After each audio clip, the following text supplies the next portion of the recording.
Yo ho ho ho! Where have you guys been? I've been waiting for you this whole time. What the fuck? Did you miss me? Did I miss you? Hmm. Hmm. Well, well. Well. Don't worry, guys. I'll tell you about all my adventures, okay? Finishing WoW at your birthday. I already finished. What are you talking about? It's done. It's totally done. We have, we crossed that mission off the list before I went for a break. I told you I was taking a long weekend, didn't I? I told you I was gonna take a little long weekend break. The fuck? Said exactly what I was going to do, and then did it. Aren't you two gups early? What? I don't know, man.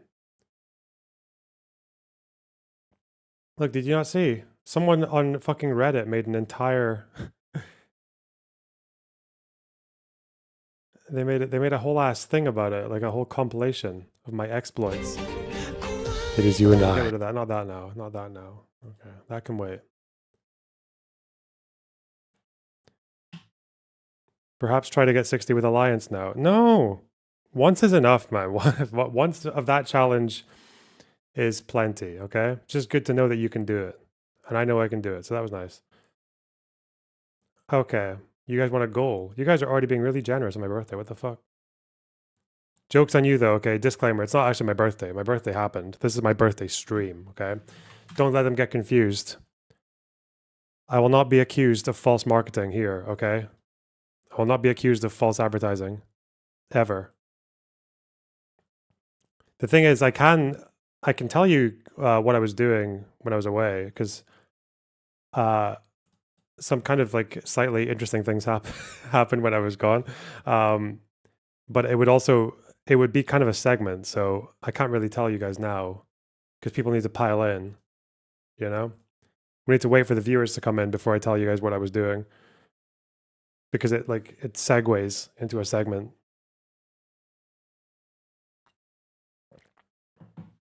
Loner went to Israel. I did not go to Israel. The hair is epic. Yeah, I got people saying I need to cut it. I've got people saying it's epic. What a, 50-50. No, listen, because I moved, obviously, I moved a few months ago. It's been this hard to find a place to get a good hairdresser, right? Because it's quite risky otherwise. Because my hair is quite unique, it's fucking massive. It's huge, it's curly, it's wavy, it's very thick. And a lot can go wrong. So I have to do some scouting and looking at reviews, okay? And it only takes one bad review to absolutely poison me. But I managed to find one that seems promising, so I will be going there tomorrow, I think. Classic Jewfro, to be honest. Yeah, well. Accept my sacrifice, O God of Box, on the ritual anniversary of your creation. Wow, thanks for the $10. Really appreciate that. I will accept your sacrifice. I'll accept all of them, actually. Also, fuck. I'm gonna try to. I do want to talk a lot today, but we already know you got hired to write Contra's tweets. Thanks for the $4.99 YOLO swag. Yeah? Is that what it looks like to you? I don't know. To be fair, if I did want to act in that kind of coy way about tweeting, I could probably do it the ContraPoints way, but I feel like it's not me because because she's being kind of like nice when she tweets. And she does have this kind of ability to be able to just say not that much and be very frank and obvious about what she's saying. And kind of like she manages to say the most inoffensive shit and it results in like proper fucking hatred. Whereas I will take difficult takes. Like I'll take difficult positions. But are you going to talk about Bob Villain? Why? What do you want me to say? Like it's the most boring story. I feel bad.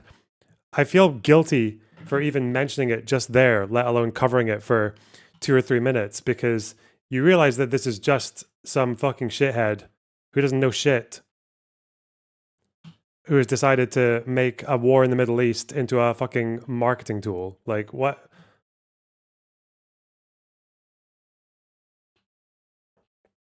Because I know I know about him, okay, but doesn't mean I know any of his songs. I don't even know what his music sounds like. I think he's a rapper, but yeah, like that's very intentional.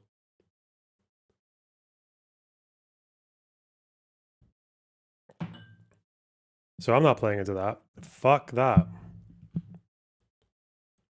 Bob Villain are two guys. See, I didn't know that. That's crazy.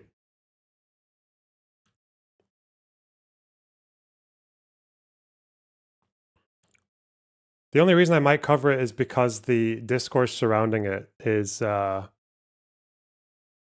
quite wild. Have you heard about the Hassan mod drama? I have not, no.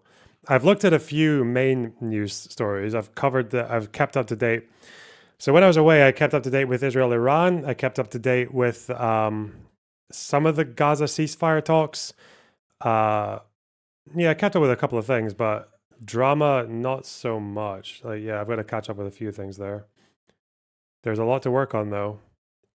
A lot to work with. Bro got cooked.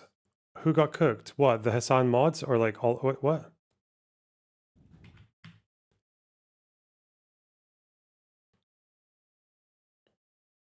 Ethan Pisco. Why am I checking Yeet? What's happened with the mods? When? Where? What? Why? How? I'm scrolling right now. I don't see shit. I saw the Taylor Lorenz stuff. She's very dumb. Very, very dumb. Pisco Hutch debate. Yeah. Okay. Lots of bans. Pisco. Yeah,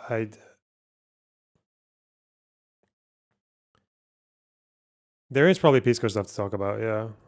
I know that he wants to talk to me about fucking Hassan's airline shit. Although if I was talking to him, I'd rather talk about Iran because it seems like we have opposing views on that, and that's more interesting. Like Sev, I'm looking forward to the exclusive Loner Box BG3 content.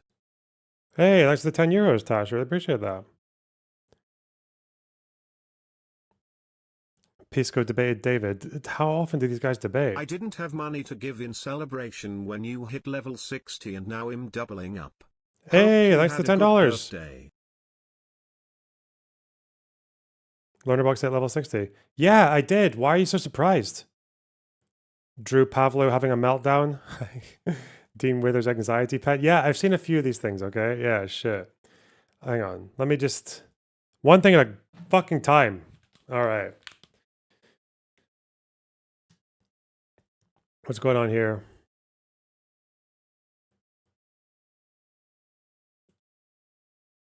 We're used to you failing. Shut the fuck up. Hey.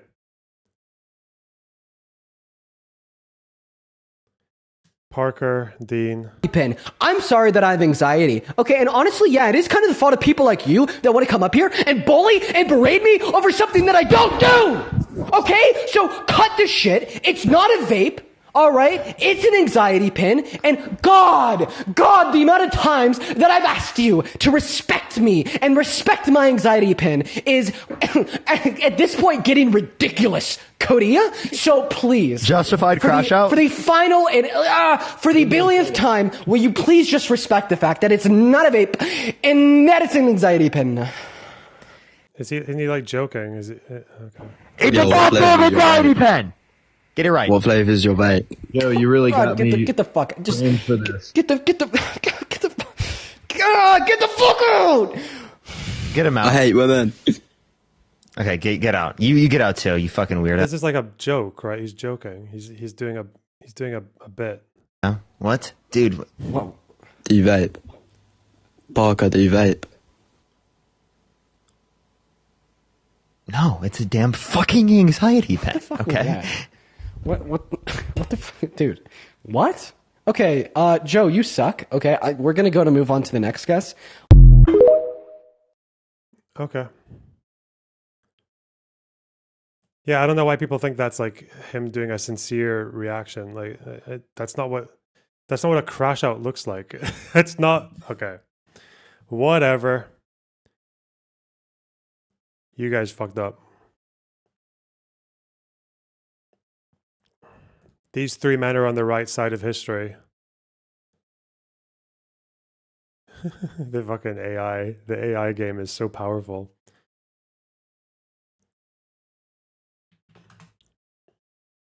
Vosh went full Zog the other day. Let's go! I feel like you say that every other week. You're like, oh, you won't believe how Zog Vosh is being right now. I'm like, what? Hasn't he done that for quite a while? I feel like I'm getting Groundhog Day in here. The fuck?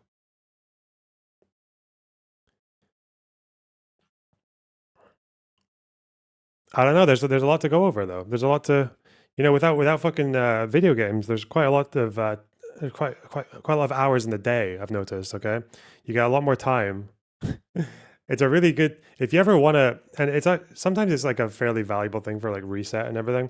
Because I've done this in the past where I would find like some fucking flash game or whatever, and some speed running project or something, and just go fucking full tunnel vision into it for like a few days or a week or something. Usually not a couple of months or whatever. And then when you do it and you get bored of it, or you just finish what you were trying to do, you come back to the real world. Like it's, to me, I think it's like quite a nice little reset. I think it's the same effect that people say they get from mushrooms. When people take mushrooms, they say that it helps them like reset their perspective on things and view things in like a slightly more fresh way, or it helps to like dislodge unhealthy or like not useful thought patterns. But I think honestly that's what I get from like fucking gaming binges. That's what I get.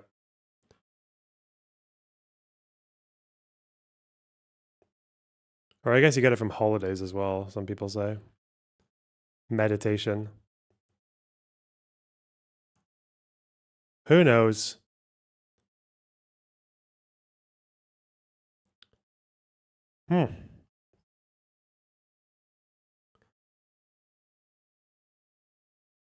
When I took mushrooms, I just spent a couple of hours trying to bash my brain out on a brick wall. Yep, don't do that. You should not do that. I would not do that. Happy birthday, Boxman. Party popper emoji. Hey. Party popper emoji. Party popper emoji. Hey, thanks for the $10. Thank you so much. Appreciate that. Appreciate the hell out of it. Well, we have the big beautiful bill. We got that as well. But I've never taken mushrooms. That's just when people describe the effect to me, I'm like, I can relate that to other things I've done in my life. Yeah. How's it feel entering your 40s? What, 34? Yeah.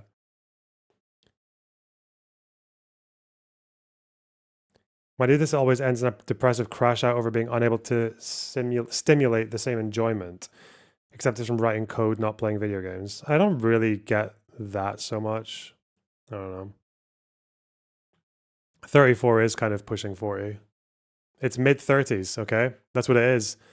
And mid 30s is just one step to late 30s, which is your 40s. Fuck. That's not good.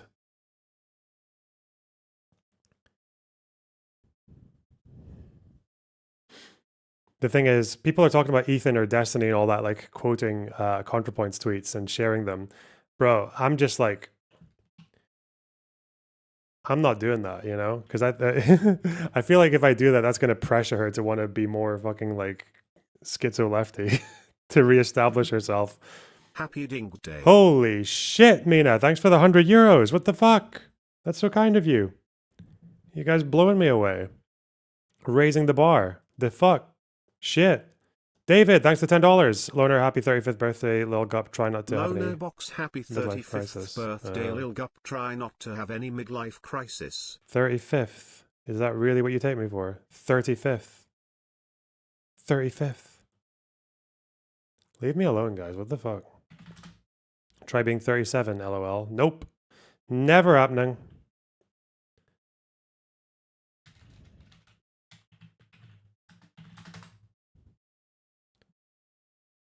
I already did my midlife crisis. Yeah, it was. It was crashing out over level 60. That's done.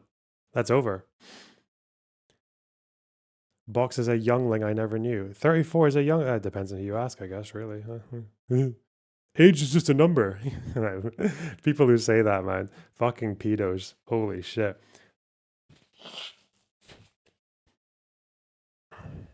Baldur's Gate 3 when? Weekend.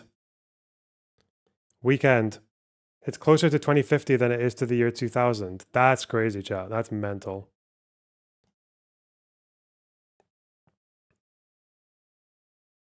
Absolutely insane. You don't stream on weekends? Mate, I'm self-employed. I stream whenever the fuck I want. What are you talking about? What?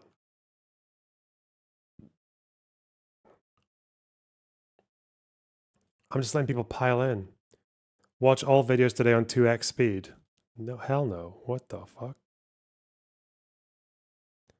I just want to start with some slop. Did you buy it? Yes or no? I didn't buy it yet. No. Someone's been watching Pisco debates. I see. I see. Pisco making a name for himself by... I don't understand. So I haven't looked at Pisco's take on Iran, so I don't know what he's saying there. I don't really understand how his position on Hassan with the global entry thing just seems to be hinging on believing what Hassan says. I don't really understand what's going on there. Because he acts like he feels very, very... He's got a lot of conviction on it, but I don't really understand why. Who knows? Are your lights Hue ones? These are Happy birthday from another Philips Hue lights, yeah. A mid-30s couple of them are. dude. At least we aren't 40. Hey, hey, thanks for the 1999. Yes, at least we are not 40. True. Imagine being 40, man. Fuck that. Fuck that. Cringe. Vosh goes kind of Zog for 9 minutes. Kind of goes full Zog. If you kind of go full something, are you actually going full something? What? Huh?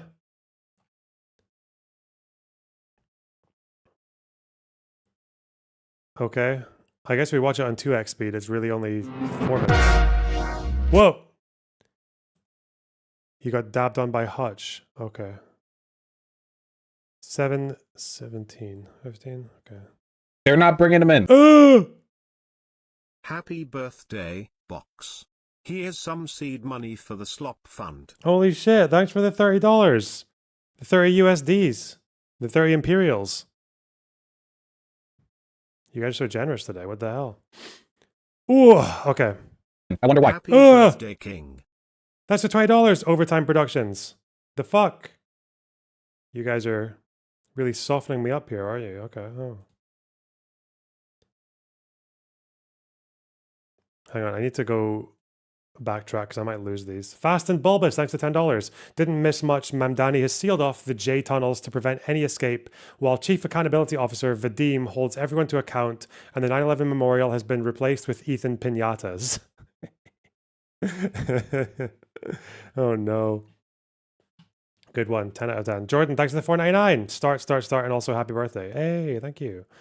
Akiko Sandana and Flammers, thanks for the subs. I've been waiting for this. Been here the whole time. Oh, wow. YOLO Swag. And Barabbas, thanks for the $5. Oh, thank God I was suffering from Lorna Box withdrawal. So I've heard. Yeah. Yeah. Spider, thanks for the $1.99. You will 50% of my YouTube channel oldie. Wow. Is that an incomplete sentence? Mossad money laundering is going overdrive after the extended break. Hey, thanks for the £10. Chiro Bandit, thanks for the $9.99. Happy birthday. Thank you so much. Mark Tech, thanks for the tier 1 sub. Imagine being old. I could never. You one day. That's what I used to think, okay? Dilute Mule, thanks for the $7.77. Did you die? No, I didn't die. We'll get to it. Don't worry. Absolutely insane. Democrats are racist? Mostly they're dogs of Israel, but yeah, they're also racist. Those two things kind of go hand in hand. Israel is, after all, a wannabe ethno-state. It's just all shit like this, man. New York City is the home to the largest I like how this one to be ethno state, you know, like they're trying really hard to be one, even though 20% of the population is like Arab and oh god. It's more than 20%, isn't it? It's like a slightly bit over. 21% of the population is Arab. Happy birthday. Can you imagine Keep if up the good any work. European country, Hope to debate you one day. can you imagine if any country that's not fucking Albania or like Bosnia what had that many 19%? Okay. And then you got Druze as well in there thrown in, a few Christians, a few Maronites, a few thousand Maronites. God damn. Mate, if that happened to the UK, there would probably be like a Holocaust. I don't know, like a Muslim Holocaust. A Holocaust of Muslims. Thanks for $10. Absolute proof. Appreciate it. population outside of Israel. How can someone who traffics in that kind of speech represent that constituency effectively? His comments are really disturbing. His comments about intifada, call for violence against Jewish people. It's really inappropriate for someone like that to lead the city of New York. New York City. Graphics in speech. What a wonderful way of not saying anything. It's literal gaslighting. Their APAC contacts got a hold of everyone. The point isn't being made enough that these Democrats are basically calling 500,000 New York City Democrats anti-Semites. Dude, they literally don't care. Biden did that with all the college students in the country doing their demonstrations for Palestine. They did that to the Jewish Voice for Peace. They've done that to so many people. They don't care. Every day, more and more Democrats get fed up with their party leaders doing nothing about Trump and constantly kissing the boot of APAC and of Israel. They're getting fed up with it. And what do Democrats do? Absolutely nothing. Because what else are they going to do? You know, what are they going to do? Turn against APAC and instantly get primaried, or instantly have like a bunch of compromising information dropped over them? Madison Cawthorn mildly criticized the Republicans, and instantly there were leaks about him. What the f do you think they would do to Schumer if Schumer didn't do what AIPAC wanted? How much dirt do you think they have on him? There's no dirt. He's in it for the love of the game. Schumer might be in it for the love of the game. There's probably also dirt as an insurance policy. I have to ask you, too, about what it's been like for you to process some of the Islamophobic responses that we've seen. I think some would say they're not as surprised by some, like, Representative Ogles saying you should be deported, but others have been a bit surprised by, for example, a New York senator going on a popular radio show and suggesting that you support global jihad. What has that been like for you? And have you had the chance to speak with Senator Gillibrand? I spoke to Senator Gillibrand soon after the victory on Tuesday evening, and the comments that I've heard, especially from Republicans across the country, and even the comments prior during the primary, were comments that were both unsurprising and yet still quite sad, because they showcase what politics has become for so many. It's a language of darkness and a language of exclusion. And what has kept me hopeful through this is that our vision is one where every New Yorker belongs. And there are so many New Yorkers who previously hadn't voted in primaries, who saw themselves now in this politics, saw their struggles in our policies, and took that step to actually cast a ballot. And what excites me is that there are moments where someone will cast a ballot for someone with an exclusionary vision like Donald Trump, and they can still come back to the Democratic Party. And so many of our victories were in neighborhoods that went for Donald Trump in the presidential election. We're talking about College Point or Dyker Heights, so many of the same places we were told that we had now lost voters forever. And instead what we found is that if you have a relentless focus on an economic agenda, and you welcome people back, and you turn the political instinct from lecturing to listening, you can still have people come home to the Democratic Party as long as you show them that's a party that will fight for working people. He's so good, man. Off the struggles of working people. We are going to dig into some of your policies in the second. He's so good, dude. He's always on it. It's just, it's insane how the Democrats have been clamoring for, we need something to reinvigorate young voters. We need something to bring in like young male voters, for example. That's where, new Joe Rogan life. Let's try this. Let's try that. Let's give $10 million to consultants so they can tell us, this, look at this. 2021 Democratic primary, 2025 Democratic primary. Look at the vote turnout. This has never happened before. Right here. Saran Mamdani made the 18 through 34 age bracket the highest voting bracket, the biggest participants in the election. This has literally not happened before. It's unprecedented. It's insane. This graph is inaccurate. They released a correction. Oh, okay, then provide a correction. Presumably Statistic Urban provided the correction. Graph is wrong. Revised graph is still striking immense youth. Oh, this is the revised one? Okay, there we go. Wait, how did they fit up like this to begin with? Some kind of like proportional? Because this was the one we just saw. Either way, I maintain the same fundamental point right here. This tick up right here, or this, what would you call this, like double hump camel? Like a two hump camel that makes a two hump poop? This shit is unprecedented, okay? The underlying point stands. Data errors aside. They made the x-axis unreadable. This graph is wrong, by the way. Okay. It's by the New York Times, so we're working with the point here, okay? The answer is right there. And Democrats will not touch it because he defies the great state of Israel. It's absolutely remarkable. To the point where, I mean, obviously we know... You can skip to 1823. Oh, thank you, Chase. You did give me a very long segment. And unwilling to do anything about the Republicans, and lefties on their own have no power whatsoever against any of the national legislative agenda items that Republicans are fielding. They have none. They have none. Like we have no ability to change what Trump is doing at all. I'm not saying you shouldn't shit talk Republicans. Please do so forever, all the time. It's not about not criticizing them. But when it comes to fighting over the future of the country, the soul of the country, you're not doing that shit without some kind of like real political power base. And Mamdani needs all the help he can get. Okay. Is Israel our enemy? Israel is the enemy of all life on earth, and I'm not even slightly exaggerating. It is a nuclear-armed, psychotic, rogue ethno-state currently committing a genocide with the support of the most powerful country on earth. Do you think behind-the-scenes Dems are having discussions about supporting Mamdani, or are they just having CPAP parties and talking about their 1930s childhoods? I think that there are a lot of Democrats who see the smoke on the horizon. They see what the future holds. And many of them are terrified because anti-Semitism is hating Jews more than is absolutely necessary. Okay. Cool. Good one. Good memes. Is this guy far left? Vosh does not align. Yeah, he is, but he's also like, you shouldn't really put any kind of conventionally understood category on Vosh. Vosh is like, he has his own ideology. Okay. He's a proper black sheep, a black swan.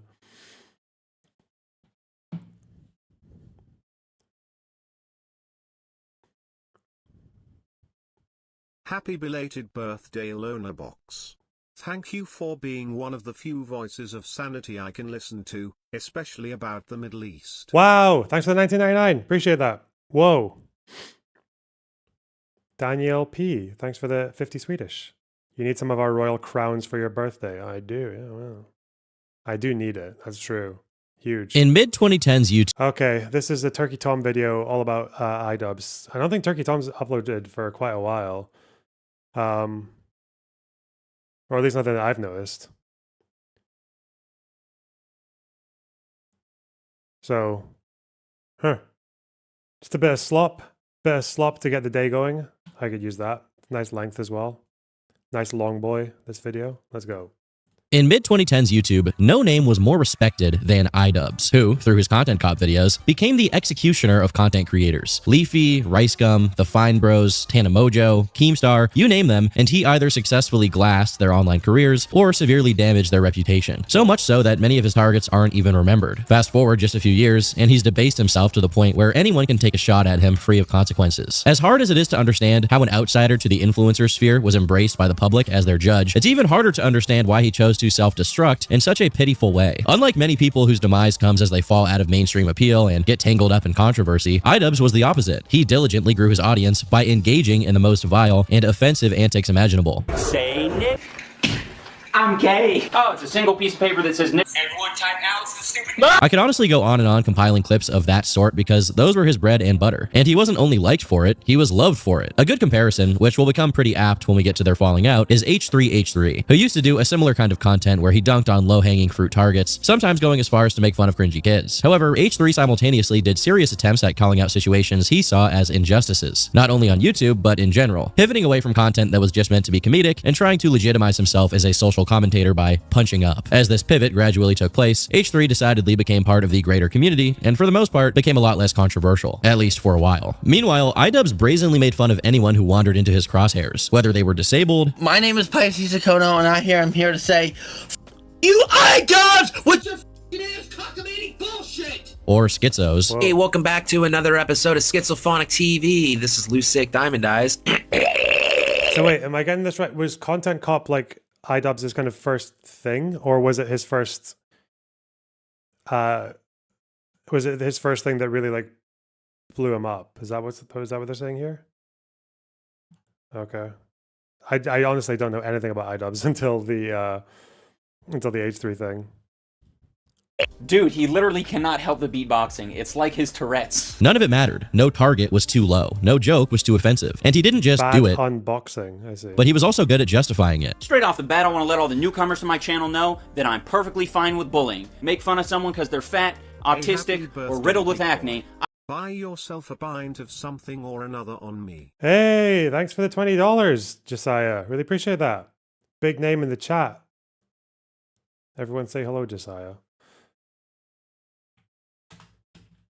A big pint of something or other. Yeah, I know, yes. You're trying to do British talk. Yes.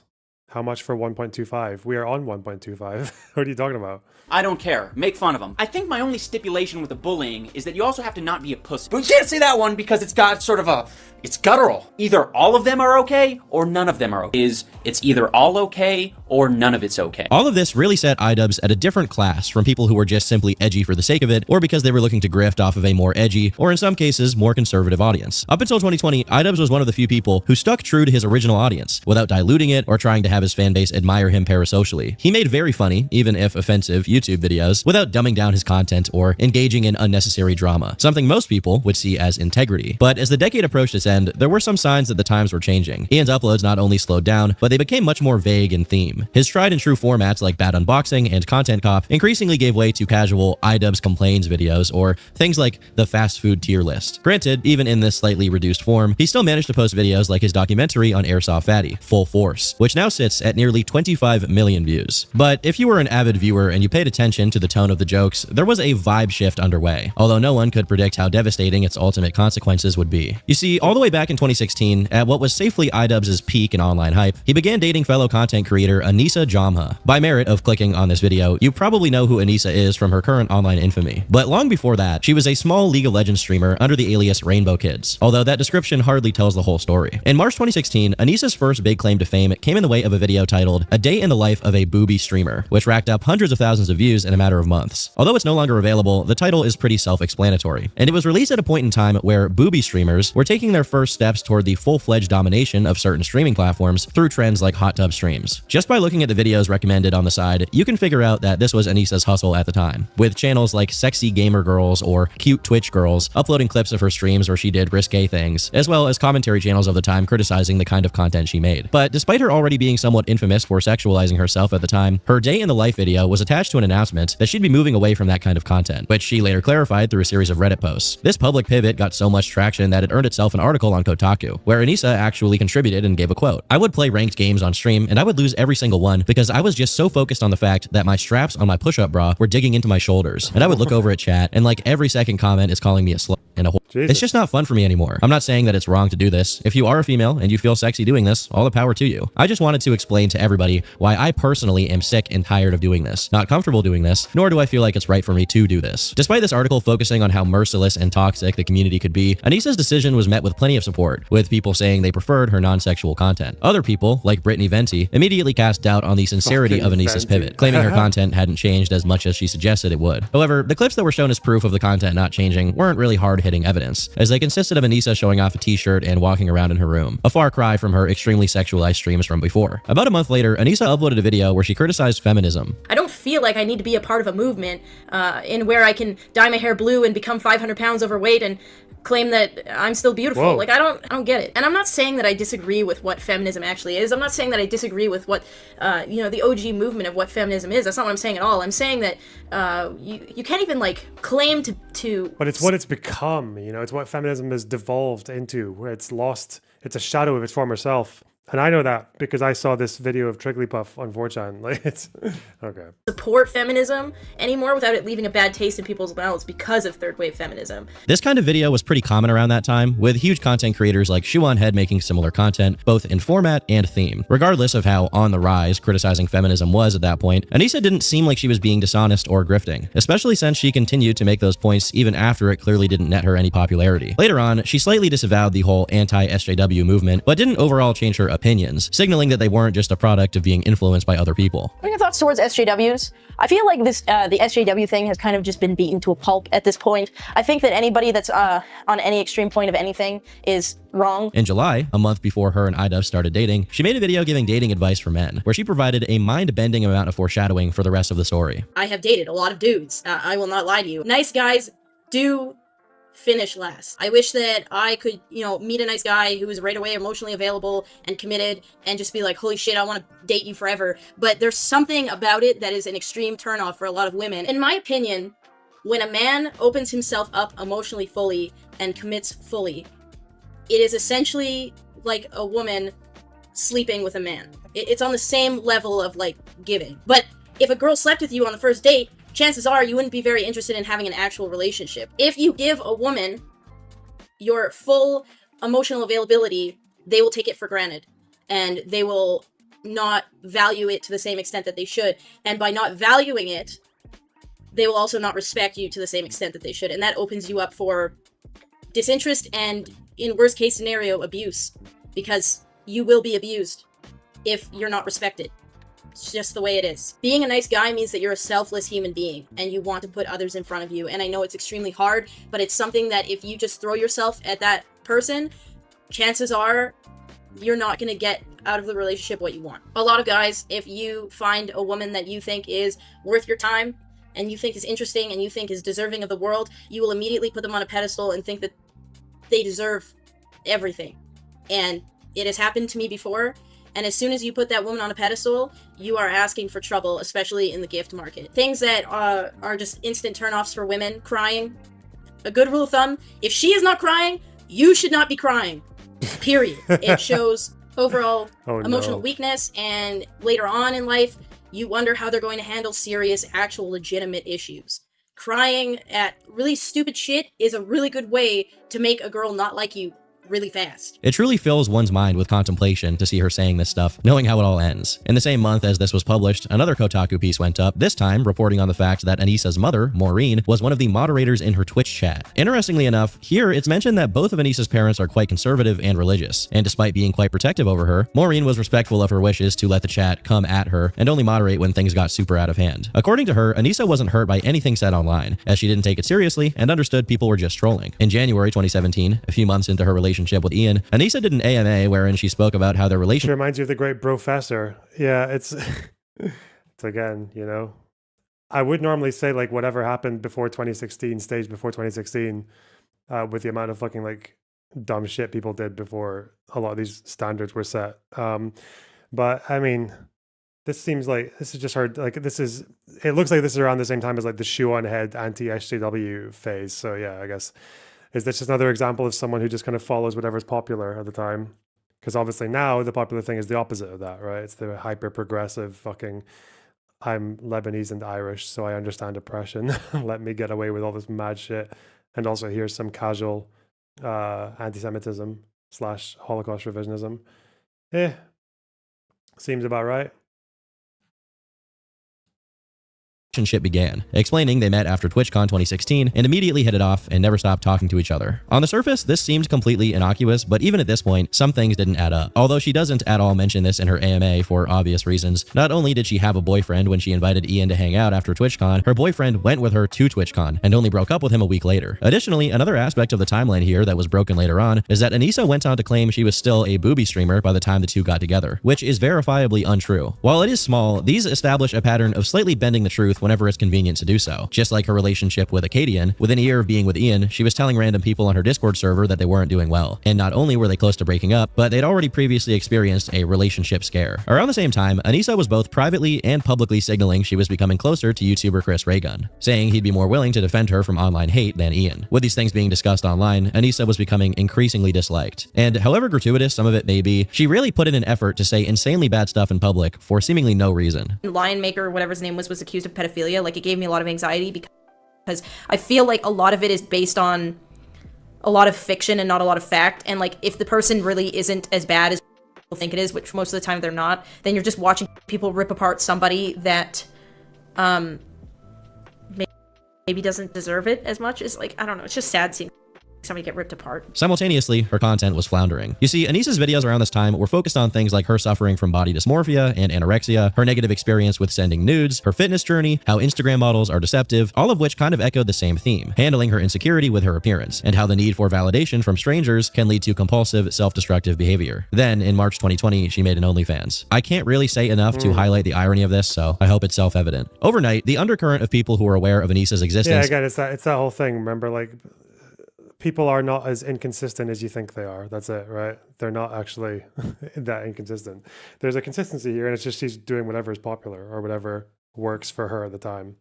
And disliked her, suddenly became mainstream, as multitudes of people began to ridicule both Anissa for joining OnlyFans and iDubbbz for continuing to be with her as she explicitly sexualized herself for strangers for money. To be fair, this feeding frenzy for trolls only really reached a fever pitch after iDubbbz made a video about the situation, wherein he claimed his audience simply didn't know him well enough if they ever assumed he'd have a problem with not safe for work material. The thing is, he kind of sidesteps the point, which isn't adult material itself, but the fact that his girlfriend was making it. For the majority of people, even just consuming that kind of thing while in a relationship is bad. So one would imagine that when Anissa proposed posting explicit images online for any stranger to engage with, that idea wouldn't even be considered tolerable, let alone actively supported. And I think all of it is cool. Yeah, I know. I didn't think it would be a controversial opinion either. A good amount of people are just doing the reasonable thing and just making jokes and laughing about it. But there's a whole nother group of people— Linus, thanks for the 15 shekels. My main problem with the dude from Glastonbury, he pronounced the TH in death as an F. Is it a speech impediment or is it just retardation? No, that's just how that's how people from London talk. Yeah, that's how Londoners talk. Yeah. Okay.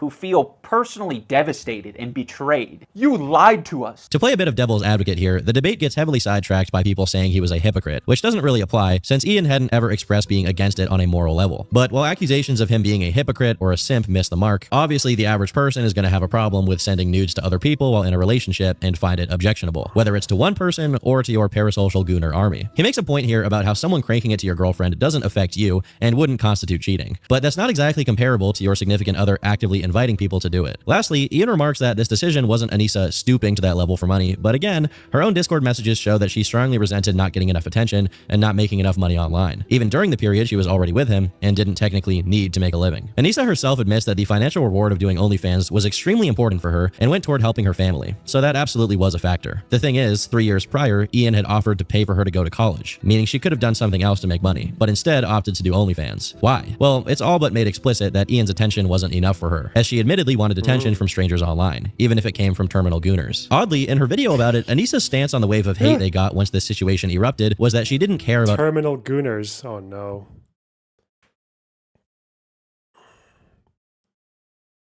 Can't imagine what those are. Terminal gooners. Now I would know. I would know, because I'm talking to about fucking 50 of them right now. Wait, 50? Are we underselling? No, 629. Yeah, I'm talking to about 629 of them right now. Fucking terminal gooners. Okay, thanks for the $4.99, Corey Capitillo. Birthday slot fund. Hey, we got it. Let's start another goal, shall we?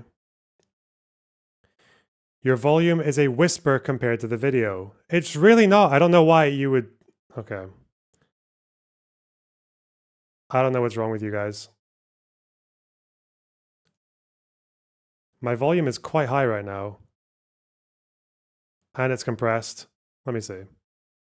Other people's view of her. The thing is, you can't really have it both ways, and clearly validation from online strangers does matter to her. Otherwise, what's the point of posting her pictures online? You could say money, but again, Ian himself offered her alternatives years before, and she turned it down. What's rarely highlighted when this topic is covered is that Anissa's OnlyFans is directly related to her often discussed issues with her body image. However much Ian and her try to pretend that posting not safe for work content is empowering or is somehow healing her. Regardless of how you feel about it morally, I strongly doubt that showing whole online is the cure for a mental illness. If it is, I'm looking forward to the OnlyFans and BetterHelp partnership in the future. While OCD and BDD aren't necessarily tied to sexualizing yourself, there is a condition called histrionic disorder, which is. Other symptoms include compulsive oversharing about one's private life, even to the point of embarrassing friends or family, dressing in a provocative manner for attention, being strongly opinionated about things they don't know much about, being easily influenced by peers and emulating them, and the list goes on. Given that this condition typically manifests in girls in their early 20s... It's not a fucking mental health disorder. It's someone who is realizing that she can get away with things. Even if she's got like a first of all, we don't know from this video so far, we don't know what iDubbbz is okay with and what he's not. Because if he's okay with it, then why it doesn't matter. It doesn't matter at all. It doesn't matter. Like, this just sounds like someone is able to she's got like a job that she consents to and iDubbbz consents to, but Turkey Tom doesn't. Is that where we're going at now? Okay. Right around the time Anissa became a booby streamer, there may be some reason for concern. But regardless of Anissa's issues, even after this pivot, Ian was developing his own problems. In 2021, Ian's new documentary was recorded, wherein he spent a few days with comedian Sam Hyde. But the actual contents of it weren't seen until early 2022, when Sam, allegedly due to not getting any communication from iDubbbz for months and growing frustrated due to having spent 15 grand on it, became suspicious that Ian wouldn't release it at all, and released the footage he had gotten. Over nearly 2 hours of video, it's revealed that most of, if not all of that 15 grand Sam mentioned, had been spent hiring actors and renting things in order to create the appearance of a bizarre lifestyle. For example, a paid actress played the part of Sam's cracked out girlfriend, with him verbally abusing her and drinking her breast milk. To go over each and every one of the hundreds of little gaslighting pranks Sam and his crew ran on Ian would take a long time, so hopefully that one example is enough to represent them. However, the actual moment where Sam reveals to Ian that most of what he experienced in the first couple of days there was just an elaborate prank isn't actually in Sam's footage, and it would only appear a month later when Ian uploaded his version of the documentary. I'm curious about your relationship with Danny. Has she been on drugs since she met you? She's been on drugs since before she met me. So if you're implying that I've driven her to drug use, you are incorrect. Okay, fair enough. I mean, that's what I wanted to sort of get out of the way. Good. Yeah. Glad we got that out of the way. Have you tried to get her any help? No, seeing as she's a girl I paid $500 to shave her head and pretend to be my girlfriend, no, I haven't tried to get her any help. Do you want me to try? Wait, okay. I don't know her that well. It's probably not my business to get her off drugs. Also, I think I told her to put her hand in your pocket and pretend to be on drugs. Shut up. You think? Are you serious? You think I would date a girl that has her hair shaved like that?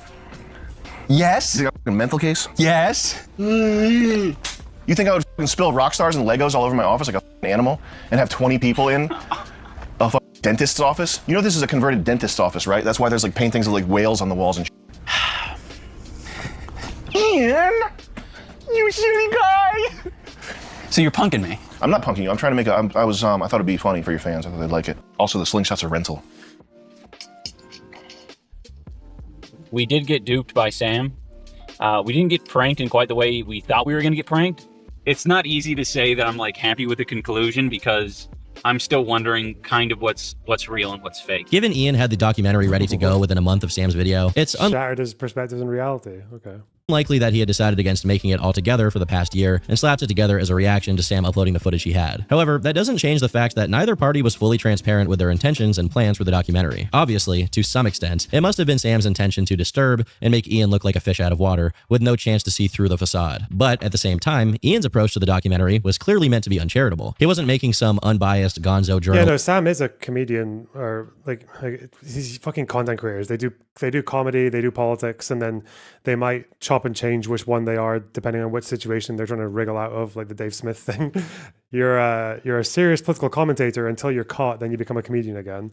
But for Sam Hyde, I think the comedy and the kind of creative side of him has kind of been the way that he was able to be a Nazi for so long without a lot of people really taking it seriously or noticing. But I think it's quite clear now, like there's not really any hiding it.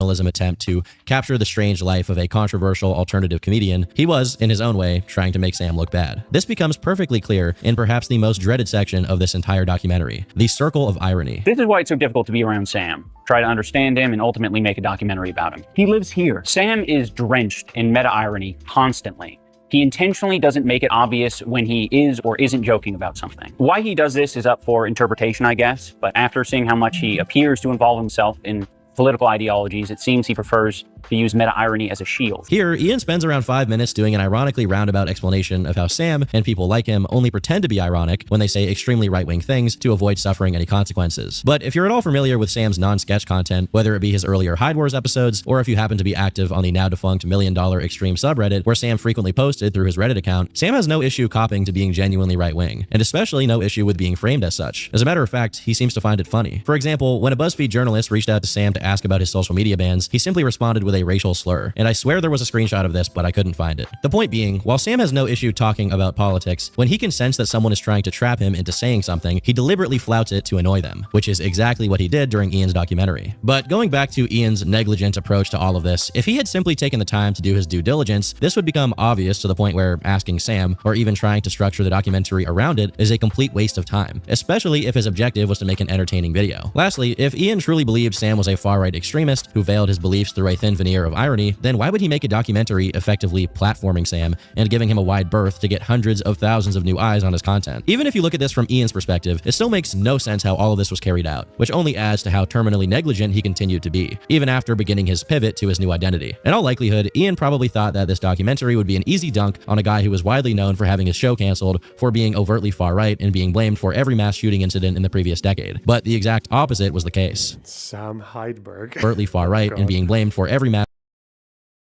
shooting incident in the previous decade. But the exact opposite was the case. While Sam was already experiencing a resurgence in popularity at the time due to one of the original members of MDE, Nick Rochefort, returning to do a podcast-style show with him called Perfect Guy Life, iDubbbz' blunder of a documentary ballooned to well over 6 million views, ironically sending Sam back into the stratosphere. With this documentary backfiring to an unbelievable extent, within a few months, Sam reappeared on Ian's radar. This time as the boxing trainer of Harley Morenstein of Epic Mealtime. In 2022, another one of Ian's creative ventures was Creator Clash, extrapolating from the extremely popular wave of influencer boxing events and turning into a full card of YouTubers boxing each other. It's important to mention that outside of the YouTuber gimmick, Creator Clash was held with the objective of raising money for a variety of different charity funds, which will become much more relevant later on. While Sam himself wasn't invited to take part as a fighter, Ian didn't take issue with Harley making content out of Sam's involvement with his training. And for the time being, this signaled that there was no ill will between Sam and Ian. However, when the date of the event approached, it turned out that Sam had been blacklisted from the event, meaning he wasn't allowed to go, despite supposedly paying over $11,000 for 5 front row seats. States. In a Twitter space, Keemstar asked Ian and Anissa, who was in charge of running the event for some reason, about the situation involving Sam. We worked with Sam Hyde for a period, and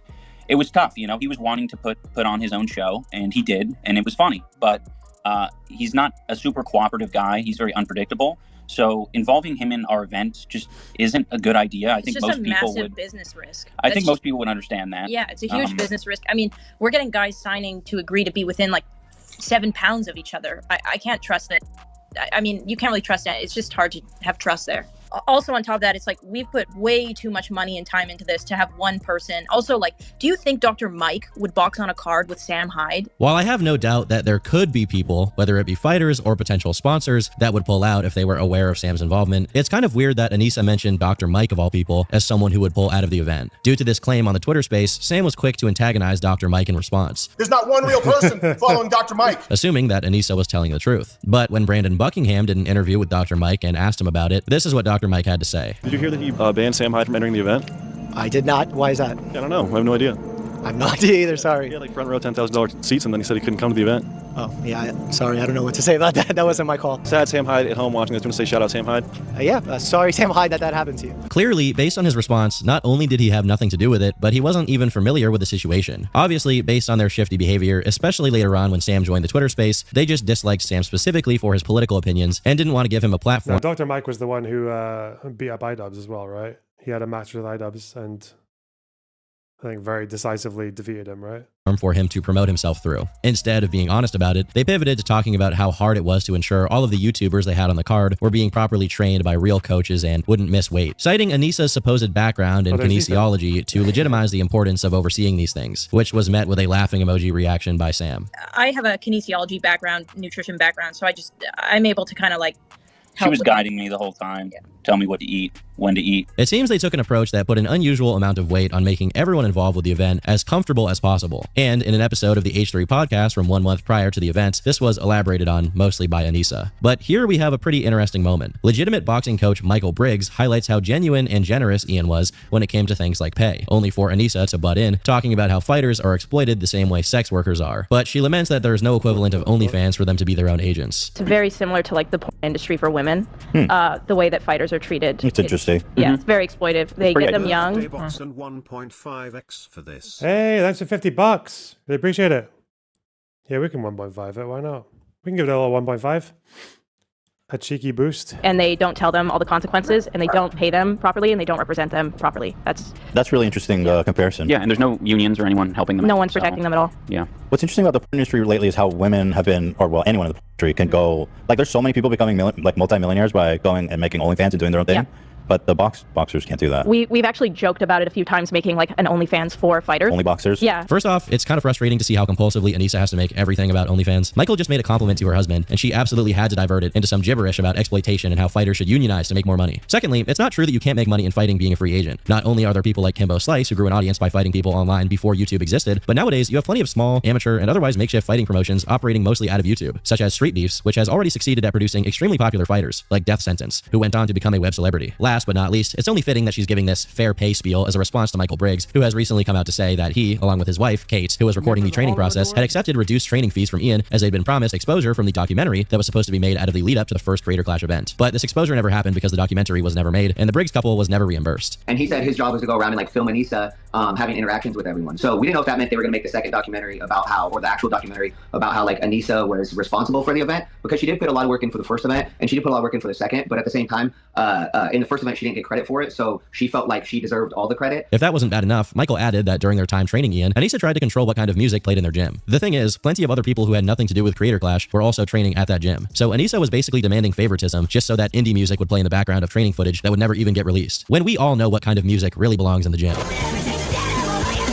Worst of all is that Anissa went above and beyond being petty about Creator Clash related endeavors and developed a personal grudge against Michael. At one point, Anissa went directly to Kate and said she had no idea why they were together, saying he didn't respect women, clearly trying to drive a wedge between them for seemingly no reason. Their relationship only grew more strained as time went on, as after Kate didn't respond to Anissa's attempt, Anissa discovered Michael had some Jewish ancestry, and according to them, she became more distant, keeping them in the dark about the post-fight gala event, and eventually expressing they didn't need to be there, suggesting she specifically didn't want them to be there. Then, when the Briggs couple reached out to them for their support for a bill to end child marriage, which was relevant since Ian and Anissa knew Kate was a child marriage survivor, However, they were simply left on red. We'll eventually come back to the topic of the generosity of the Jamhas, and yes, the Jamhas, because Ian took her last name when they got married in 2021. Apparently just because they agreed that Ian's last name sounded bad. The only reason why we chose my name over his last name is because his last name is like just objectively ugly. It's just like an ugly last name. Like Washburn sounds horrendous. Like Anissa Washburn definitely stormed the Capitol. For the time being, everyone got to watch the unspoken but explicit transformation of Ian, from a guy who had regrets about how insensitive he'd been in the past to a full-on masochist. Another milestone of this metamorphosis is about a month after the first Creator Clash, iDubbbz appeared on Hasan Piker's stream, and of course, he was with Anissa. Again, if their objective was to be simply neutral and not take any risks, Hasan would probably be out of the picture due to his overtly political online presence. But interestingly enough, that didn't seem to matter here. You were shitting on the most like right-wing content creators of that era.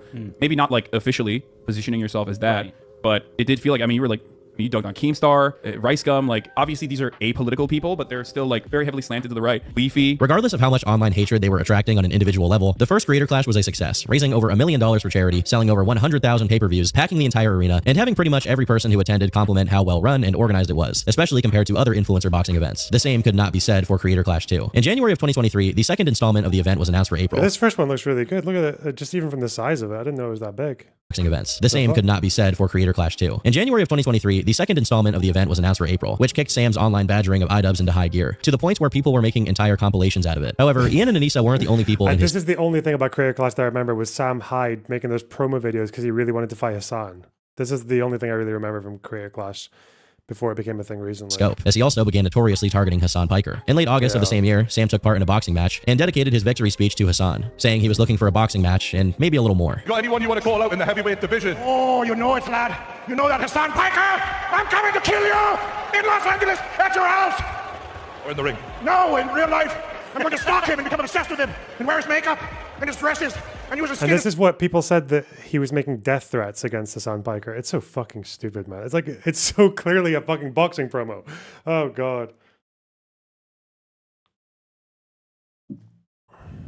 The coach, like the ancient Irish did. While this was pretty successful at disturbing Hasan, it didn't get him any closer to his goal of getting to Ian, so he changed his strategy. While Harley was also slated to fight in Creator Clash 2, this time Sam connected with Froggy Fresh, a YouTuber who got big over a decade ago with comedic rap videos. Froggy was set to fight Chris Raygun, another channel that, while still active today, peaked during the 2016 anti-SJW era. All in all, incredible death threat. I'm gonna say no. No, if you do it in the context of a boxing promo, even if you say, oh, in real life, I'm gonna stalk you and happy birthday. Wear makeup. Year, fuck yeah. Another grind to 60. Let's get this, fam. Hey, thanks for $20, Jane. Appreciate it. A good matchup that made sense. A few minutes after Happy Punch would tweet that photo, Anissa's mother, using a sock puppet account titled The Pied Piper, replied to some tweets like while he's doing a fucking Conor McGregor act, like an Irish accent and shit. Referring to Froggy, saying she hopes they would replace the imp. Froggy retweeted and replied to her tweets, referring to her by her real name and joking about iDubbbz being a pimp. And just like that, her account was deactivated. Just one day later, the official Creator Clash Twitter account announced that Froggy would no longer be fighting at the event, which left a bad taste in everyone's mouth. Most notably, YouTuber Jadion offered a $100,000 donation to Creator Clash if they reinstated Froggy, which wasn't even considered. And none other than Moist Critical tweeted, urging them to reconsider the decision. With that many people pitching in on the matter, you'd imagine that there'd be some better reasoning for Froggy's removal made public, but instead, it was radio silence. At this point, people had already bought tickets for the event, and despite changing the lineup, Ian and Anissa felt they didn't even have to justify their decisions to their paying customers. Of course, there are plenty of problems with other fighting promotions, but you can easily find dozens of examples of fighters who got in pretty extreme trouble with the heads of their promotions and still were allowed to continue fighting. In this case, even with little to no information, it was clear what was happening, although it seemed like they wouldn't admit it. They developed a personal grudge against Froggy due to the things he had said, and the fact he was training with Sam probably did no favors with the Jamhas either, leading to his removal from the event despite the months of work he'd put into his training up until that point. As public pressure mounted, and people were widely perceiving the organization of Creator Clash as the unreasonable party, they decided to release another public statement. As you may be aware, we recently announced Froggy Fresh would be leaving the Creator Clash 2 ticket. We wanted to provide some additional information around the rationale for this decision to help clarify some of the online chatter. We have a legally binding code of conduct that each of our Creator Clash 2 fighters are held to, the violation of which is grounds for termination. Unfortunately, there were several violations made by Froggy Fresh during his tenure with Creator Clash this year. The Creator Clash 2 team, inclusive of the production company, takes violations seriously and made several unsuccessful attempts to address them directly with Froggy Fresh in the hopes we could work together to get things back on track. When it became clear that the exhibited behavior wasn't stopping, at risk to the other fighters, fans, and others involved in the event, the Creator Clash 2 team made the collective decision to move forward without Froggy Fresh on the ticket. Our #1 priority is ensuring Creator Clash 2 is a positive, safe, welcoming space for everyone. While their statement ended with a note about how much money had already been donated to charity, this did very little to satisfy people, including Froggy, who replied saying that he still hadn't been told what he did to warrant this treatment. He later retweeted this statement and claimed to have been threatened with a lawsuit if he spoke out about what was going on, and was asked to return the $15,000 he was given for the previous 5 months of training, which had already taken place. Oddly, Sadly, after taking every opportunity to emblazon themselves as the face of the event, suddenly Ian and Anissa were nowhere to be found, and everybody was getting stonewalled by the faceless and robotic answers of the official accounts. Despite this hang-up going pretty much unexplained, the event went forward, and according to Anissa herself, the arena was packed, despite Taylor Swift holding a show simultaneously, which, in a reply, Anissa claimed made the hotels for the fighters a lot more expensive. Although Froggy's absence didn't seem to make that much of a difference for the majority of the people who attended, it made a huge difference for Chris Ray Gun, who he was supposed to fight. Instead of 5'2" Froggy, 5'4" Chris got matched up against 5'10" William Haynes, who was almost 10 pounds heavier than him. Unsurprisingly, he was TKO'd in the second round pretty brutally. Finally, after the event had ended, Ian revealed the real reason for Froggy's removal. The main reason Froggy was kicked from the card was for collaborating with Sam Hyde. And, for anyone who's been following the story, that's, fairly obvious. Froggy has explained, his side of the story multiple times. And unfortunately, he's been perpetuating a narrative that it's about OnlyFans or that it's about Anissa's mom. And that's extremely deceptive because he knows why he was kicked from the card. The one indication I gave him was Sam Hyde, and I wasn't unclear about that. Additionally, he claimed through a series of text messages that Froggy knew exactly why he'd been terminated and had been pretending otherwise for attention. While it is a bit odd that the announcement of the termination only came after Froggy's interaction with Anissa's mom, What was that? Fairly reason Froggy KO'd in the second round pretty brutally. Finally, after the event had ended, Ian revealed the real reason for Froggy's removal. The main reason Froggy was kicked from the card was for collaborating with Sam Hyde. And, for anyone who's been following the story, that's, fairly obvious. Froggy has explained, his side of the story multiple times. And unfortunately, he's been perpetuating a narrative that it's about OnlyFans or that it's about Anissa's mom. And that's extremely deceptive because he knows why he was kicked from the card. The one indication I gave him was Sam Hyde, and I wasn't unclear about that. Additionally, he claimed through a series of text messages that Froggy knew exactly why he'd been terminated and had been pretending otherwise for attention. While it is a bit odd that the announcement of the termination only came after Froggy's interaction with Let's double check what to say here. And that's extremely deceptive because he knows why he was kicked from the card. The one indication I gave him was Sam Hyde, and I wasn't unclear about that. Additionally, I can't understand what's wrong. Can I not work with Sam Hyde? He's been very nice to me. It's just a tricky situation. I personally have been hurt by a lot of things he's done. If he's your friend, that's totally understandable. I just don't get along with him, and I'm afraid of having him associated with the event. There are others involved in the event that also aren't comfortable claimed with. through a series of text messages that Froggy knew exactly. Yeah, he's my friend. I don't understand what me going to Rhode Island to work with Sam has to do with anyone who is uncomfortable with him. They don't have to see or work with him. I agree, privately, what you do is absolutely only your business, but because we are running a public charity event, we have to be careful about these things because you do represent the event in some ways. Okay, so was it a charity event the first time as well? Or is it just the second and third? Because I think one of the other issues with this Creator Clash thing was that they were kind of treating it as as you would a kind of like a business arrangement, like a business event, like to make money and to be kind of extravagant, but then also a charity event at the same time. And that being kind of confusing for people, but I don't know the full details, so maybe that'll come up. Exactly why he'd been terminated and had been pretending otherwise for attention. While it is a bit odd that the announcement of the termination only came after Froggy's interaction with Anissa's mom, it was made clear in the text that he was given fair warning to not work with Sam in relation to his match in Creator Clash 2, but he proceeded to do so anyway, claiming that Ian had no power over who he was friends with. In this specific case, even if the reason for the termination can be considered frivolous, it was clear Ian was telling the truth and Froggy had been omitting it. However, in the same video, Ian claims that they had no interest in suing him and that he had been lying about that. But as it turns out, he had actually received a letter that not just notified him of his termination, but also demanded that he cease and desist from speaking about the event and asking for the refund of the $15,000. Now, there are only two possibilities here. Either Ian knew the contents of this letter and lied about it on his video, or this section was included by someone without his knowledge, which led him to make this video not knowing that they had, in fact, threatened Froggy with a lawsuit. But neither possibility made Ian, Anissa, or the event at large look very good. Regardless of the details of the situation and their back and forth, it was just one aspect of the event, which up until that point wasn't signaling any issues. Until, well, it signaled every possible issue. On the 3rd of July, iDubbbz posted a video titled The Harsh Reality of Creator Clash 2, where he revealed they had lost $250,000 on the event. For Creator Clash 2, despite it being a fun event and despite good fights and a lot of creators sacrificing a lot of time, money, and energy, we lost $250,000 on the event. It's unclear here if with we, he meant him and Anissa, or he meant them and Real Good Touring, the company with which they work to host the events. There's also Mike Leonardi, the silent co-founder of Creator Clash, so I wonder if he's included here, which matters because although there may be an overall net loss, it's deceptive the way it's not specified how exposed Ian and Anissa were to it, meaning we don't know how much of that $250,000 is their personal loss. Immediately after, Ian says they weren't even able to pay off the minimums, which include the money for everyone's traveling, hotel, and training expenses. Unfortunately, we didn't even reach the break-even point, right? We're $250,000 in the red. I foolishly thought that the success of last year would should be a minimum, a minimum for what we are able to do this year. And that wasn't true. While I can't comment on the cost of each of these things individually, since they haven't been publicized by Ian, it's been pointed out that paying thousands upon thousands of dollars for each participant's training is an insane thing to do. And it's surprising that he doesn't even consider this maybe was an issue. If you actually watch the events, only 5 of the 12 fights even went the distance, and no one looked good as far as being a technical boxer is concerned. Clearly, they were all people who only took up the sport recently, and the thing is, that's not even a problem. Creator Clash and other events like it aren't professional or Olympic boxing events. It's not being watched by seasoned boxing connoisseurs who expect the fighters to be excellent. It's primarily being watched by viewers of the YouTubers who Also, if you're doing Creator Clash, if this was a Creator Clash and you had creators who were presumably all getting paid relatively well anyway. I don't know if they took tiny creators on for this, like Dr. Mike, fucking Sam Hyde, Hassan. Like these are all big names. If that were the case, wouldn't you maybe just expect the creators to get their own training? Because if it's charity and they might make content out of the training anyway. Like, because you know that everyone's going to do it, right? Like if you're in a fucking Creator Clash with another content creator, you know there's going to be cameras on you and they're going to judge you and everything like that. You'd be very unlikely to do that without training, even if you had to pay for it. At least if I was in that situation, holy shit.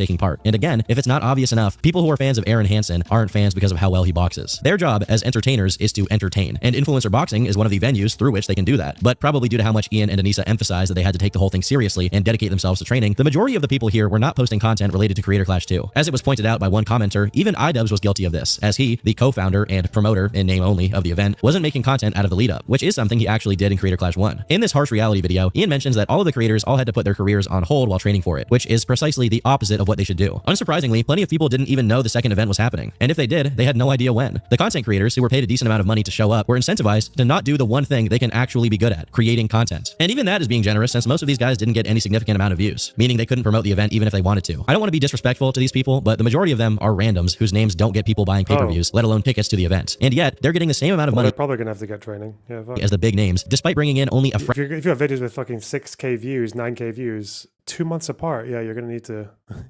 to get some. Yeah, never mind. So it was some nobodies as well. fraction, if even that, of the total viewership. Simply put, them being there cost more than it generated in revenue. Ian could have dramatically reduced the costs and increased sales by only having the biggest content creators on the card, and of course, telling them to actively promote the thing they're doing. Alternatively, if he really wanted to include smaller creators without eating a huge cost, he could do it like the UFC does to prelim fighters. Pay them a small flat rate for showing up, another small flat rate for winning, and let them train however they want or not train at all. That way, the rest of the money could have been spent on promoting the event. No matter how much money you turn into ash by giving it to these people. Because how good would it be if one creator got a bunch of training and the other person didn't, and then they just got fucking annihilated in like the first round? Like that's part of enjoying like boxing stuff as well, isn't it? It's not just like a perfectly evenly matched fight where everyone's being very technical and defensive and like nothing ever happens. Like those fights are boring, you know? It's like UFC heavyweights. Like UFC heavyweights is just two massive fucking slabs of gammon meat like smacking into each other very slowly and then just like getting tired after 2 minutes.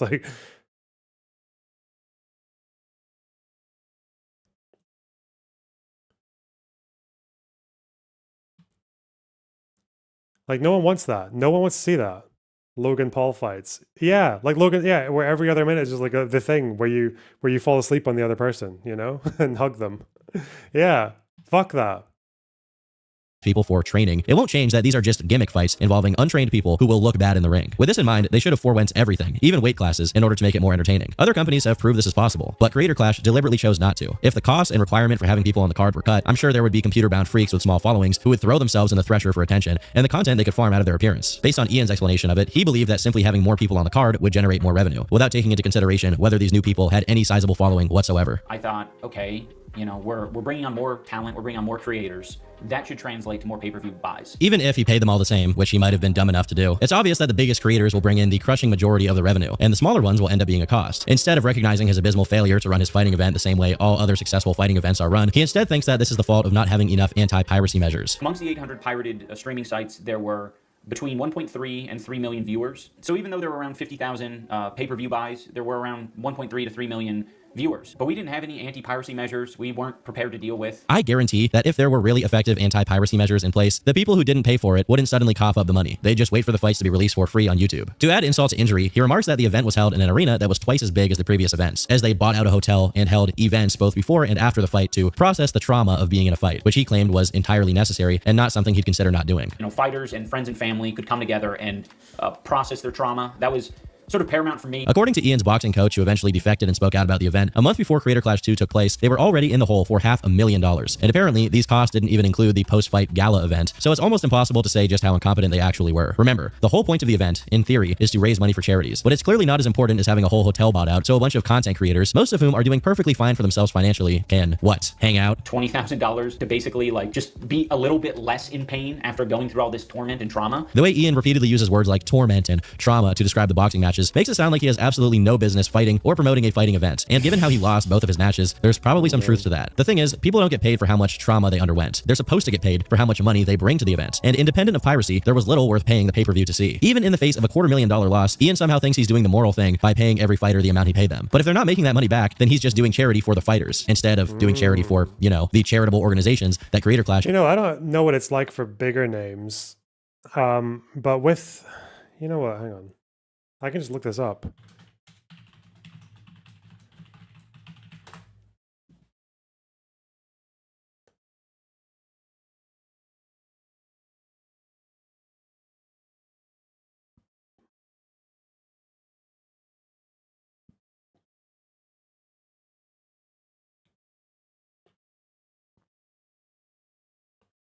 Yeah, I've heard of like music events where bands, even if they're quite big, will accept slightly lower pay because it's a charity event. It definitely was a thing when I used to play in bands, but obviously, like, I wasn't a big name, so.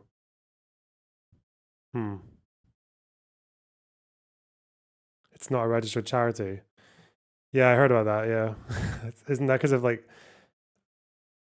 Glastonbury doesn't pay performers? Wait, really?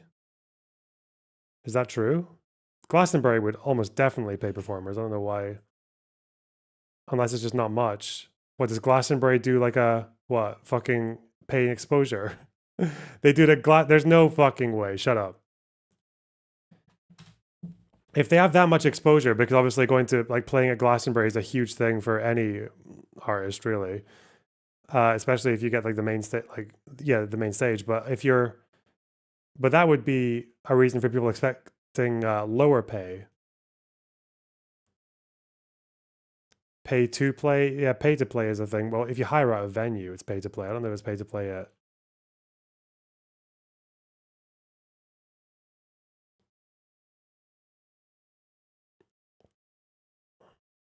It's about 10% of other festivals. Yeah, that would make sense. That wouldn't surprise me if they did that. There are some. When I was in bands, there were some charity events that we just didn't get paid at all for. If they were big enough, we would just do it for free.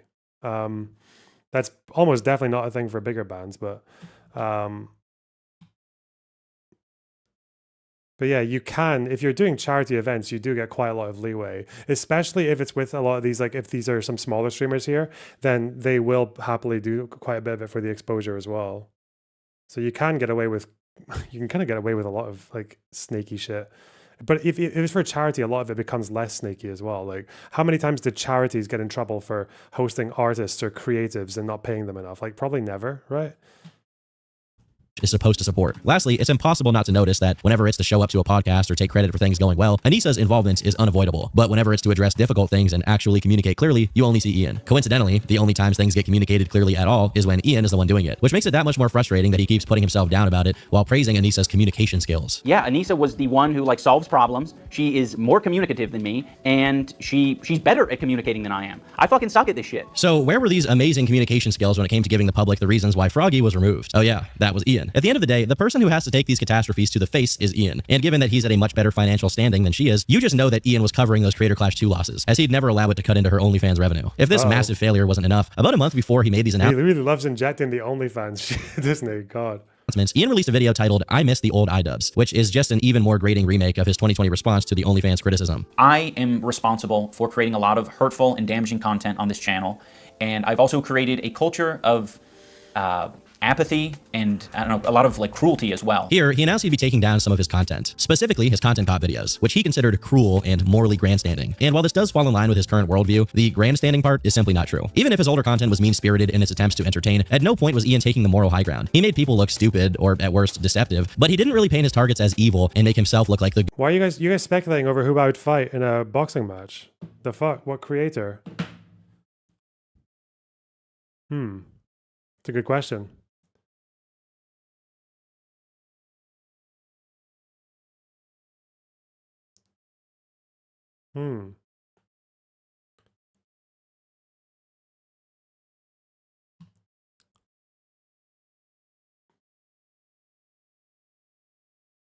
Queeman. I would never hurt a hair on Queeman's beautiful little head. What are you talking about?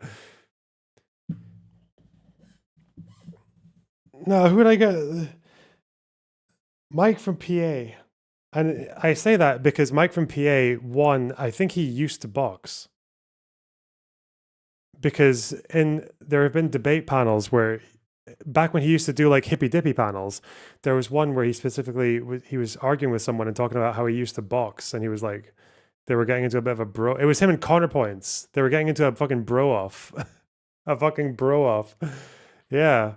He would, so apparently he's done boxing. So that means I would have a bit of a fucking task. I have to take it kind of seriously. But it would also be good because he's the kind of guy that would lie about his height, which means we would get onto the same card, right? Because he would lie about his height. And then we'd end up in the same class, right?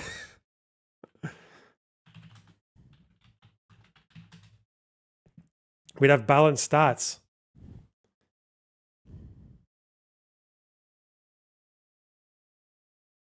Good guy in comparison. That's closer to what H3 did when he used to cover things like CSGO skins, and it's not what iDubbbz used to make. He also says that he only got up to those things in the first place because— It's by weight. But don't people talk about having a reach on someone? Do they not consider height at all?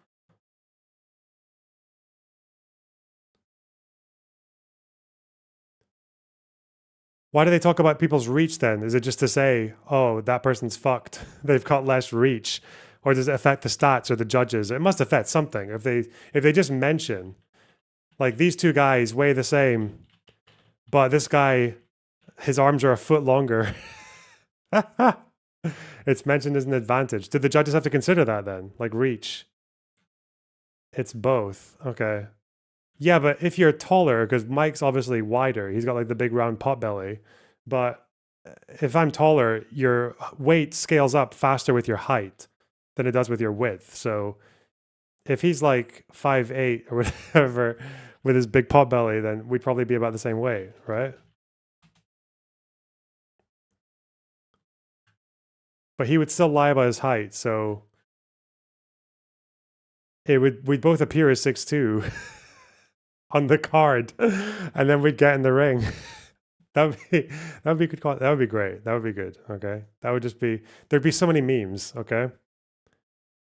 he felt his personality wouldn't be enough to entertain people. And although he's right, it's completely irrelevant. Everyone knows IShowSpeed barks and lunges at his computer screen to entertain his audience. That's not his personality. That's just something he plays up for content. To think that this is somehow a crutch or to have some kind of imposter syndrome about it is on the same level as thinking that WWE is real. Later on in the same video, he starts talking about how important it is for him to open up and let his audience see who he really is. But the thing is, that's just not entertaining. Even the most successful streamers whose entire career hinges on the cult of personality surrounding them need to be doing stuff all the time to entertain their audience. Ultimately, the people yearn for content, not support groups and sensitivity lectures, however harsh that may sound. Moments later, he pivots to talking about how bigoted his content was, his responsibility for his entire audience's actions, and how he's ready to begin working toward redeeming himself. And I just want to make it clear that I am absolutely responsible for my audience. And, you know, I guess if you want to, you know, look out for people who are red flags, it's definitely people who had my mentality that say, I'm not responsible. The thing is, if it's true that he's responsible for his audience's actions, then he has absolutely no hope of ever redeeming himself. He had tens of millions of people repeating all kinds of unsavory catchphrases, and many of these people didn't even watch his content and just knew him from clips and memes. In order to undo it, he'd have to commit seppuku and light himself on fire like a Tibetan monk. Or alternatively, he could just acknowledge that his content was just that, content. He can claim his intentions were irrelevant all he wants, but at the end of the day, it's clear that he wasn't indoctrinating his audience or sending a message. He was just being offensive for the sake of entertainment. If at any point he was morally grandstanding, that point is right now, as he tells the people who liked his old content that they need to acknowledge that it's irresponsible. But it doesn't matter. I don't think anyone deserves that level of cruelty or hate.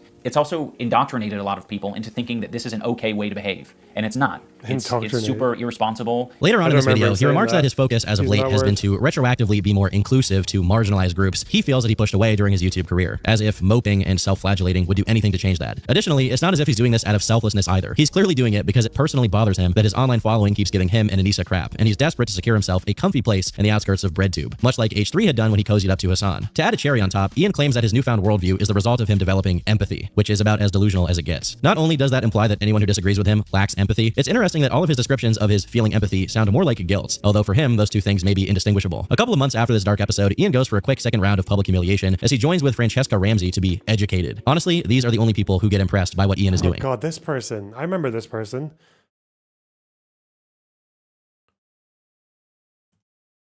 She was the one shitting on Anna Kasparian over the birthing person shit.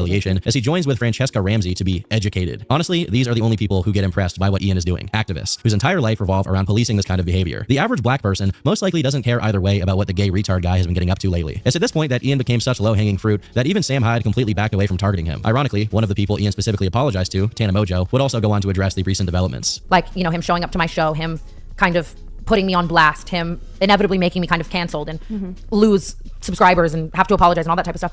I kind of think I'd like deserved that. I don't feel like I'm owed an apology. Another previous victim of iDubbbz who came out of the woodwork was none other than the most high-profile content cop target, Leafy, who made tweets mocking him. It wasn't over birthing persons, that person, Ole, it was over the MLK stuff. It was over the civil rights protesters.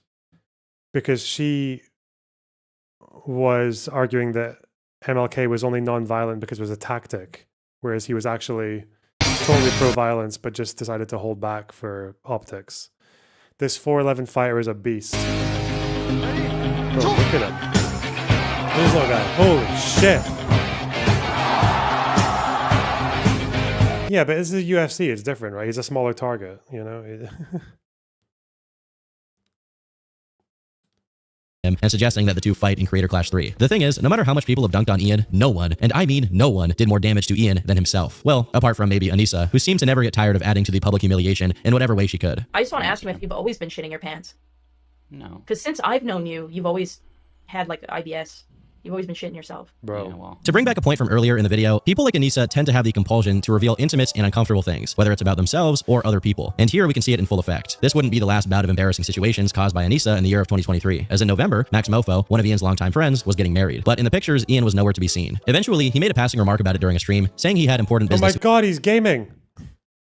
To attend to in the States, so he traveled to Australia a month before to congratulate him. While it's impossible to know what this important business was that he had to be in the States for, it was later leaked through Anissa's Discord that the real reason Ian went to Australia was to get a He is on a plane right now because he's getting a tattoo from someone that's out of town in Australia. tattoo. Now, there are a few things to say here. First off, there's the obvious, which many people have said, which is Joji, who is certifiably a more busy and famous person than Ian, managed to make it to Max's wedding, but Ian couldn't. That doesn't sound right. But beyond that, he could go to Australia for a tattoo, but he couldn't go to his friend's wedding. And lastly, why, after nearly 10 years, is Anissa still telling her Discord about her personal life, knowing that it will get leaked? And to make matters worse, she's once again talking about Ian having IBS and pooping himself, specifically that she thinks she gave him food poisoning by improperly boiling her food. I thought she was the nutrition specialist. How can you screw up boiling something? I don't know how, at this point, the issue of Anissa's need to parasocially connect with strangers online hasn't been dealt with. It is potentially the root of every bad thing that's happened to them since 2019. Oh, no. But maybe that's why Ian thinks she's good at communicating. She's just yapping and exposing herself to anyone within listening range constantly, while Ian only speaks out when he needs to. Having learned nothing from the absolute catastrophe that was Creator Clash 2, in February 2025, Ian resurfaced to announce his third installment. And I almost shudder to say he somehow made it worse. Within the first couple minutes of the announcement, he says this. The theory Turkey Tom really does not like Anissa. Yeah.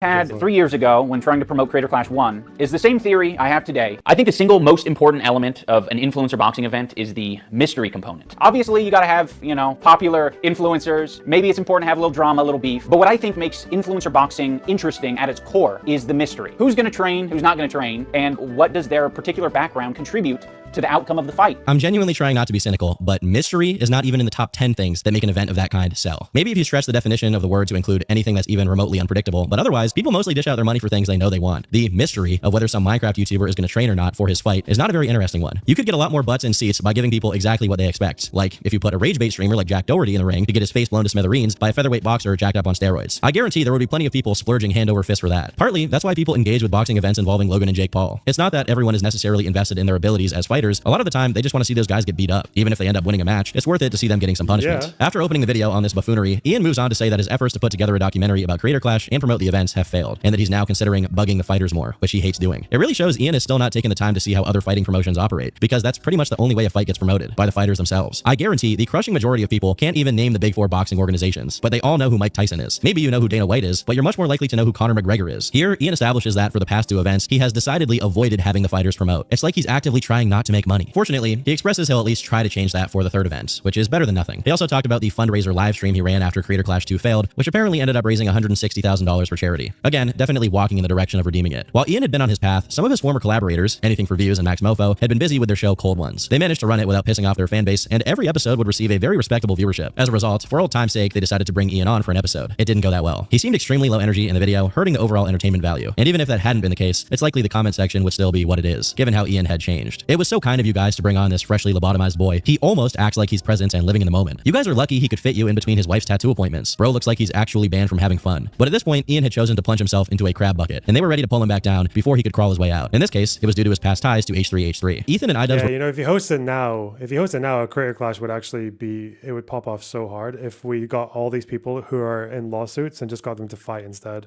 I feel like that'd be a better way to approach it. I don't know how I feel about this many lawsuits kicking around, but you know.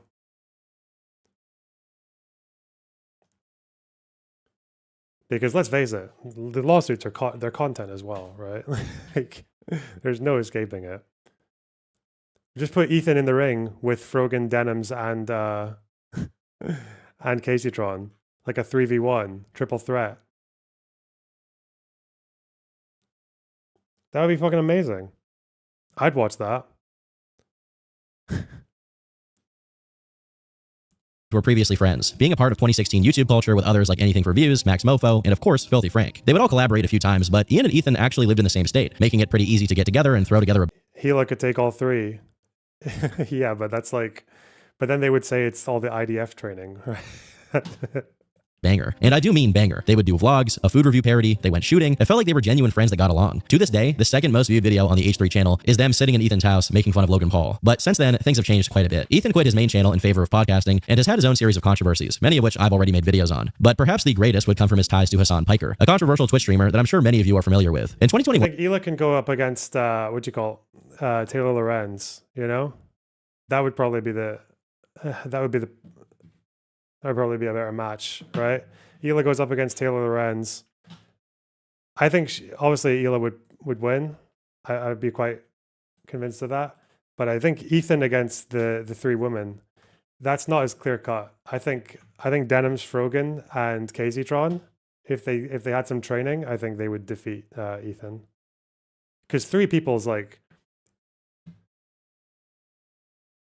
I don't know. When I used to watch like fight videos, you know, when you're in school, like people love watching fucking fight videos. When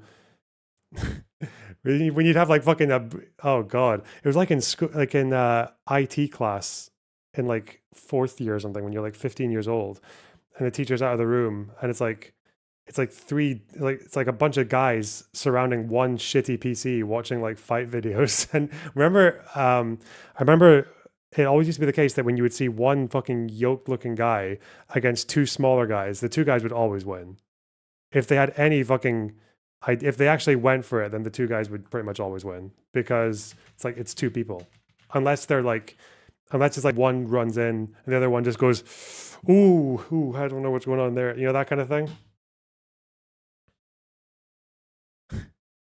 Caseytron would die after 5 seconds without smoking. Yeah, but can you imagine like Caseytron going in with the thing, the boxer thing where you fall asleep on the person? That's the distraction.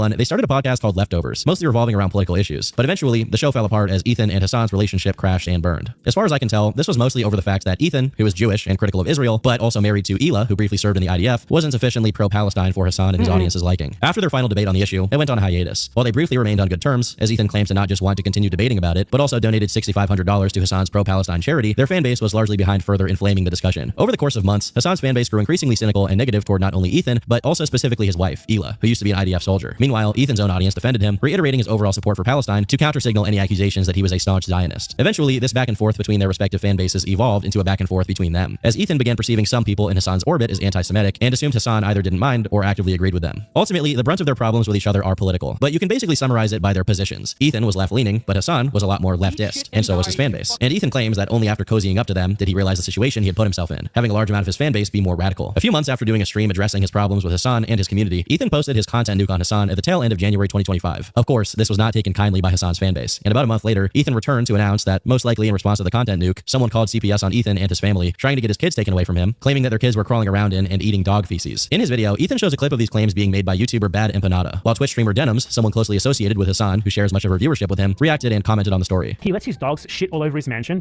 and he just leaves the shit on the floor, something that is probably related to the fact that his former housekeeper is suing him for a number of different reasons. So I would assume he doesn't actually have a housekeeper anymore, or perhaps he lost his extra housekeeper. So now the house is just like covered in dog shit. And he has kids, and his kids like crawl into the dog shit, and God forbid, I don't know what they do with it. I don't know if they eat it, or if it's just from like contact with it with their hands or something, but they contracted a parasite that I had previously never heard of in my life called Giardia from the dog shit that is all over his house. Dude, how is it that like maybe once a week I look into what Ethan Klein's been up to, and every time I manage to find more and more terrible shit. This is where Ethan tells a story about his family getting Giardia. We already have mold Mondays. Now we have shit Saturdays. Also, this is not a joking matter, by the way. It can be very severe and deadly to small children. I mean, much like many other illnesses, it's very, very, very dangerous when infants get the same sicknesses. There's like streamer Kata. Is this true?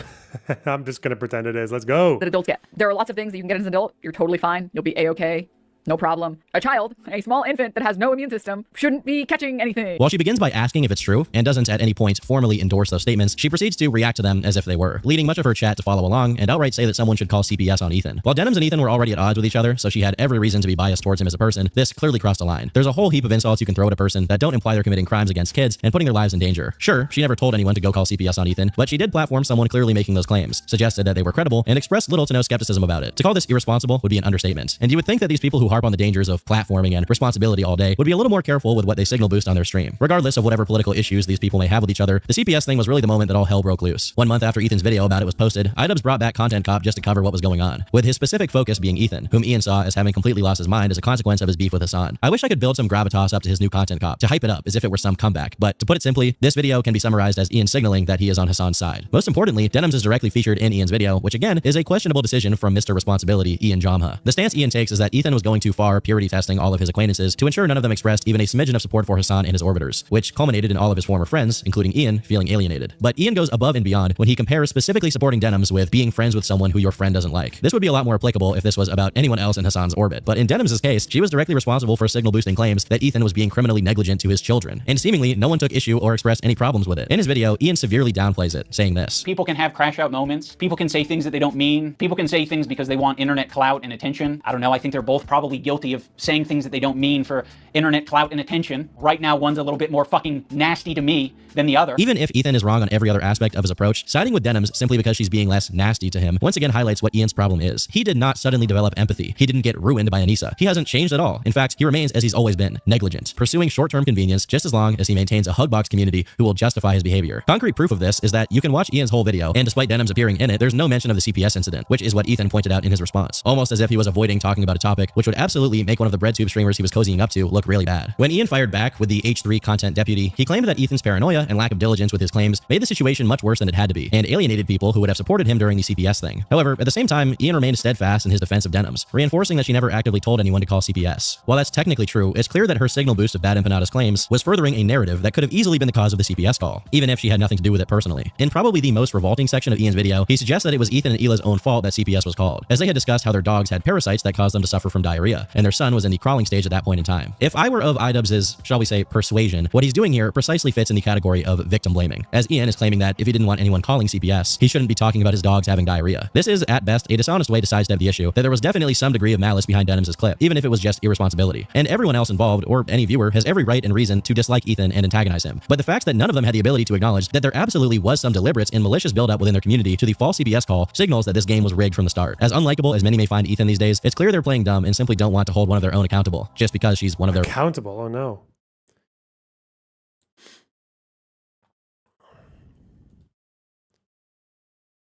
You're talking about why Ethan doesn't sue Bad Empanada? Because doesn't Bad Empanada hide in fucking Argentina where it's impossible to bring like a civil case against anyone? Like literally just hiding in Argentina like a post-war Nazi taking cover.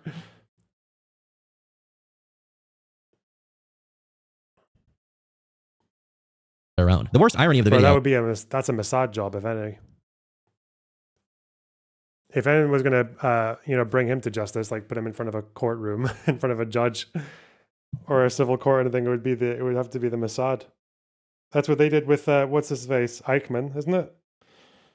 I think, if I remember correctly. Was he in Argentina?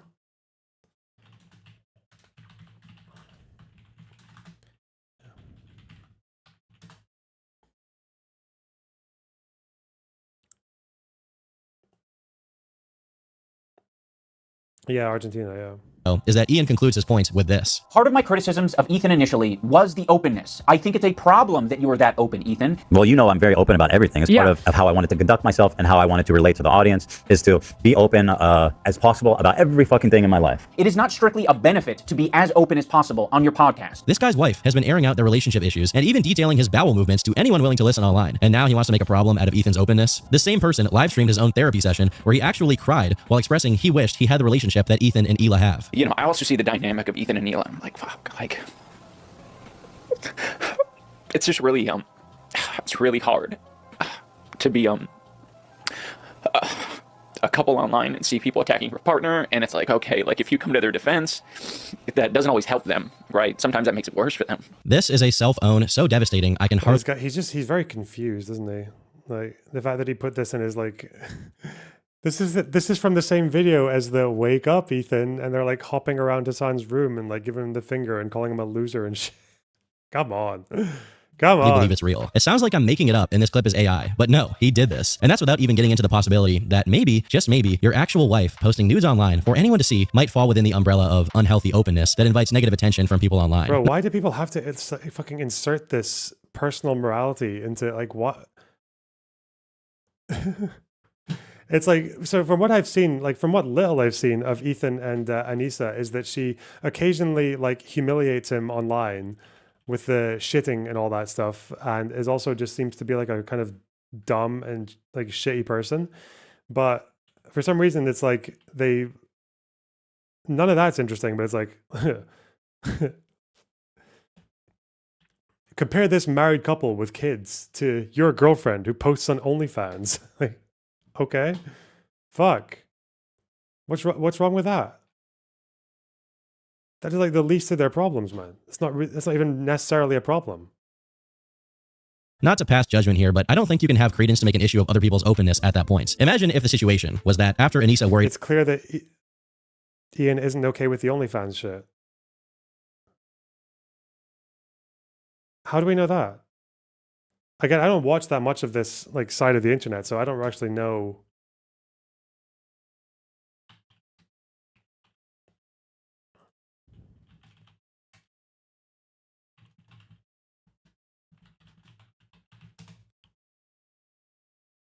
Huh? What do you think about Diddy being found not guilty? I'm pretty sure Diddy was found guilty, like right now. I mean, what? Diddy's like guilty as fuck, isn't he? Oh wait, acquitted. Did I just misread this? What the fuck? No, guilty on lesser charges, like transporting for prostitution. Okay. But acquitted on sex trafficking. 2 counts out of 5. Guilty on 2 counts. I have not followed this at all. I don't know what the point is in me commenting on this, but so damn. I guess that is kind of like not guilty of the big thing, is it? How do you transport people for prostitution but not be a sex trafficker? Hey, what? Okay, hang on. Legal.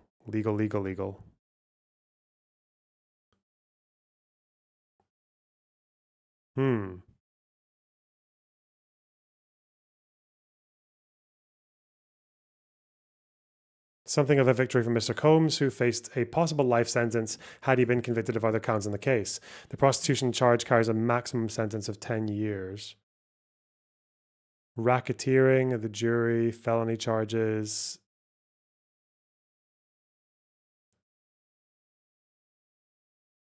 Government's evidence contradicted his case. They acknowledged that Mr. Combs had engaged in domestic violence and drug use. They badly exaggerated claims he was a sex trafficker. So where's the transport thing?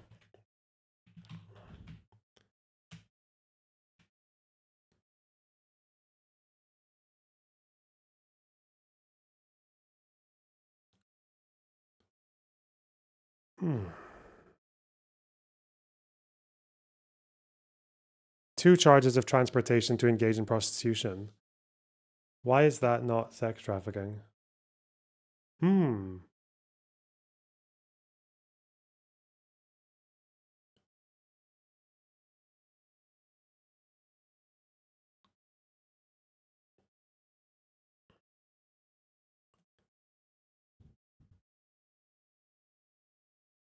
don't even know if I trust any of these outlets on legal stuff, especially after the way that these guys talk about ICJ things. Oh no. Where's the, I just want to know about the transport thing. Come on.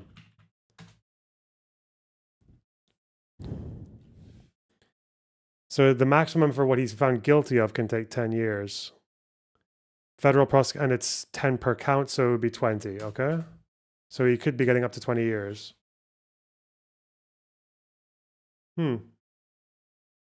It's because of interstate commerce in the United States. Oh, really? Everything comes back to interstate commerce, doesn't it?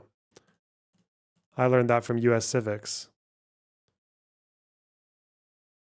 About potentially having given Ian food poisoning, someone called the police and reported her for attempted murder? Or what if, back when she was airing out the relationship issues on Discord, someone made a video claiming Ian was an emotional abuser? Would that be justified, or would that be considered targeted harassment? Again, Ian has been chronically using the word harassment to describe his detractors ever since the OnlyFans incident in 2020. So he has absolutely nowhere to stand when it comes to downplaying Ethan's situation. Did Ethan attract some of the hate he's gotten online by inviting Hassan into his community? Yes. But most importantly, is Ethan being held to a double standard due to his political stance? Absolutely. And over time, the issue only festered, as people in Hassan's orbit doubled down on it. First, on the 8th of May, Denims made a tweet. Despite publicly acknowledging that I have never endorsed and even denounced calling CPS on Ethan, he has continued to spread this malicious lie. We should hold influential creators like this to the same standard we hold anyone else to. I am going to do my part. If Ethan Klein doesn't retract his lies about me, I will look into legal avenues and convince him that he should have. She also continued to comment on the situation on her streams, where it was said that the Kleins were milking the CPS situation for sympathy. I think it's embarrassing for Hila here to be like, this is so traumatic for the kids. You're trying to traumatize the children. It's like, dog, you literally, the vast majority of people are like are not remembering anything that happened to them at 3. It's just sympathy, right? It's just, she's just pulling like the IDF classic card of like, please, my life is so difficult. Denims ran a GoFundMe page to try and raise $150,000 for her to sue Ethan. I can't understand how you would,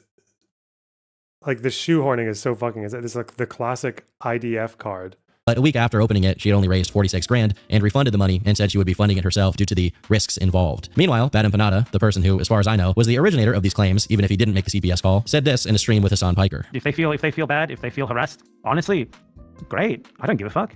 Fuck them. Fuck each and every one of them. We need to be mean to these guys. We need to be assholes. They deserve it. A little while later, Bad Empanada posted a video of himself pretending to call CPS on Ethan, which was reacted to by Denims, who played along and sarcastically condemned the joke. For the record, I've criticized Ethan Klein many times in the past, and I may do it again in the future, but it is quite annoying to see these people go from sanctimonious sensitivity police to edgelords at the drop of a hat, just as long as it's about antagonizing someone they disagree with. Fortunately for Ian, he was only associating himself with people who do the tolerable kind of attacking others online. Since what remained of his fan base all shared his ideology, his online presence was unaffected by this entire situation. What it wasn't affected by was that, before it could even materialize, creator Clash 3 fell apart, or at least Ian's involvement in it did. For context, most likely due to the Jamha's continued association with the event and their continued infamy and involvement in online drama, people had already been dropping like flies for a while. All the way back in March, there were claims of people who attempted to refund their purchase of digital pre-orders and were having trouble doing so. But as the beef between Ian and H3 erupted in late April, Lena Ayad, the executive assistant of the H3 podcast, who was slated to fight in the third installment of Creator Clash, dropped out of the event. Apparently, this was due to it being demanded of her that she promote the event, which would directly benefit Ian, with whom she was at odds with as a consequence of his content cop. Clearly, the problem was Ian and his involvement in online drama. Ironically, the reason Ian pushed Sam and Froggy Fresh away from the event was fear that they would hurt his reputation, only for Ian to do it himself anyway. A couple of days later, the official Creator Clash 3 Twitter account notified that Ian and Anissa had fully stepped away from Creator Clash, relinquishing their ownership of the event altogether. In this announcement, along with Lena, it was mentioned that Harley Morenstein, one of the most high-profile fighters in the event and a pretty decent boxer, also stepped away due to Ian's crash out and his association with Hassan. I saw a clip of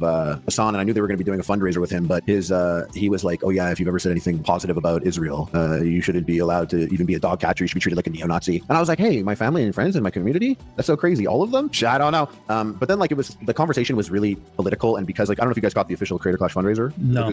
They just did one with like Hassan, and it was him reacting to this video that Ethan made about him. So they're just like talking a lot about like the Houthis and Hezbollah and Hamas and like was there rapes on, and like it's just all this, and I'm like, what's up with the boxing though? Of course, as other fighters stepped away, the refund request spiked to the point where the management made an exception to its refund policy to accommodate it. The rest of May went by uneventfully for Creator Clash until on the 29th, they posted a video on the official channel announcing that the new owners of the event were Elena Pierce and Aaron Hansen, who were already technically involved in the event's ownership since they co-owned Real Good Touring, with whom the Jamhas were partnered since the very beginning. Parts of this video were good news, as Aaron mentioned that due to the rescheduling of the event to October, anyone who bought tickets to the previous event would be refunded appropriately. This is a welcome announcement given people's justified concerns about refunds. Additionally, as Ian had spoken about before, they were running a charity fundraiser separately from Creator Clash to ensure that there would always be money going to charity. And at this point, they had already raised almost $250,000. But in this video, there was the mention of Ian and Anissa's financial stake being dispersed to pay the fighters more. You may be asking, what financial stake? This is the first time we've heard about this. Well, if you go to the transparency page on the official Creator Clash website, in the last item of the FAQ, it's listed that on top of the flat rate that the fighters get, they would now get 20% of the net profits and an additional 34% of the total, which originally belonged to Ian and Anissa. This sent shockwaves through the internet, as people understood this to mean that Ian and Anissa were always taking over a third of the money for themselves from the previous events, including the one which failed to raise money for charity. Immediately, Ian took to Reddit and Twitter to explain himself, claiming that this 34% cut was not present in any of the previous events and would only apply to Creator Clash 3, although it never materialized since the event hasn't happened yet. First off, I'd like to once again remark that it's always Ian that pops his head up to take the damage to his reputation, despite him and Anissa being equally responsible for the situation. It's interesting how selective this equality between them is. When things get heated, miscommunication turns into a ghost. Secondly, I gotta say that it's convenient that this 34% cut wasn't mentioned in Ian's Creator Clash's back video, almost as if he knew it would sound bad and opted against including it. Lastly, I understand they're the ones organizing the event, but so far, every attempt of theirs at promoting it has backfired and betrayed the entire purpose. So it's kind of insane to see they were still interested in getting over a third of the proceeds, despite them constantly bringing harm to the event and its reputation. Even if he wants to blame Sam and all the negative attention that whole thing brought to Creator Clash, who's the guy who went out of his way to personally make an inflammatory documentary about Sam Hyde in the first place? Ian. At the end of the day, it's always Ian. In early June, iDubbbz resurfaced on his YouTube channel to once again address the claims being made about his financial involvement with Creator Clash. One of the first issues he covers are the gala events from previous Creator Clash events, which he claims he believed helped promote the events, as it got a bunch of content creators together in one place, so he assumed they would post it to social media. But these guys didn't fight, did they? That's Esfand and Amaranth. Did they actually fight in Creator Clash, or is this just like were they just commentating?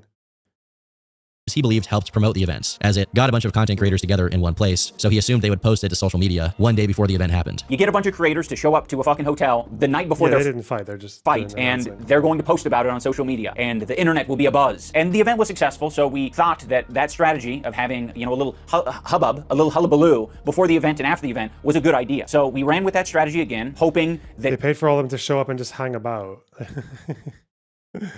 That's fucking mental, man. What? Yeah, I don't know. I feel like it's kind of difficult for me to like engage that much with this side of things because I just didn't know all that much about iDubbbz until the content cop thing with Ethan came out. But if this is how he's been the whole time, he just seems like a very dumb person. That's it. Like he's just a very silly person. creators will post about it and be excited about it and buzz will be generated, but it didn't happen. Or maybe it did happen, but it just didn't sell tickets. Yeah, not really convincing, especially since there were it is quite mad how Hassan has just kind of like left him out to dry though. Because Ian is currently getting a lot of shit from all these different sides of the internet now because of his attacks on Ethan, but now that these people have gone after iDubbbz, it seems like the Hassan sphere have just kind of like let him be. Like he's done his piece for them. He's made himself useful, and now he's just thrown out. You know, he's fulfilled his use.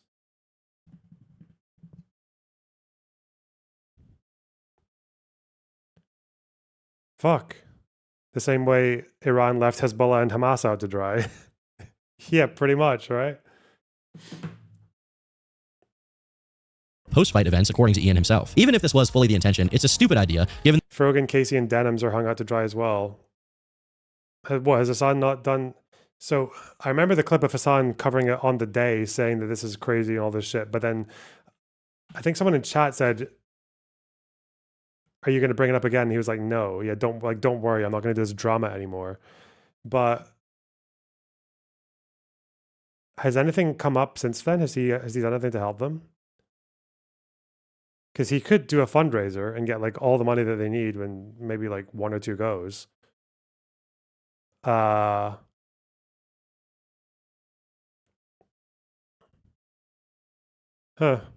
He's not going to support it financially. It's not really about him supporting it though. It's about fundraising, right? Because like as far as his capabilities go, he can fundraise like a few 100,000 in a few hours if he wants to. And I imagine his audience would probably support people defending themselves against Ethan as well. Maybe. Or maybe he just understands that if he does donate, then it's money that goes to Ethan, not to the... Oh, no.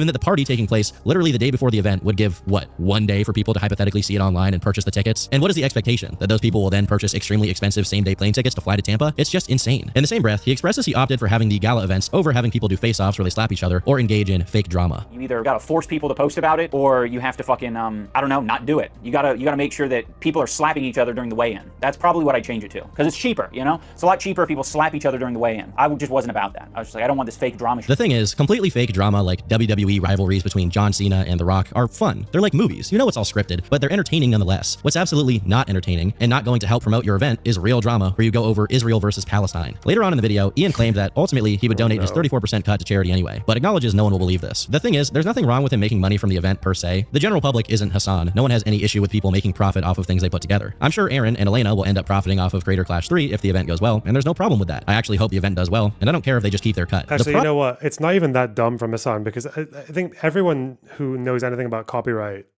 is probably quite easy saying that those lawsuits are fucked for the defendants, right? Like for the copyright thing, like Denims might have something in the fact that she did react like a bit, and definitely more so than people like and reacted about as like, you know, comparable to XQC Asmongold, as far as I know. Definitely XQC. So they could say like some kind of like moral case, because people talk about this thing where, because Ethan's obviously going after this like standard of malicious intent, right? Like the whole watch it here, don't watch it on Ethan's channel and give me money for it. Like, yeah, like we are stealing content like in the most clear possible way. But that standard is obviously arbitrary. Like you don't need that for copyright. You just need to show the infringement. It doesn't care why they did it or what they thought they were doing when they did it.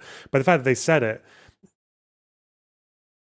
I think that still matters for a jury, because like malice is such a it's such an obvious thing, like, and it has like that emotional resonance with people that would probably make it like much easier for a jury or someone or anyone else to like see as guilty. Like it's really obvious. It makes it much more open and shut in terms of like how the average person would view it, as opposed to the 4 factors of the fucking law and everything. Yeah. It matters for damages. I think that's just guessing again out of limited knowledge, but what for statutory damages or whatever the fuck it's called?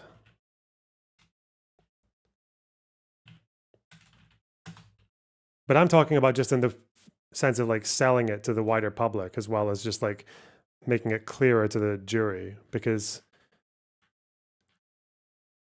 obviously jurors are not lawyers. They'll get things explained to them to some degree, but I think all the explanations that you can give to a juror on the 4 points test and everything else about copyright and statutory damages and all that stuff, it's never going to ring as hard as just being shown someone acting in very undeniable, like with malicious intent. I think that's But I wonder if that's why people are just not interested in defending them. That's why I was coming back to.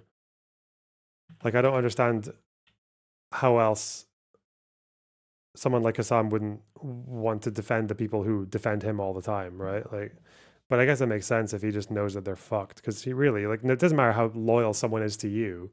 If they do something stupid, like, you should leave them out to dry, I think, because otherwise you're just like encouraging that behavior. It's like the thing when you're like hanging out with friends and there's one guy who's just a difficult pain in the ass, and he goes and starts a fight with like 5 people, and they're like, for no reason, right? Like, they just do some dumb shit and get themselves into a fight, and they're like, oh, why are you not helping me? I thought we were friends. I'm like, yeah, but like, how often do I drag you into fucking brawls for no reason? Like, fuck you, you know?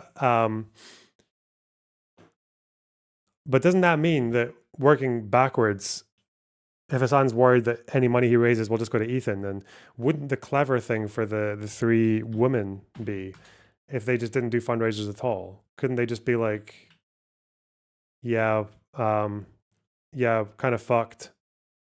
We're a bit fucked here. Probably just gonna go bankrupt, and then that might discourage Ethan from going further. I don't know. Obliterated. Problem is, this cut was undisclosed by Ian and Anissa and was only revealed later by Elena and Aaron, who did so with absolutely no ill intent towards the Jamas and only to be transparent with the public. Ian and Anissa could have done this, but didn't. And although Ian is willing to come out and admit he sucks at communication and is at fault for these mistakes, there's always a person who is conspicuously missing from the picture. I would like to get into the rest of the content of the video, but it can be sufficiently summarized by 1. Ian complaining about concern trolling, 2. Referring to Anita Sarkeesian of all people as an authority on the subject, 3. Making fun of himself for being a white guy who took years to realize how right she was, and 4. Making fun of Tim Pool. Does it matter? Not really. To my surprise, the scholar on this topic is Anita Sarkeesian. Yeah, it's been almost a decade since like the Gamergate time, and go figure, the white guy 8 years later is like, I think Anita Sarkeesian was kind of onto something. There's a lot of assholes on the internet, and they're kind of misogynistic too, I think. It's crazy what a little CTE or the love of a woman will do to you. Ultimately, Ian got what he wanted. He lost it all to ingratiate himself with breadtubers, to sate his craving for punishment, his guilt for telling offensive jokes a decade ago. The thing is, Ethan, who now is his sworn enemy, did the same thing. He restructured his entire presence to join the margins of political streamers. And what did he get for that? I wonder if Ian is naive enough to expect him to stay in their good graces forever. I won't actively wish it upon him, but even Anissa could turn on him if the circumstances are favorable enough. I think admonishing him at this point is completely useless. He's not going to do a 180 and become based, even if his wife leaves him and his newfound community turns on him. This is who he chose to become. It's dumb to blame Anissa or anyone else for what's happening. Ian voluntarily chose this for himself. And at the end of the day, everyone has to respect the rule he has decided to subject himself to. The only question is, if the rule you followed brought you to this, of what use was the rule? I've been Turkey Tom. Thanks for watching, and until next time, leave me alone. Okay, whatever. Did we cover Diddy avoiding the worst charges? Yeah, because as you guys know, I have constantly, religiously kept up with all the Diddy drama, and I have so much context to provide on the Diddy case. I know exactly what he's been accused of, what he's done, what the evidence is, and what the charges are, and what the jury decided, and what he got away with and what he didn't. Like, what the fuck? Yeah, so apparently, yeah, he got away with, he's acquitted on the worst charges, but not every single charge. So the 2 charges that he has been found guilty on could give him 20 years. That's what I know so far. I don't know why he got away with the other ones, but who knows? More slop, please. Probably do 1 more slop, and then we'll do... Wasn't he found guilty on 4 of 5? I believe it was 2 of 5, no?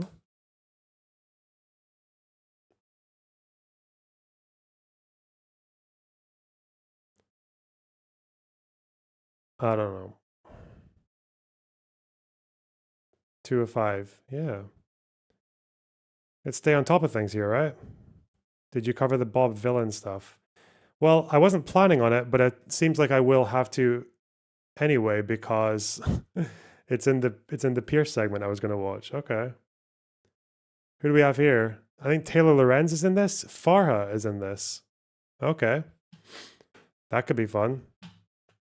I don't know what there's to say about this, though. Doesn't feel like there's much to say about him.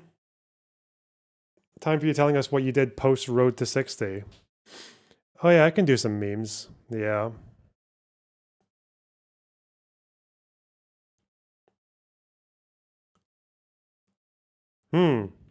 It's bad. I can definitely say it's bad.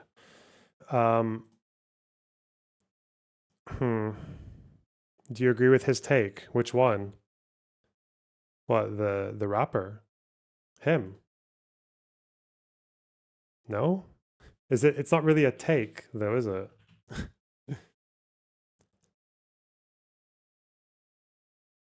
Wait, what? Oh my God. There's no way. There are former Hamas hostages who are on the Fauda set.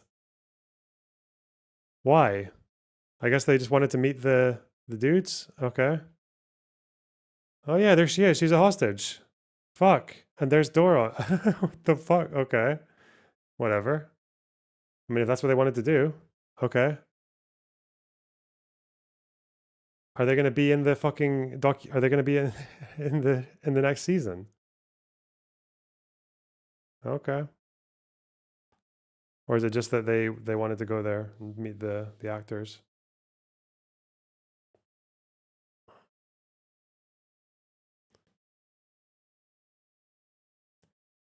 What is this? The JC.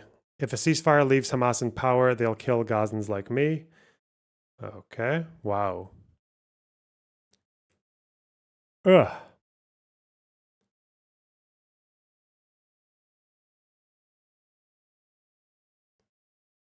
West Bank support for two-state solution has gone from 46 to 74. Okay.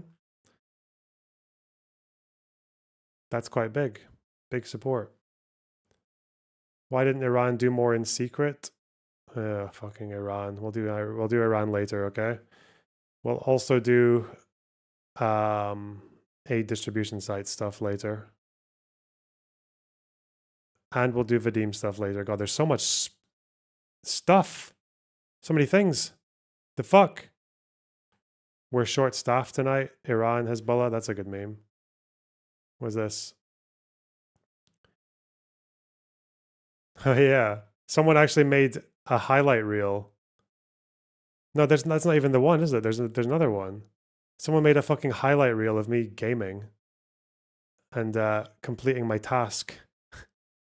Completing my task. A 12-minute highlight reel. What the fuck? That's a lot. That's quite a lot. So I believe I have a download, don't I? I've got another thing here of it. Yeah, so what's this? It's got like dates and everything. 19th of June. What the fuck? I knew that, shut up. Holy shit. With Obsidian music in the background. At the moment, America. Oh yeah, guys, breaking news. In case you didn't know, in case you missed the old breaking news, I did complete my World of Warcraft task, okay? I did in fact get to level 60. And did it faster than what was once the world record in like 2006. Party popper emoji. Happy birthday. It's like boner box. Party popper emoji. Hope you're having an epic day. Now go buy yourself some proper Scottish haggis and celebrate like a true Scot. Wow. Glass emoji. You would. Thanks for the €10. Really appreciate that. Wow. So hell yeah. After how many deaths? I think it was 5. So I died level 48, 59, 58, and 30. So yeah, 4 deaths. But yeah, the way I see that with like breaking what used to be the world record like almost 20 years ago, I think is like it's like running the sub 5-minute mile. You know, that's how I'm going to treat it. You know, because once upon a time the sub 5-minute mile was supposed to be impossible, right? But then one person did it, and now like lots of people can do it. So that's how I'm treating it. Okay. Like your own war. But America is not $1, not one. Is this how I died in America is the not involved in this war at the moment. Ben Ferguson. Oh, yeah, no. it's amazing he just said that Israel would kill him. I asked him 7-8 times. That's not true. What would they murder you for? What would they murder you for? And I said over and over again, you said that Israel would murder you. They murder journalists more than any other country. So they you're telling murdered me right more now. journalists But than that's World me. War I, They World zoomed War in so II, hard. What the Vietnam, fuck? and Afghanistan combined. Let me be clear. They murdered more journalists than all other conflicts in the world combined. They murdered Muslim Americans. 12 of them. Here, I'll put this on while I go to the bathroom. Okay.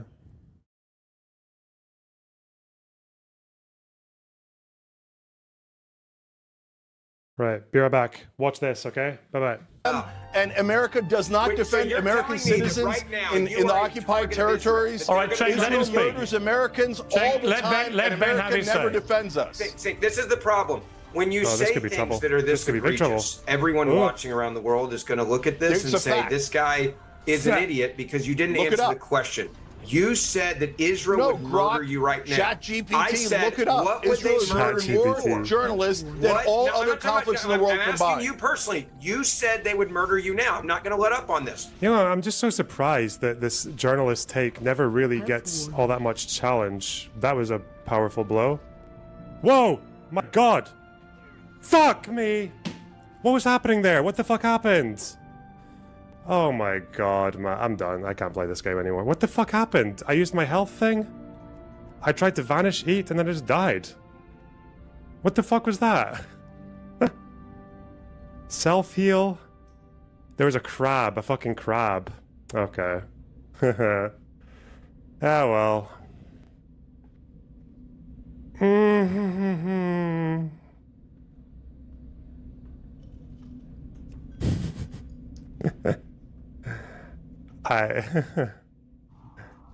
I don't even. I had so much to get out of that. I had so much to avoid that. I had so much to get out of that. Holy shit. A fucking crab. A scarab, sorry, not a crab. There was a bunch of scarabs.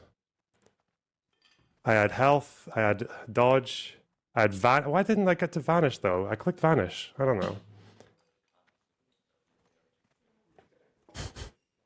I'm fucking molding that. That's unbelievable.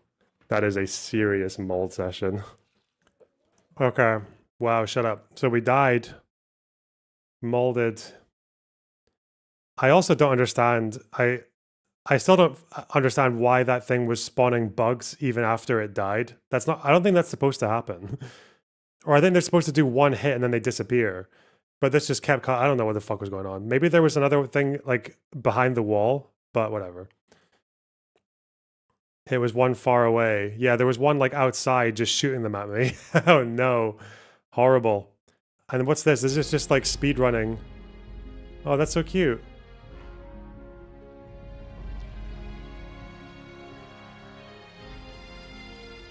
Look, they just did like a hyperspeed thing for a few minutes. Focus to fuck.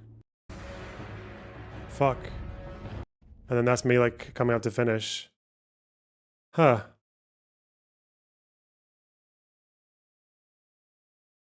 And then this is how it finished. This is how we closed it. It is you and I. I didn't make this edit, someone else did.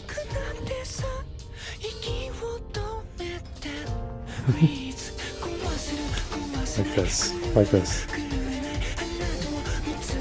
Ah!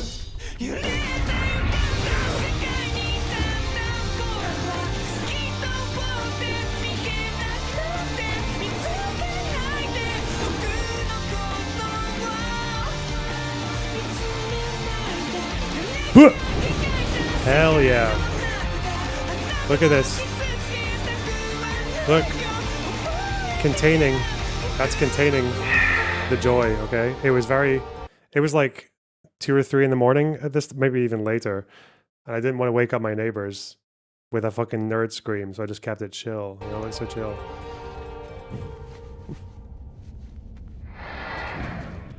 Good job, guys. And with that, the WoW Gamer Gooning session has ended. That was a very well-timed chat as well. Well done.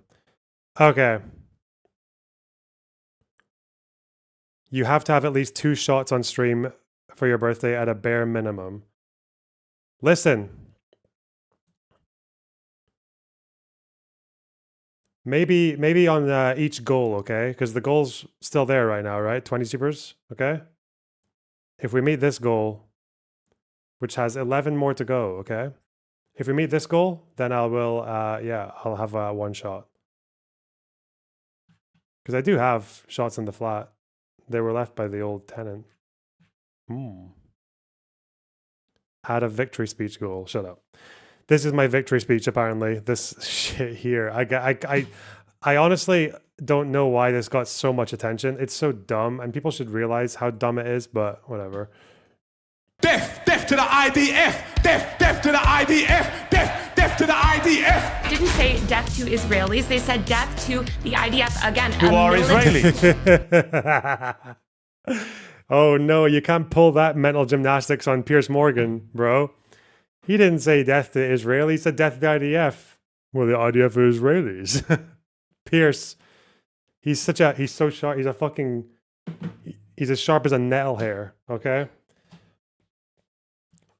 So I don't know. This is just the thing that's got so much attention for being like the dumbest fucking.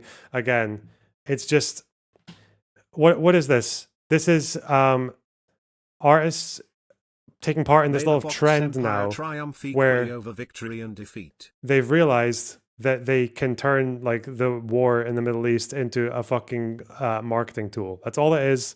That's all it is. Glastonbury, fuck Glastonbury. Glastonbury's always been shit, okay? It's always been middle class. It's always been mid-40s. It's always been midlife Treat crisis. yourself to a caterpillar cake. It's always been shit, okay? It's always been a waste of time. It's always been posh, muddy, and cringe. And now this is just part of that. That's all. What do you want me to say? What the fuck? What else is what's the commentary? Oh, death to the IDF. Well, okay. Well, okay, logically, what does that mean? Death to the IDF. Okay, the IDF is the military of Israel that does, and we're saying this to a very far left audience. Okay, what do far left people think about the IDF? Well, they think that that basically every Israeli Jew is IDF, right? Like they're either reservists or they're doing their mandatory service, which again is not true. Like not everyone who does mandatory service becomes a reservist, but yeah, they all do mandatory service at some point, unless apart from the small few who get religious exemptions or whatever else. So according to the logic of like the people that he's pandering to here, because he is pandering, the death to the IDF would mean death to like majority of Israeli Jews. Yeah, that would be a fairly easy logical conclusion to make. And at the end of the day, you can say it's all rhetoric and it's all just like whatever, an artist doing a chant and everything. And 90% of the time I'd be inclined to agree with that. Like it is just like a guy, like it's a performance, and he might think he's doing something political here, but no, it's still it's a performance. It's just a pandering fucking dumb fuck performance. Like the way that Rage Against the Machine would talk about like breaking down the system and all that at gigs where people, just paid for their tickets and went in and left in an orderly fashion and all that. And it's all, and like the mosh pits have their own kind of like unofficial rules that people generally adhere to, and like like hell breaks loose if they don't. Like, yeah, it's just like, it's a show. That's it. And for this guy, I guess the problem is that you're saying this in a context where people are literally getting violently attacked and in one or two cases even murdered for a perceived loyalty to like the IDF and Israel, right?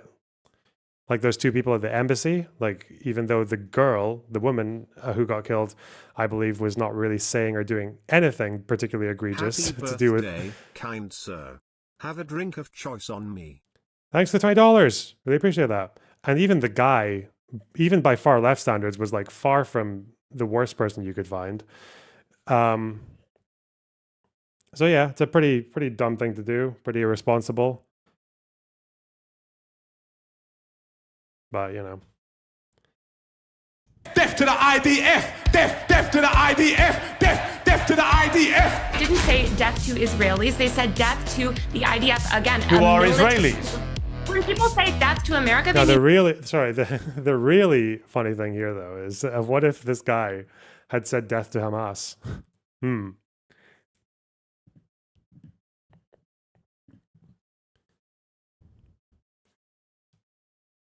That's the funny thing. The funny thing is, I think if he said death to Hamas, people would just. I don't think people would bat an eye, or I don't think they would. No, not they wouldn't bat an eye. I don't think they would. They would be cheering. Is that bad? Or if he had tried to do one of the anti-Hamas chants from the protesters in Gaza, if he had done the "For the love of God, Hamas out," or "Here, here, here, Hamas," like the Hamas are terrorists chant, right? Like, fuck. Death to the IDF! Death to the IDF! Didn't say death to Israelis. They said death to the IDF again. Who are Israelis?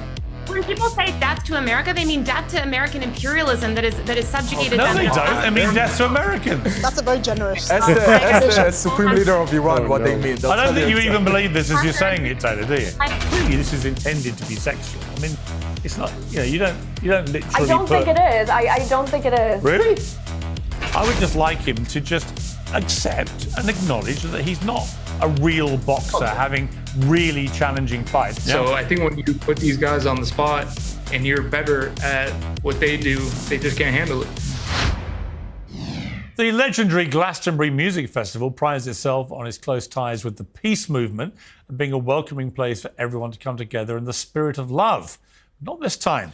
You know what? Let's be generous, because someone in chat said it. Yeah, let's be generous. Let's say they were actually just saying death to the IDF, as in like the IDF should disappear, like that the army should just disband. Let's say you said that, bro. Just because you don't like what they're doing in Gaza or the West Bank or wherever the fuck else, does not mean that the IDF is like not serving a function. It's not primarily there to defend Israeli civilians. Like that's primarily what they're there to do, right? And we know this because the IDF there was a death to the IDF. There was a point when the IDF was temporarily defeated for about 10 hours, or give or take, and that was on October 7th. That's what happens when you have no IDF. Like that, when the IDF is not functional, okay, you had October 7th. Because again, Israelis might talk about how they're surrounded by people who want to kill them and all that shit, and it's like, it doesn't mean that every Gazan or every person in the West Bank or every Lebanese or every Syrian wants to kill Israeli Jews, but it does mean that there are at least a few thousand of them who do, as we learned on October 7th. And if there is no IDF, it's death to the IDF, then bro, you're going to see a lot of fucking dead people. You're going to see a lot of dead Jews quickly. You know. You can say this of any military. Bro, I don't know about you, but I don't really know which Swiss people are going to get fucking mauled tomorrow if the Swiss army like disbands. So no, you cannot say it about any military, you fucking idiot. Like what a stupid thing to say. You understand that like that Israel is surrounded by countries that like, or groups that don't recognize it as a real country, right? Like, you know what that means? That means that, oh, fuck me. Fucking hell. If the Swiss army disbands, then who will make the knives? That's a really good question. Punk rap duo Bob Dylan laid crowds in vitriolic chants about Israel, which made global headlines and were condemned by the British Prime Minister as appalling hate speech. Free, free! Free, free! Free, free! Alright, but have you heard this one though? Death to the IDF! Death to the IDF! Death to the IDF! Death to the IDF! Death to the IDF! Hell yeah, from the river to the sea, Palestine must be, will be, inshallah, it will be free. Well, critics of the Furore say it's free speech, but free speech can still have consequences. Bob Dylan were dropped by their agents today. The United States has revoked their visas. They're also now facing a criminal investigation, which in my view is probably a step too far. But the free speech defense... Now, visas are less protected than things like green cards or permanent residency and everything else. I don't know if I feel about visas.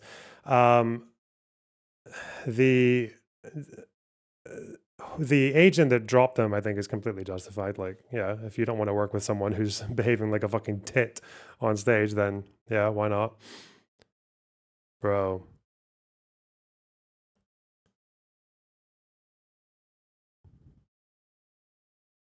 Seems to be at odds with another Brit who made global headlines, Lucy Connolly, who's currently serving a 31-month jail term for incendiary social media posts, which she deleted within a few hours. And does free speech only apply to people who go to music festivals? Joining me to debate all this, And a lot more. The Israeli author and influencer Hen Mazik, comedian James Barr, commentator Esther Kraku, and from the United States, Taylor Lorenz, the founder of the User Mag newsletter, and culture commentator Farah Khalidi. Welcome to all of you. Taylor, let me start with you. That's because not her name. You reposted somebody who said this: if you think death to the IDF is a bad thing to say or chant, you don't get to describe yourself as anti-fascist going forward. Why did you repost that?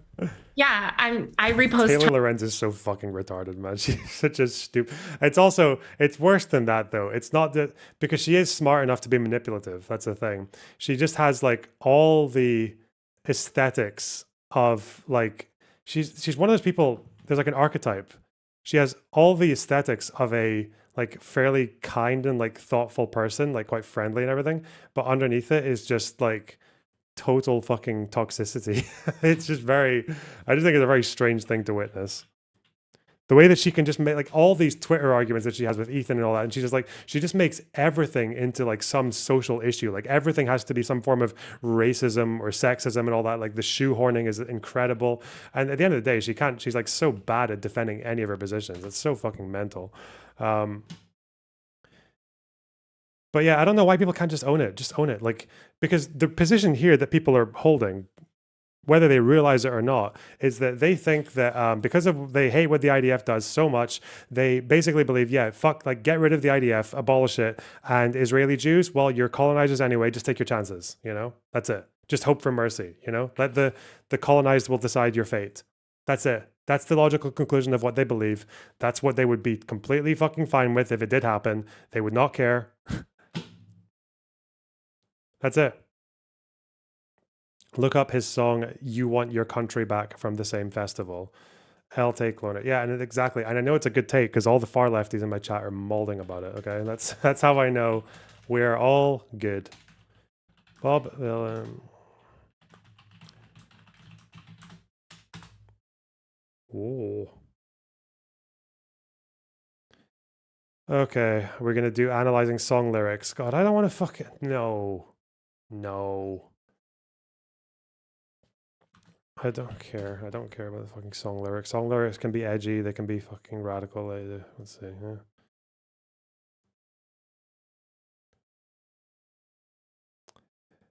I heard you want your country back. Shut the fuck up. You want your country back. Shut the fuck up. You stole it right out of my hands. Pulled the rug under my feet. I'm Nat Turner meets Nat King Cole. Well-dressed brother with revolution in my soul. We the people in the street got the goblins under the tree and their blood boils over when we speak. Okay. Shut the fuck up. Country back. Country back. Why do I care about this? Okay, whatever. It's just country, but he's referring to like fucking like the Brexiteers and shit. Like whatever. Tons of commentary on news events, basically. So I was sort of Sargon would, he'd probably make 3 whole videos about that song. resharing, which is something that I do a lot on my meme page. I kind of just reshare a lot of discourse. I think one thing that's being really lost in all of these conversations is that the Israeli military is committing genocide. And so I completely understand why people are upset about anyone sort of calling for death, but it's important to recognize that the reason that they're calling for death to this sort of amorphous military entity is because that military entity is... What does that mean? Amorphous military entity? What the fuck? What does that mean? Currently slaughtering babies and committing genocide in Gaza. And so these people that are very outraged that thousands of music goers at Glastonbury would repeat that phrase, I think that they should recognize... Can you imagine an Israeli military that doesn't operate like the IDF? No, I can't. Yeah, listen, that's my autism, okay? Is that I hear death to the IDF, and I just couldn't possibly see the subtext in this guy saying, from the river to the sea, Palestine will be free, inshallah. Inshallah, Palestine will be free. Yeah, it's my autism that's actually failed to recognize that what he's actually saying is reform the IDF. Yes, you can kill members of Palestinian militant groups who are aggressing on you, and you can bomb Lebanon and all that, but you just have to stay within the laws of proportionality under IHL. That's definitely the implication there. For sure, bro. You got him. This guy also, well, this guy's definitely, what he's actually saying is he's actually okay with like civilian death as well in war, as long as it's within the laws of proportionality. He's fine with a bunch of Gazan civilians dying if it's the unfortunate outcome of Hamas embedding themselves in civilian infrastructure. That's completely where this guy is coming from. Death is just like a poetic proxy for reform. Carefully. Azealia Banks is so funny, man. Her fucking Twitter account is so funny. Actual schizo poster. He's a vegan poet called Pascal Robinson Foster. Okay. In his defense, vegan dick is some good, clean dick, honey. I don't know why men think the vegan shit is a joke. Imagine trying to diss someone for not eating carcass and not having intestinal parasites. Like, be so for real. She's like one of the few musicians right now who is like a big fucking Zionist Twitter user, but her feed is just so schizo. Are you going to cover ContraPoints? Yeah. If they want to stop I'm probably people going to from be incorporating Azealia Banks Twitter reviews in my streams. It'll go alongside the Yeet reviews. amplifying those messages and stop people from feeling, that we should destroy the IDF. They should advocate for the end of the genocide. And in the Iraq War, for example, in 2003, if they chanted death to the British Army and the US military. People were, first No, of all, no, people if thousands of people had done that at a music festival, you'd have thought that was acceptable too?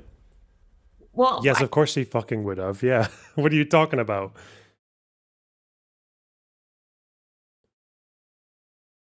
If 9/11 happened again, she'd be talking about how we need to understand the context that arose about this and why, in not so many words, America like deserves it and fuck the victims. Like that's probably what she would say. So I don't. Okay. I never said anything was acceptable, but if you remember, Piers, during the Iraq War, people were chanting "Death to America," right? I'm smart enough to understand. No, I'm talking about specifically talking about death to soldiers, right? You know, I've got a lot of military in my family. The idea. Well, hang on. The idea to me that you target in the way that this rapper did the military who are doing the dirty work for their government, that you say death to all of them, when actually they're death to the military. Well, Death they're being instructed by their government to do what they're doing, is my point. Well, right, exactly. So we should end the genocide. And yes, people are going to, if a military entity is. If I believe what Israel military and government is doing is horrid and they've committed war crimes, but I don't call it a genocide. Yeah, you are. Actually, no, that makes you the perfect liberal because all liberals are pro-genocide. What? That's kind of where you are, I think. 3Ds Max, thanks for $5. Part 2. Oh, the other $5. Thanks for that too. HBD Part 1. Don't want this read by the bot. Wait, what? Okay. What the fuck? Sister Fran, thanks for the $9.99. Hope you had one big, beautiful birthday. Thanks for being the best workday entertainment. Oh, thank you so much. Wow. Hill Belichick, thanks for the $5. How many goals must we meet for you to do a rugby shot? What the fuck is a rugby shot? I'm not English. I don't know what a rugby anything is. Leave me alone. Fish, thanks for $5. Birth. Okay. Esme, thanks for the £8.50. Noonian Star. And Brett Feinbaum, thanks for the $2. Thank you for keeping me sane, Box. You're the truth. Whoa. And, oh my God, there's so many here. What the fuck? I missed so many. Jelly Bean, thanks for the $4.99. Wait. HBD. What the fuck does HBD mean? What? I don't know. I don't know what HBD means. Is it bad? It's probably bad. Anyway. Hope you follow other WoW streamers and try OSRS Iron Man. Probably not. I don't know what that is, but sounds crazy. JS, thanks for the 50 Swedish. Thanks for the happy birthday message. Lana, thanks for the £5. Buy yourself a birthday coffee. Thank you so much. IZ, thanks for the €5. And TV, thanks for the $5. And JF Post, thanks for the £5. All happy birthday messages. Thank you so much. Wow. And MH, thanks for the $5. Belated happy birthday. Wow. Wow. is committing a genocide, yes, they want death to that military entity. Again, that military entity is currently slaughtering innocent babies. We found out Haaretz reported just last week that they were Well, they knowingly... weren't talking about an entity. They were talking about the soldiers. They wanted the death to the IDF soldiers. No, they didn't say death to the IDF soldiers. They said death to the IDF. Again, the IDF is a military entity. If people would like the public to change their sentiments around the IDF, they should advocate What for do the you end think of the genocide. IDF is?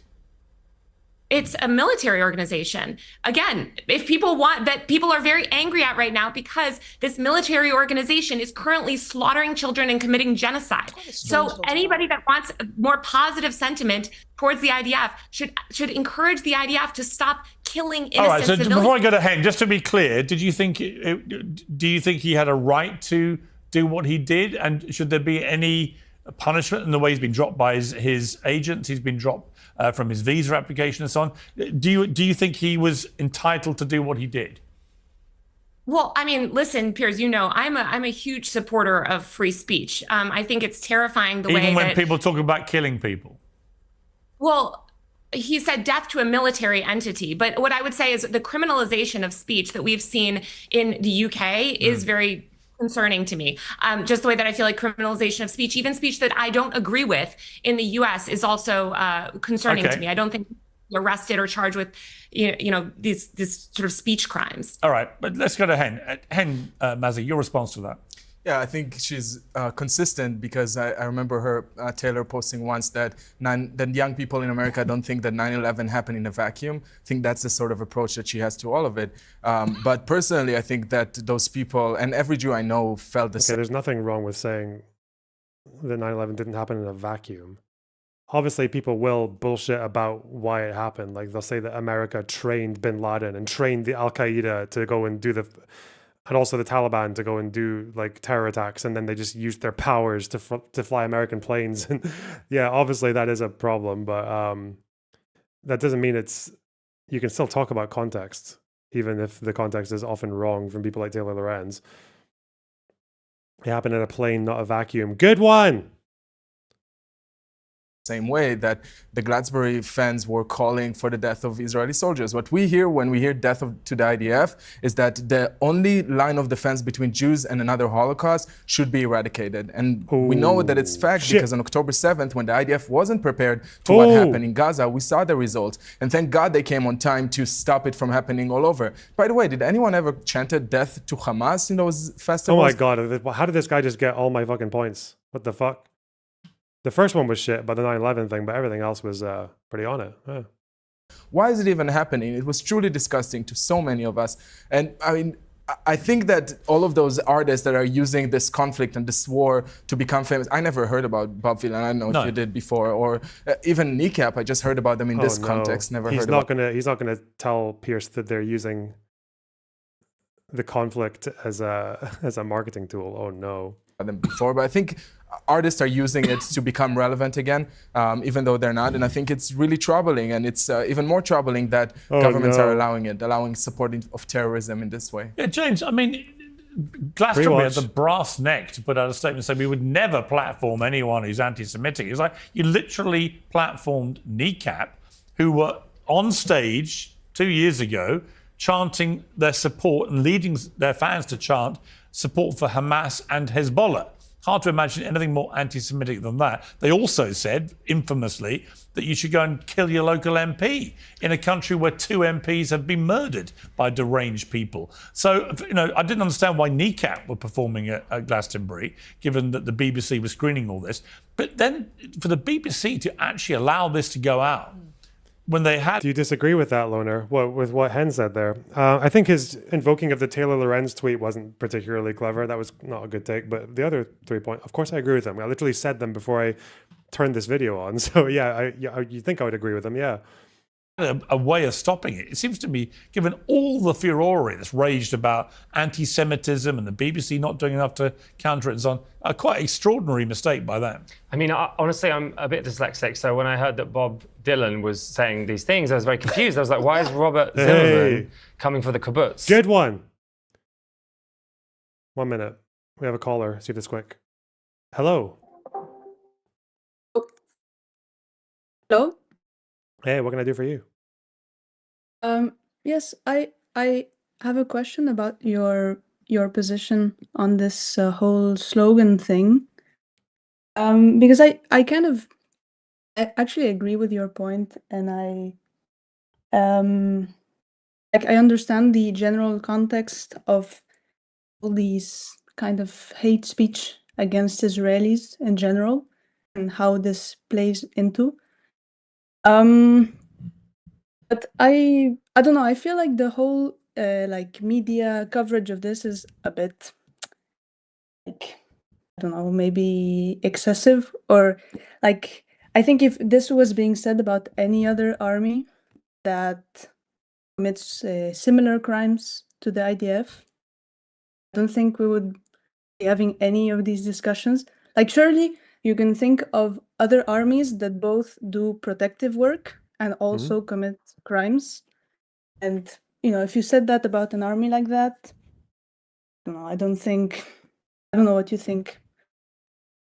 Like if someone said it's about the Saudi military, then they're probably, even though they also have a defensive function as well as an offensive one, say with Yemen. Right. Like, yeah, Right. it's you probably wouldn't get the same reaction. But I think the difference is that when people say it generally about other armies or forces, the problem with saying it about the IDF particularly is that mainly without the whole, you know, like Israel is under kind of like unique threats or unique levels of threat.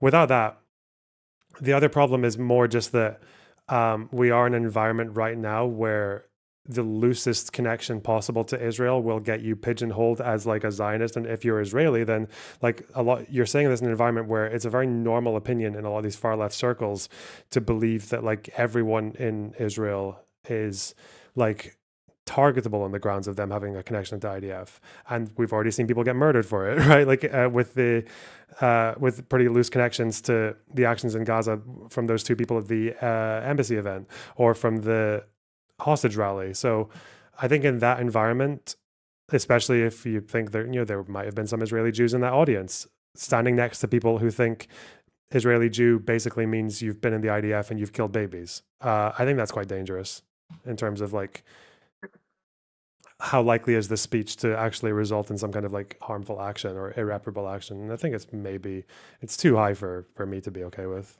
Yeah. And also the squirming that surrounds it as well, like the justifications and the like equivocating is pretty unique as well.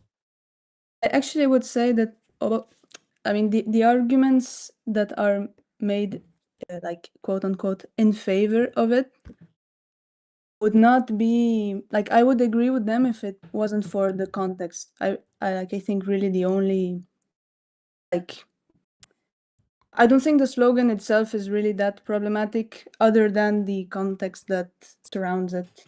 So I don't know. It's just like, what part of the context for you? The context of like how Israelis in like the US, how there was a march for the hostages or something, and some guy attacked the Israelis. Like, I mean, the general sort of semantic violence against the Israelis that becomes actual violence. Like, that's really what I find problematic. But the slogan itself, I think, is not actually. I don't know. Okay. Cool. Okay, but thank you. That's all good. Take care. Bye. Wow, nice and straight to the point. Although my Discord voice thing hasn't showed up on the screen. We'll have to maybe fix that. It's not Bob Dylan. Clearly not. It's a bit too far, isn't it? I mean, whatever side you're on here, and hopefully you're on the side of humanity not being killed. It's a bit far. I also think it's interesting that it happened at a music festival. That's quite raw, considering October 7th happened at a music festival. But again, I mean, I'm not Jewish, but if I was Jewish living in the United Kingdom, there aren't that many Jews in England. I think it's 300,000 maybe. You know, I would have felt very unnerved watching an English music crowd, I'd have been like, thousands of them chanting death to, you know, fellow Jews. Now, you might try and distinguish it with IDF, but we all know what he meant. He was saying, you know, go and kill Israeli soldiers. Right now, and I would say in the Ukraine war, I feel that Vladimir Putin waged an illegal invasion of a sovereign democratic country, and it's completely outrageous. But I don't wish death on Russian soldiers who are doing his dirty work. I think you've got to be like I did when I opposed the Iraq War. I didn't blame the UK troops. I blame the government that sent them. They do what they're told. Look, I'm not a leading expert on this. In fact, I think Ken actually posted over the weekend saying he was sat next to a hairdresser. That was me on this panel, which is rude to hairdressers because I actually think they're very intelligent. I thought your hair was gorgeous. Thank that's you why, so much, That's all I babes. remembered. The worst thing about you is I've had to see your massive head on billboards all through London because of your apparently increasingly successful radio show, which I was completely unaware of. So that was a horrific sight. Coming over I thought it was coming up into London. And suddenly one of my sons went, "Dad, isn't that James Barr?" Like, whoa. Before breakfast. You loved it. Oh my God, there's too many English people in this room. She's English as He well. crashed my car. Anyway, Is she? it's a more serious I think matter. she is. I mean, do you condemn it? Do you think it was wrong that he did this? That he started a chant. Yeah. Well, it's inciting violence, isn't it? What I think is interesting is that you are always very pro. What? Inciting violence against valid military targets? Freedom of speech. Go on, Taylor. As soon as Take him it down. is, Until they incite violence. It's a good learning opportunity. Like hate speech is different to freedom of speech, and there should be accountability. Well, actually, I mean, it's criminalised in America. You can't incite violence. Yeah. It's I think that line so, has never been crossed. They've never said free speech. I don't think it's a difficult violence. moral line. Honestly, I don't. No. I think the free speech line, when they try and use that as defence for actually encouraging violence, when Kneecap said, "Go and kill your local MP," knowing that 2 local MPs have been killed, right? That, I'm afraid, that's not a free speech issue. That is an incitement to murder, right? And similarly, when you get this idiot up there on stage, knowing exactly what he's doing, and he probably in cahoots with Kneecap, I don't know, but it looked to me like they'd encouraged people to go there early, so they caught this guy. Kneecap were not going to be put on BBC, this other guy was. It looked to me like there was probably a conversation. And then he just brazenly says, "Death to the IDF."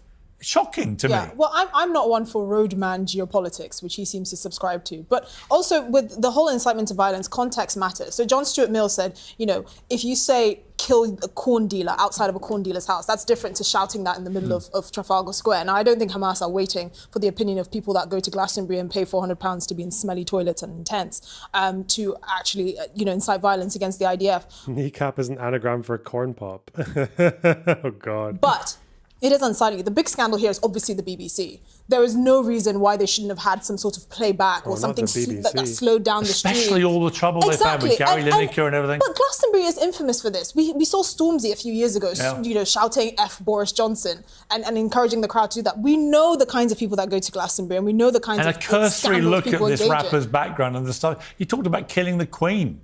Right, he's on the record as saying the most despicable things. Why is he being given a platform? I don't mind that. There are all sorts of cranks that get given a platform. Greta Thunberg, who hasn't done anything useful with her life, got on a fishing boat to Gaza. I mean, it doesn't bother me that random people do stupid things. It's the fact that the BBC, which actually has a responsibility to not air hatred, failed spectacularly at this. They didn't even see it coming, which is shocking. Taylor, let me bring Taylor back here. Do you agree that free speech does not come without accountability? Otherwise, you can say what you want to say, and he did, and he got what he wanted, a blaze of publicity, a blaze of headlines. But now he's feeling the icy chill of accountability dropped by his agency. I mean, okay, dropped by his agency, but I don't know, how hard is it to get an agent these days? I know that his Spotify listens went up quite rapidly, obviously.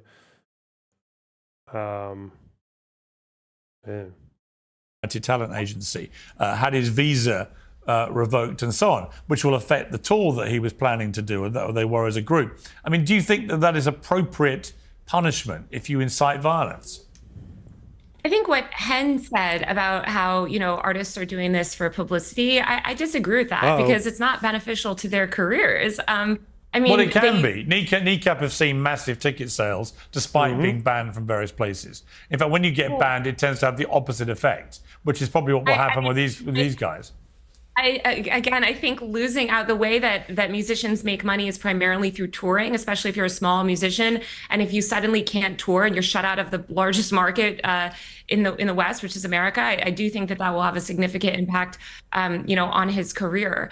I just want to say again that we need to keep the focus on the genocide. I mean, we had hundreds of Israelis chanting "death to Arabs," right, which was completely shocking. Just condemned by everyone. Well, I certainly didn't see a lot of the people that are freaking out about Bob Vylan speaking in the same way. You should follow me because you would see the post that I made calling this out, as well as the Israeli government itself that has issued condemnation of it. Okay, well that's the problem is that if you got like a fucking Pierce panel about death to Arabs coming from Israel, you would get like you could get fucking Yishai on the Yishai Fleischer on there, and Taylor Lorenz and Hen and Hassan and fucking Natasha Hausdorff, whatever the fuck, and all of them would be like, yeah, it's bad. You shouldn't say death to Arabs. Yeah, it's not. Yeah, fuck that. Yeah, don't say death to Arabs. Yeah, bad. And Pierce is just like, well, obviously, there's a lot of disagreements between ideologically on this panel. And they're just like, yeah, we don't think you should say death to Arabs. It's fucking mental. Like, okay. Good to hear that they did that. Now, what they should do next is stop the genocide. Again, if people want the public and these artists to have more positive sentiment towards the Israeli military forces, then I don't think anyone wants positive sentiment. I don't know why you twisted it around. We're saying we don't want anyone to call for the death of anyone. I mean, if you are advocating against genocide and you don't want people to be killed, how can you turn around and say at the same breath that you think chanting for death should be contextualized somehow? Well, yeah, because again, if an army is committing death to an institution, oh god, but why can't people just put people on the back foot? Like ask Taylor Lorenz. Okay, the IDF is dissolved tomorrow. What happens? What would happen? What would happen?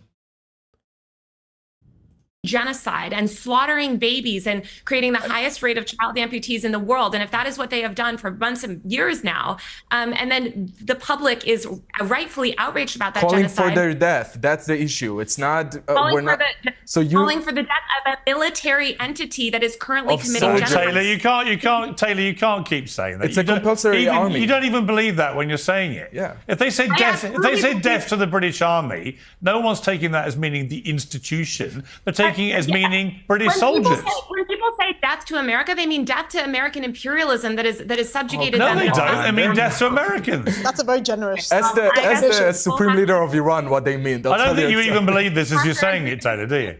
Again, they didn't say death to Israelis. They said death to the IDF. Again, who are Israelis? Genocide. It's a compulsory service. We have to join the army in Israel. You can choose to not join the army, of course. Of course, and go to prison. Between participating in a genocide and slaughtering innocent babies. So really, just by being in the IDF, you participate in a genocide, like regardless of what your role is. Like you can be stationed in Israel, you can be stationed at a checkpoint in the West Bank, you can be stationed in Lebanon, you can be stationed in Syria, like you can be in fucking Iran with the pilots. You're participating in genocide. Okay. And consciously objecting. Yeah, but my point, look, Taylor, my point would be, I have a lot of criticism of what the Israeli government is doing in Gaza right now. I think it's gone way beyond self-defense. I've said this publicly. I'm getting hammered for it by a lot of the more extreme people on the pro-Israeli side, which is fine. I don't care. I got hammered by the extreme pro-Palestinians earlier in this war. It doesn't matter. I try and be intellectually honest. And in this case, I can quite easily be critical of what Netanyahu's doing in Gaza and say it's gone way too far and it has to stop. And at the same time, recognize that having a rapper on a stage at an English music festival chanting death to the IDF, it's also disgusting and should also be condemned outright by everybody. And if people can't condemn it, and all due respect, if you try and twist it into, well, he was just talking about the institution, not about individual IDF soldiers, come off it.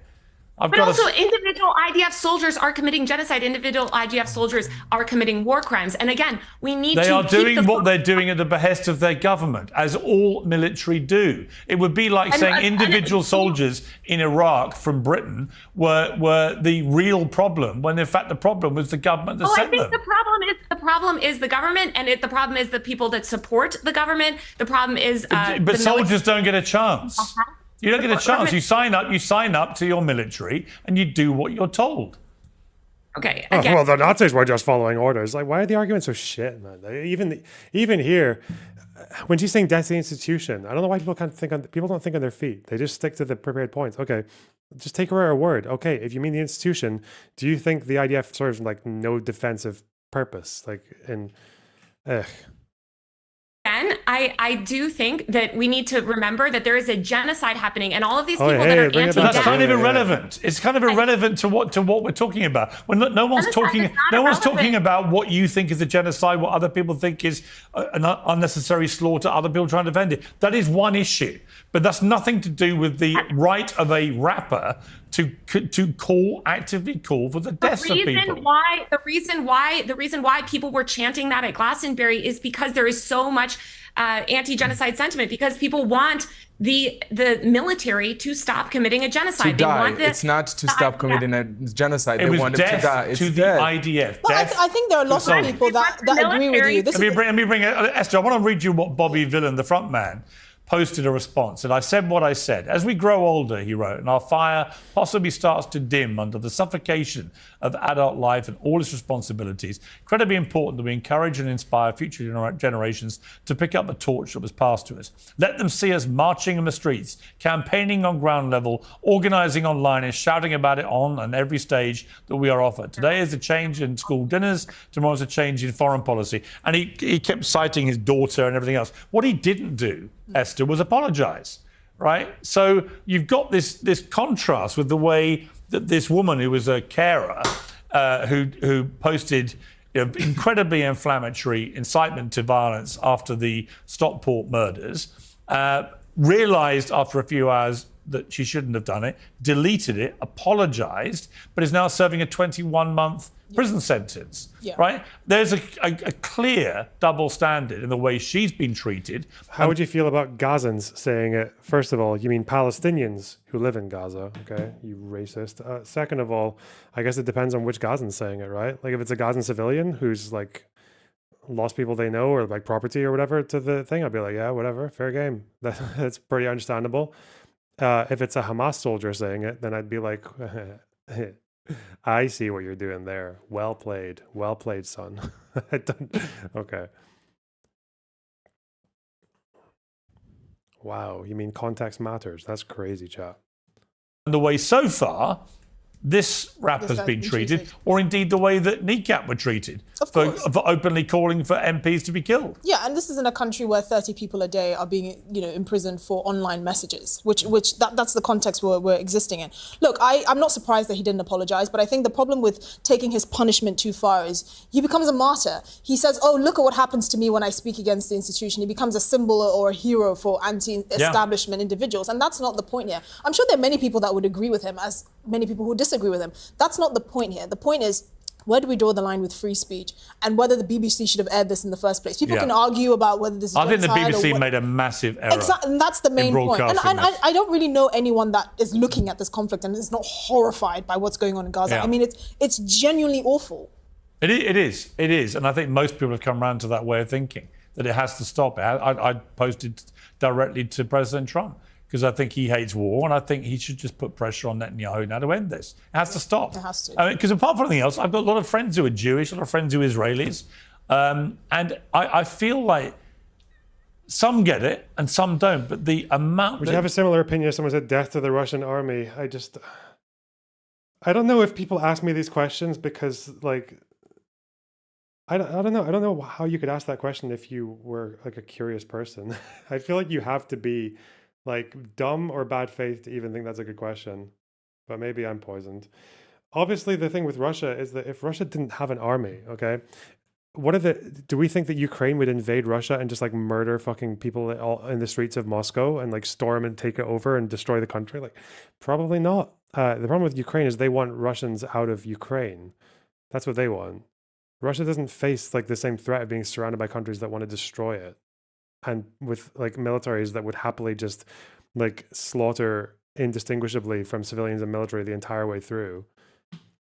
Like this see, this is how I know. Actually, I'm glad you asked that, because now it like exposes the retardation in my chat. Like, US would probably invade Russia. Like, what the fuck are you talking about?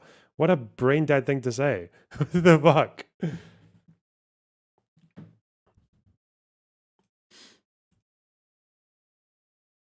Okay. Yeah, NATO encroachment is the same as Hezbollah rockets. It's the same thing, really. The way that Israel's reputation around the world is suffering as a result of what they're doing here. I'm not sure it's really... Would you say the same thing if people said death to Hitler? Whoa, he got... Oh, shit.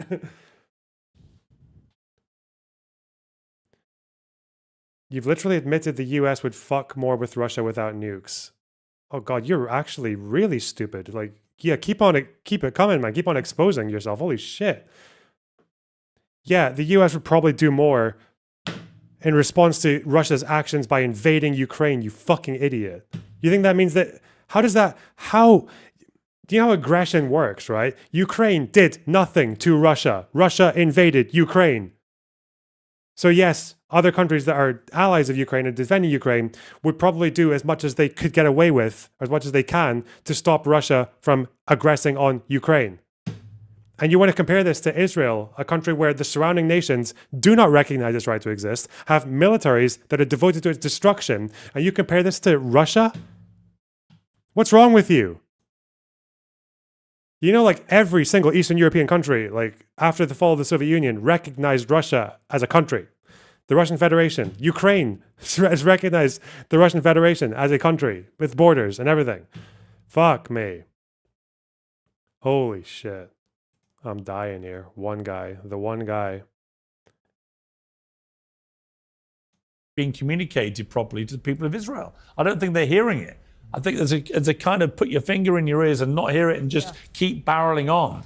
And I feel for the average Israeli who's watching this and probably thinking, wow, what's the reputation of our country around the world now? It's not good. And would it ever recover, especially in amongst a generation that's now being groomed to be as anti-Israeli as possible? I mean, if you're under 35, this is something that will scar your memory forever. And that really should be the conversation, as opposed to, you know, cheap celebrities pulling these gimmicks. I'm sorry, there's no one in Gaza that's grateful to Bob Villain for his roadman geopolitics. None whatsoever. It's a bit like when Greta got on that stupid boat. It's like, it doesn't do any good to anybody. James, I'm going to come to you with this. I want to play you a clip of one of my favourite moments from Glastonbury to lift the mood. There ain't no point in talking, there's nobody talking. We just ran away. Heidi gave birth to a 10-pound baby boy. Fucking Rod Stewart. Love it. Absolutely love Sir Rod Stewart, 80 years old. Do you think I'm sexy? Yes, I do, Rod. You're still doing it. Kicking footballs in the crowd, running around like a teenager. Unbelievable array of banger songs in the legend slot. What's not to love, James Barr? Well, he sounds like an XL bully being seized. That's what's not to love. His voice is awful. You can't call that sing. I mean, his voice was God bless him. His voice was great last night. Really? Did you watch it? Did you watch it? I watched you it. didn't, did you? I literally just watched that clip. Yeah, that was the best clip. So you watched 1 20-second clip. It was not great. It was a brilliant 90 minutes. It was brilliant. It wasn't. Rod Stewart was brilliant. It wasn't doing great, and I read a few. Actually, the reviews were great. I read some reviews. They weren't great. They were saying he'd taken back feminism years. Listen, he thinks Nigel Farage should be prime minister. So that's your problem with him. Well, no. I'm just saying, maybe no, you gave away your colours there. Get your politics out of my culture. Yeah, you see, that's what it's really about. I don't like his singing. Had he said, "Oh, I'm a Jeremy Corbyn fan," you'd be love Rod Stewart. but your musical taste is clouded by who they support politically. That's not true. I don't want to be mean to Rod Stewart. He can believe whatever he wants, and his politics are his, and that's fine. But I don't think his voice doesn't stack up to the incredible singers we have today. I feel. Anyone got a thought? I've never cared for Rod Stewart. What the fuck? You can have your voice go and still be a good performer as an older person. Like Elton John did it for such a long time, right? But yeah, Rod Stewart's just never done it for me. It's just always been kind of shite. Rod Stewart, I think he's a legend. I yes. You can't argue with that. I mean, also one of the nicest guys. Honestly, one of the nicest guys in a business full of complete wankers. Honestly, he is. He's also 80. Like, he doesn't really have to be up there performing. He's doing it because he loves it. His Like, kind of workout routine is unbelievable. An 80-year-old to sing and move like that, amazing. Exactly. on stage. I can't move like that, and I'm 60. But not everyone is everyone's cup of tea. A lot of people that watch your show absolutely hate me, and that's completely fine. Maybe I'm okay to not like Rod They've got Stewart. good taste.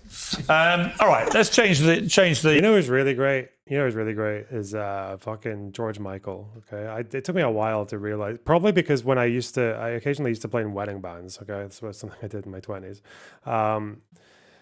and we'd have to play Faith every single fucking time, and I hated that song. I hated it so much. I probably would have liked it if it wasn't so played, like overplayed. But it was also the fact that before I'd properly heard Faith, I heard the fucking Muse song, Madness. And if you know that song, the Muse one, it's like a rip from Faith.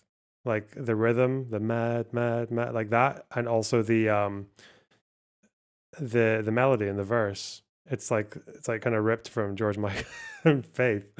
There was just like, and I hated both of these songs. Couldn't stand them. But then after listening to other George Michael stuff, like, I just realized that that's really the only reason I just never gave him a go.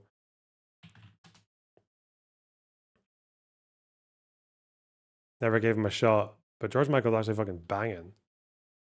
The mood here. So I want to show this. This is the pop singer Lorde, who also appeared at Glastonbury. Oh, no. Played a secret gig to launch songs from her new album called Virgin. But it's the artwork on the album that's causing all the attention. I haven't seen this yet, but I'm told. So here we have, this is what we've got here. So this is the X-ray of her lower abdominal region. Absolutely. And then just in case we haven't quite got the picture, here is her actual lower abdominal And it's unwaxed. region. Absolutely not. No. Let's go to Farah, who's not had a chance to speak yet. Farah, welcome to Uncensored. Sorry to interrupt your smoothie guzzle. Hope you're suitably nourished in time to talk about this. So can you explain the disrespect, why we need to see this in a pop star's album? Sure. I mean, I think people are already seeing it. Like, keep in mind the fact that 80% of men are watching porn. Like, your husbands, your fathers, your sons, your brothers are already watching this. And I've said it before. I would see it as a disgraceful. Listen, if that's true, I don't know who they are. feminist when if the average guy's porn history was as mild as any of these album covers that all of Twitter is taking up arms with, right? And it's like we're totally fine with seeing female genitalia in the context of 13-year-old boys and 14-year-old boys watching extremely aggressive and violent content that they're coercing their future partners into undertaking with them. But then we see someone like Lorde do it, and we see it as like extremely humiliating and degrading when there's nothing actually sexual about that image. So I guess I'm curious what you guys think. There's nothing sexual about it. I don't disagree with some of what you just said. How is there nothing sexual about Fanny? Oh no! Clearly, this is intended to be sexual. I mean, stop gooning, chat. It is kind of like sexual, but also in the least possible way. Like I don't care. I don't give a fuck about this, bro. It's obscured by the fuck. Excuse me. It's obscured by the fucking plasticky shit. Like all you see is like a bit of a fucking landing strip. I don't give a shit. Why do you care? Why does anyone care? The fuck. Don't care. Don't care. What? What? Because there's a sexual organ there, therefore sexual. What? Is the fucking Nirvana Nevermind cover, is that sexual? You fucking nonce. What? Are those pictures of fucking Auschwitz survivors with their fucking knobs out and they're emaciated? Is that sexual? Like, no, probably not. The fuck?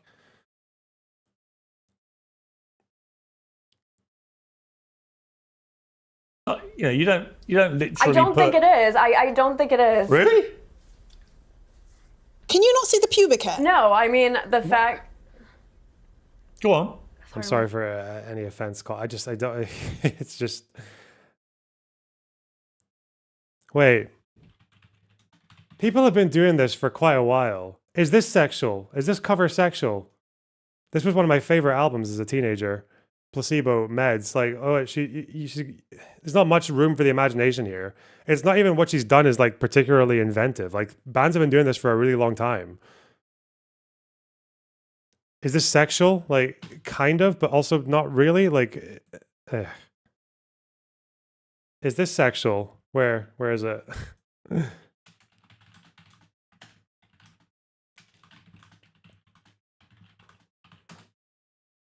Hey, where is it in The Lion King?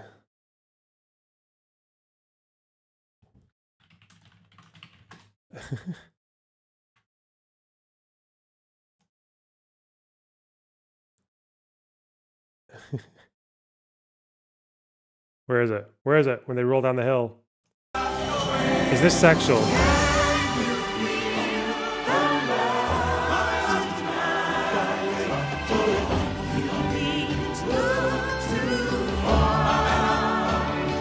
Look at those eyes. Look, do you know how I know that this is like very sexual? Elton John. Do you know how I know? It's because when I lived in Dubai, I got this on video, on VHS, and this part was censored.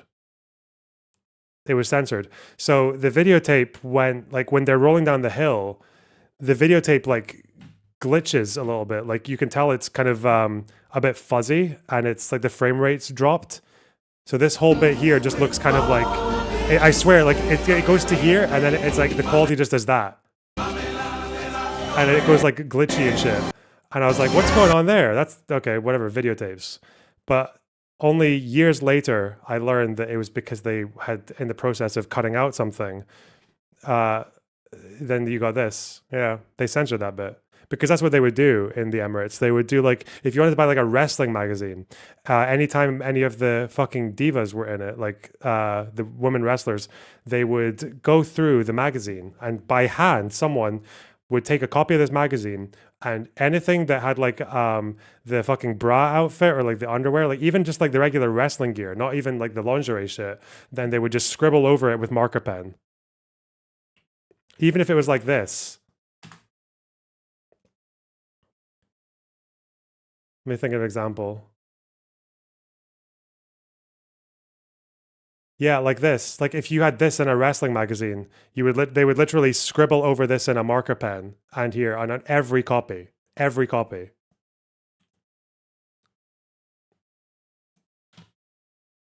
Mental. So if you want to goon in the UAE, become a censor. Yep. Yep. My sound's a little. Can you hear me? Getting a lot of echo. Yeah, sorry, I was getting a lot of This echo. is not supposed to be sexual, you don't I don't think it's. No, I honestly think if you polled the average man, they would be repulsed by that, because I think they've trained their brain to literally be repulsed by the idea of female genitalia with hair on it. I mean, you can like look at top 40 categories and see that. I mean, poll the men on the panel. Do they find that hot? I feel like they don't. Well, James, do you find that hot? As a gay man, I think it's slay. I don't think I'm turned on by it, but I You think love it's it what? for her. Slay? I think it's I slay. think, no, you're not turned What on. is this? What is this nomenclature? Slay. Okay, I don't know if I agree with that from Farha. Is this what living in Miami does to a motherfucker? Like, you think that men see what looks like it's like a number 1 worth of pubic hair and they fucking throw up? Like, okay. Don't buy it. But I do think it's hot in a good way. I think it's reclaimed. It's her body, and she can do what she wants with it. And I think, like you said about porn and the stuff we see online, like why is it only okay when men have control over it? Why, when Lorde decides to own her own body, her feminism, why is that then We don't suddenly see a many problem? blokes get the dicks She's correct. I agree with her. Yes, I understand that when I say that all you guys are fucking incels, I am talking to the women as well. I'm sorry. Okay. Wait, what did she actually say? Hang on, let's go back. Look at top 40 categories and see that. I honestly think if you poll. No, I mean, the fact. Go on. Sorry, my sound's a little. Can you hear me? Getting a lot of echo. Yeah, sorry, I was getting a lot of This echo. is not supposed to be sexual, you don't I don't think it's. No, I honestly think if you polled the average man, they would be repulsed by that, because I think they've trained their brain to literally be repulsed by the idea of female genitalia with hair on it. I mean, you can like look at top 40 categories and see that. I mean, poll the men on the panel. Do they find that hot? Okay. You think men are repulsed by this?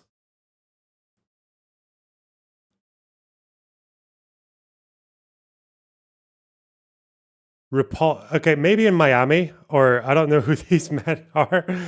By this I know this much hair, bro. It's like a fucking. It's like she did a one all over and then took the picture. Like, what the fuck? It's fuck all. Okay. I'm sorry. Listen, this is why I'm not friends with like that many men. Okay. No, I'm sorry. Nah. Also, that doesn't negate it being sexual. Just because it's like not attractive to like retarded fucking neurotic fucking fresh and fit chugging men doesn't stop it being sexual, but okay. Yeah, sorry, I was getting a lot of This echo. is not supposed to be sexual, you don't I don't think it's...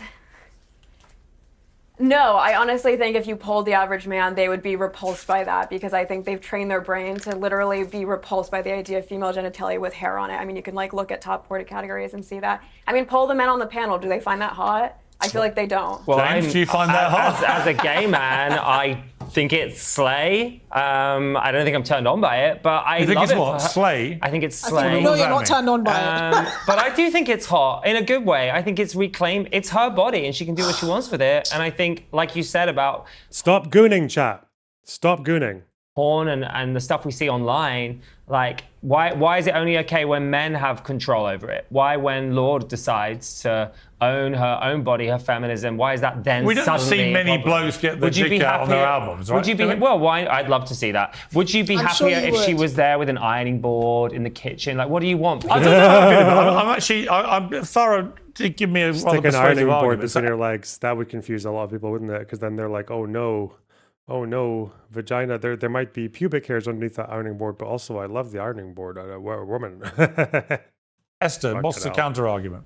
Why can't she be on a beach with like a top and jeans? Why can't and she just do smile? both? Why can't she just be smiling? Why do I need to see your hairy vagina?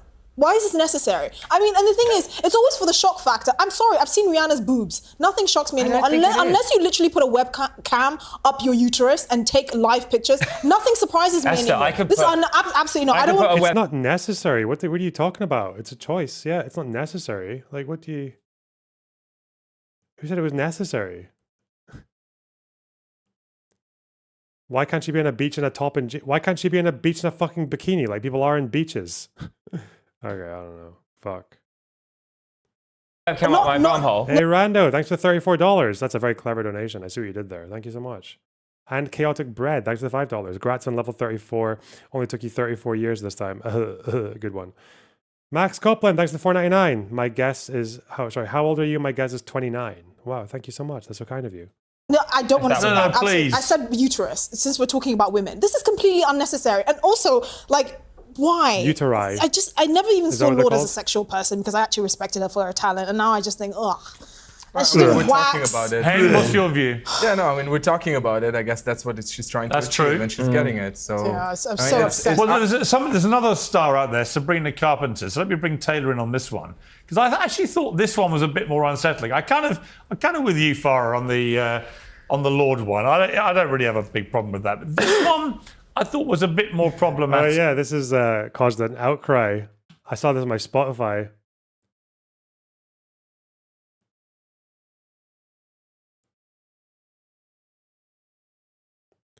This is so unsettling.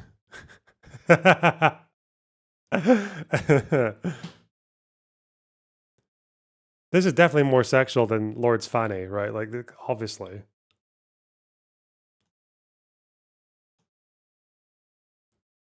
Okay. Even though it's obviously she's like fully clothed and you can't see shit. It's interesting how that works, you know? Because this was supposed to be some great sort of feminist statement by one of the biggest pop stars in the world, but it kind of, I just felt like, yeah, what message is she sending her young female fans here? What did you think of it? I mean, Sabrina Carpenter is known for being very like. Oh. No, sorry, that was for, I was asking Taylor, actually. Taylor. I think Sabrina Carpenter is very like tongue-in-cheek with her sexuality, and you can see this even on stage with the various positions that she does with Juno and stuff like that. So I mean I don't think that her doing anything with this album cover is like anti-feminist or But it whatever. was she's called expressed. Man's Best Friend, the album. I think she's, again, I think And like it, knowing. which is a dog, right? She's right, and I think it's a joke because I mean I think like if you listen to her actual Is it a joke music- or is it? Bro, I mean, compared to fucking WAP, this ain't nothing. This ain't nothing. How did WAP become a thing? That's what I want to know. How did they get away with that one? Sabrina's never had her hair pulled, I bet. This isn't really like it doesn't look like the most standard like hair hold, does it? Who the fuck? Why would you only hold this one fucking bit, bro?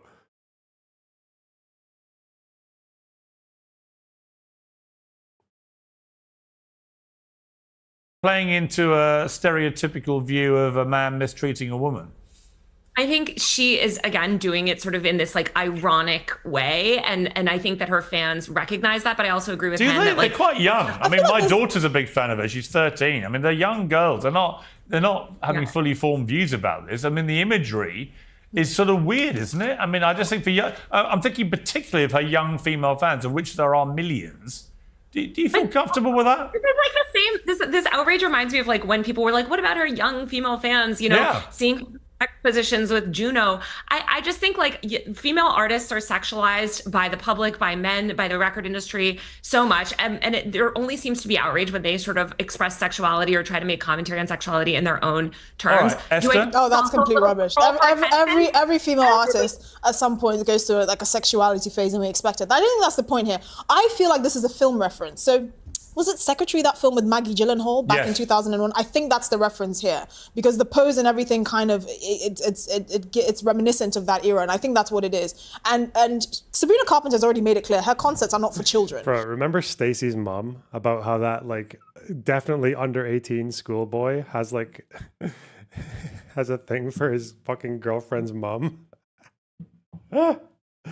Bro, we've come so far. We've come so far. She's always said, you know, I've A lot kind of children go to transitioned. them. Yes, but they're not for children. Fucking If you're going to take Stifler's the risk mum. to take your child there, then Dude. get ready for them to see a whole lot of cheeks. Stifler's mom is a nonce, you understand, right? Like that guy's like I don't even care if he's just turned 18. Like she's a nonce. She's like a pedo mom. Maybe not a pedo because that's she's an aphebophile mom. Jesus Christ. Because so it's a she's piece gonna of do it ironic, regardless. you know, like ironic feminism. Well, yeah, I don't think it's feminist. Like, why does everything have to be feminist? This is what I don't understand. Not everything has to have a feminist angle. She's a grown woman. She's 25, 26. She can do what she wants. I don't have a problem with it. I have a problem when I'm looking at Lord's uterus. That's too much for me. Or her hairy vagina. Okay. Hen, what do you think of that? I mean, for me, it's just, I think women should be able to do what they want to do. I do think it's sexual, and I think there's a message there that we can't ignore, but it's their decision. I don't think a lot of men are doing it, but as James said, if they want to, Stop gooning, chat. Thanks for $10. I got. It's kind of like.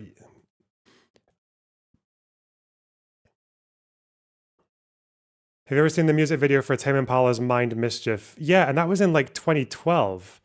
Yeah, the fucking schoolboy with the fucking psychedelic sexual fantasy for his teacher and shit. Yeah, and obviously she's like reciprocating in his imagination. Yeah, yeah, people, and the thing is, I don't even know if I necessarily have an issue with them doing that. It's just that like, that's an artistic choice. It's like, and it's supposed to be a little bit fucking uncomfortable. And the thing is, the only problem is it's actually different because I think with men and like the Stacey's mom or the Mind Mischief thing, it's like I think that's worse because it's actually catering to a fantasy that I think is acceptable, right? Like it is actually kind of acceptable for men or like young boys and all that to glorify or to like simp for the idea of a hot teacher fucking her like 14-year-old student or like being sexual with them. So yeah, there's a problem there. Bit of a problem.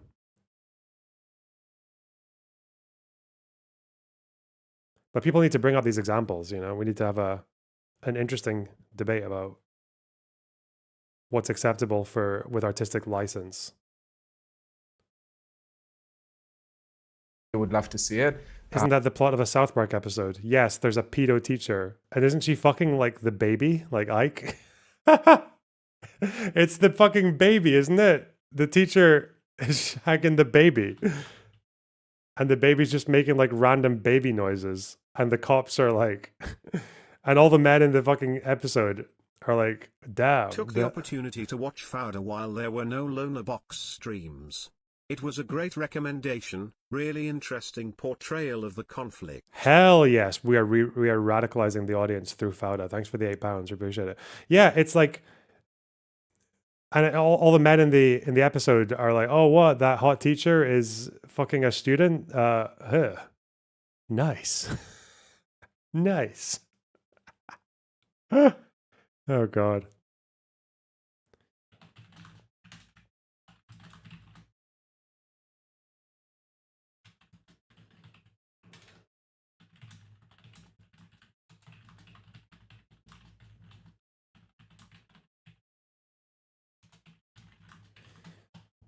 Would you, Piers? What, the Sabrina Carpenter pitch? No, would you like to see X-rays of male genitalia? No, I moved on to Sabrina Carpenter. I think I'm more shocked actually here that Esther is offended by Bush. I'm really shocked by that. I thought you would love a bit of Bush. Well, what about the Sabrina? How much money that woman makes? To come back to the Sabrina Carpenter picture, you know, my only issue with it is just whether a young impressionable girl fan is going to look at that and get the wrong message.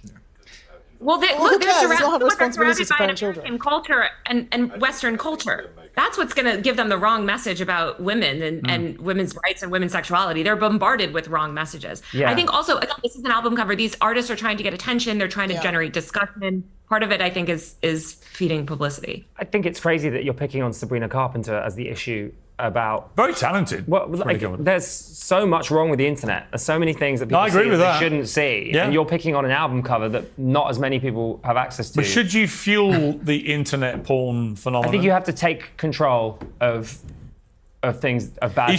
You know what? I can't take it seriously unless there's any good evidence of Pierce ever being like this with anything that happened from the year 1970 up until now, whether it was like fucking Van Halen with like Hot for Teacher or Busted, That's What I Go to School For, or fucking Stacy's Mom, or the entire American Pie franchise, or fucking the Tame Impala music video.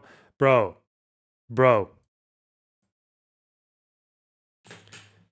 I can't take it seriously. What happens in this? I love this song. I'm such a fan. Let's see. The thing is, isn't most of this music video just like not even the song? Most of this music video is just like, or no, a lot of it, like the first, because the song is what, like 4 minutes? So it's like a minute and a half of just the student, right? It means I might not get copyright for it. It's age restricted. Okay.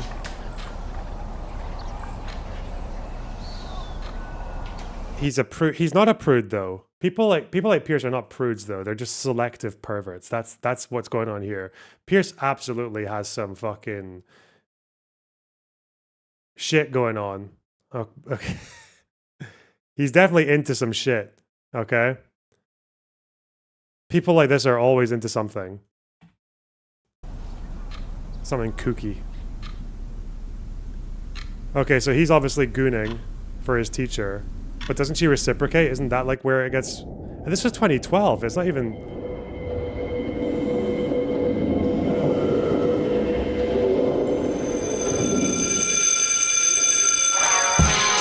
No! I'd love to. Okay, and then she's like, her ass going on. Okay. But then the kid comes into the car. The fucking schoolboy comes to the car. Oh, shit.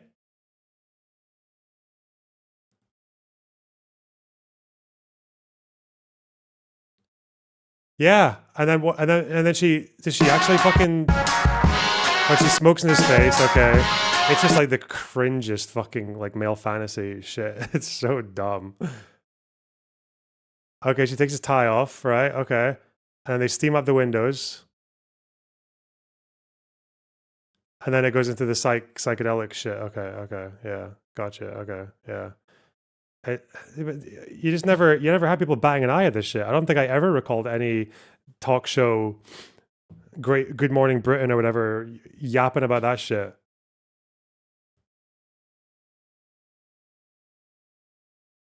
Where's the goddamn outrage, bro? God, get me on this debate panel. Holy fuck. I'm just going to call them all because they're all perverts, okay? All these men, okay? Every man who has ever had an issue with like with a bit of fucking muff. Anyone who's ever had, did you just show literal lolly? No, you don't understand. You don't understand. This isn't problematic. It's not problematic. That's a vulnerable schoolboy with a hot woman teacher. That's not problematic at all. No, he's a guy and she's hot. No, you don't understand. Yeah, fucking anyone who's ever had an issue with a bit of fucking muff in the music industry or whatever, like seriously, they are into some mad shit. Okay, they are into some fucking.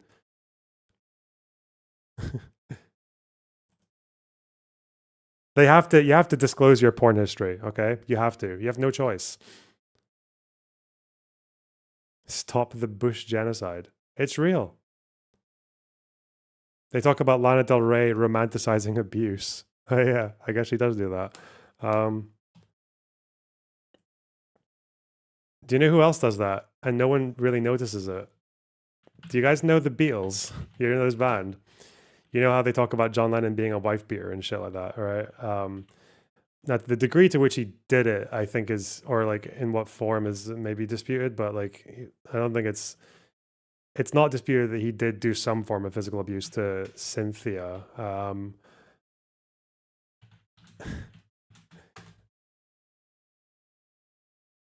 Do you know, do you guys know a song called Getting Better? It's on Sgt. Pepper's, like their arguably most revered album. And one of the verses, I used to be cruel to my woman. I beat her and kept her apart from the things that she loved. Man, I was mean, but I'm changing my scene and I'm doing the best that I can. And it's sung in I don't care. Fucking, we'll take the hit.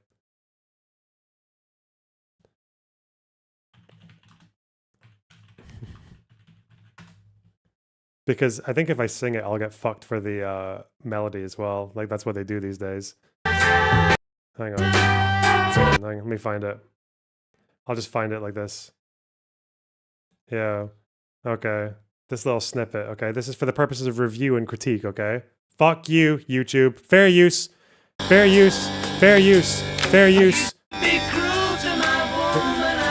Fair use. Fair use, fair use, fair use. Look, it's Man, I was mean, but I'm changing my scene, and I'm doing the best that I can. It's fucking mental, bro. It's mad. What the hell?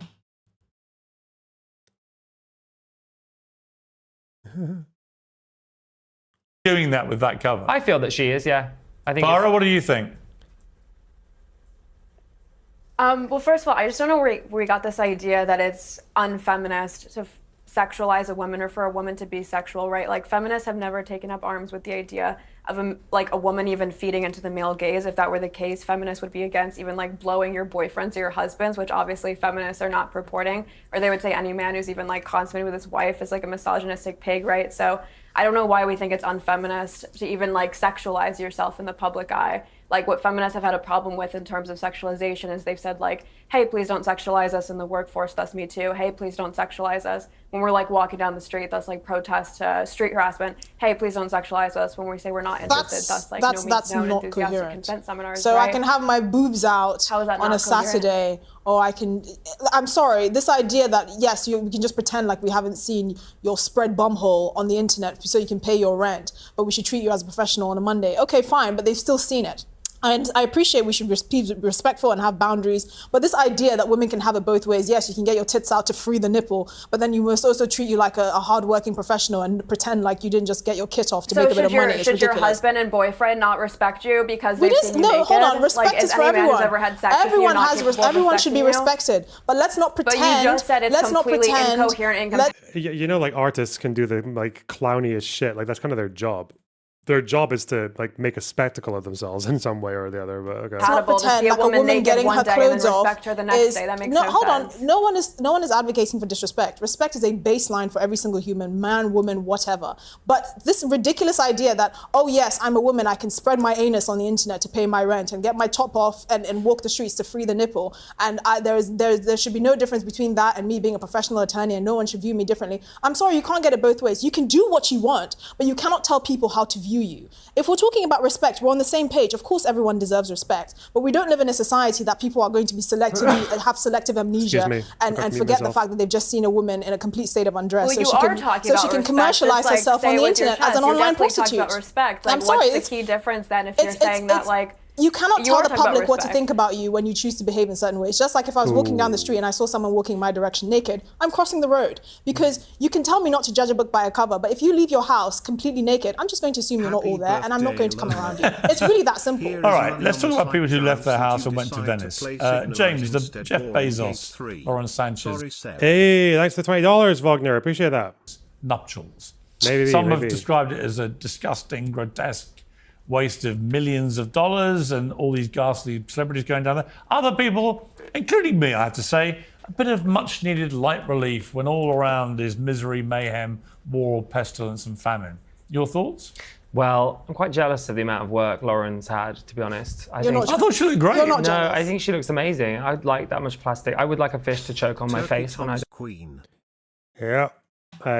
You know what? I when people talk about decency and all that, like there is something to it in the sense of like in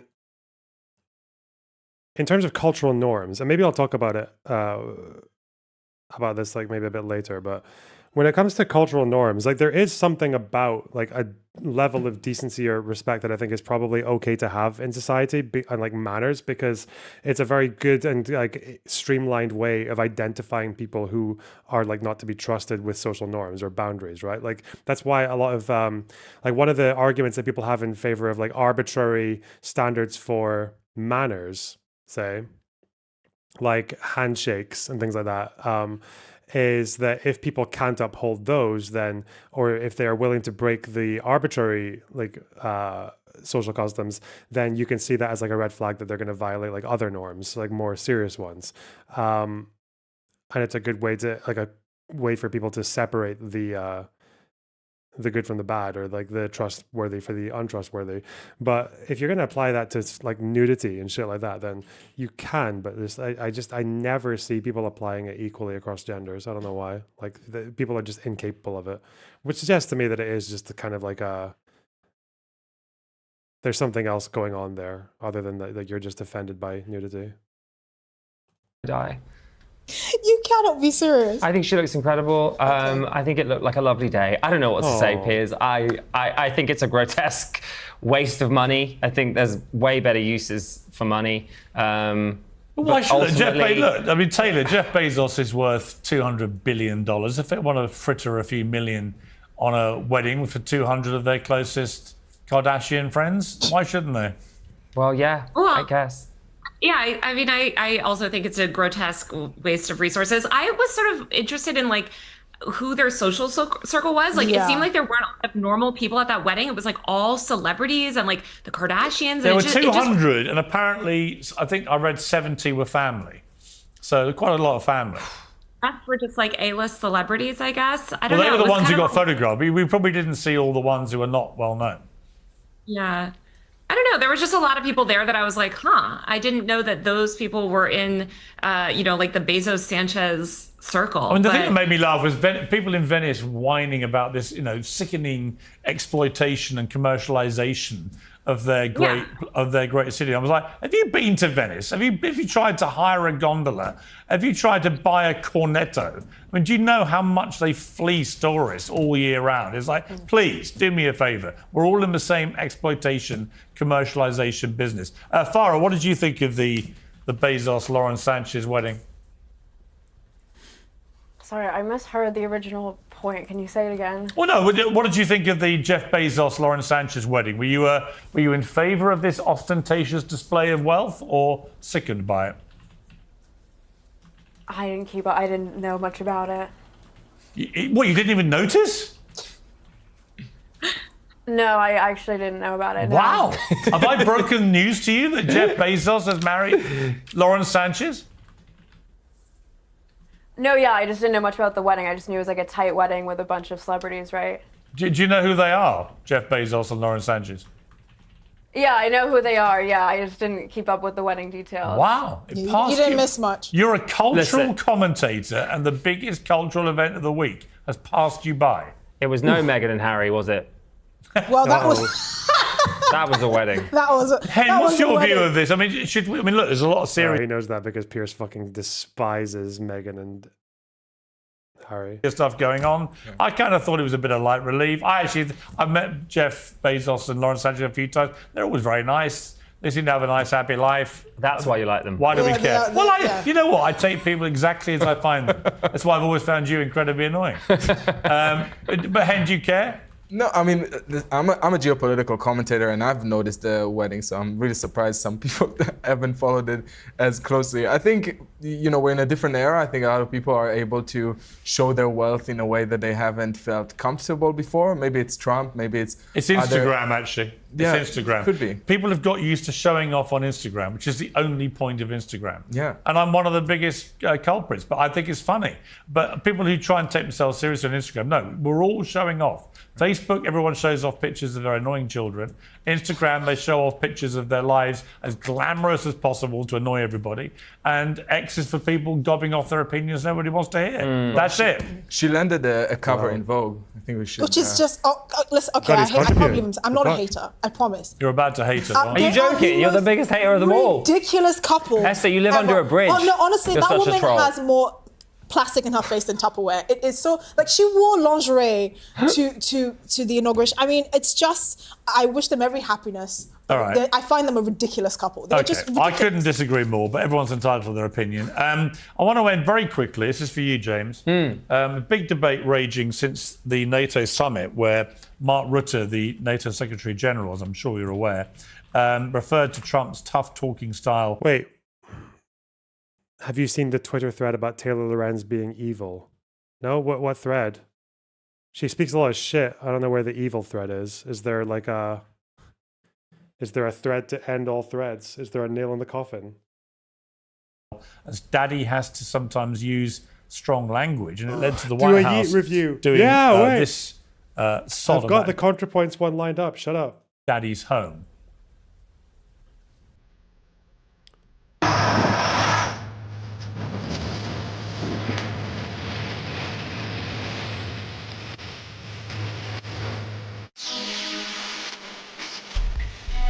Say daddy's home for me.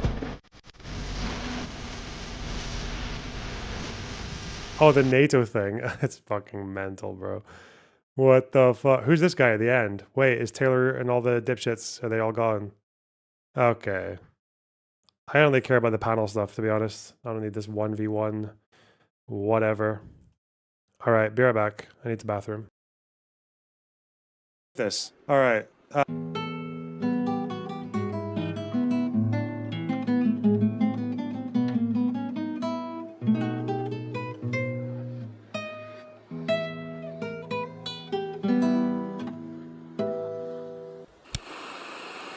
Are you ready for it? It'll be as follows. Let's make some predictions. Today, I'm going to show you how Hezbollah turned this Burger King into a terror Burger King. Come inside. Look at this. You think this is a deep fryer? Look in here. These are Kalashnikovs. These are RPGs. These are Katyusha rockets. Long-range missiles. Anti-tank missiles. Grenades. Look at this other deep fryer. You think this is oil? No. It is rocket fuel. You think you can cook a large fries in rocket fuel? You cannot. Doesn't taste good. Look back here. You think these are burger buns? No. These are grenades. This is not the appropriate equipment to produce a Happy Meal. These are not Happy Meals. These are unhappy meals. Terror meals. Meals of death. And then he'll just take like 2 steps to the left. Whoosh. Today I'm in Gaza. We killed Yahya Sinwar. I was wondering where that fucking there was like a rattling sound. I hope that wasn't going through the microphone for the entire stream. There was a rattling sound. It was my fucking rings, like in my pocket. Fuck. It's okay. We good. We good.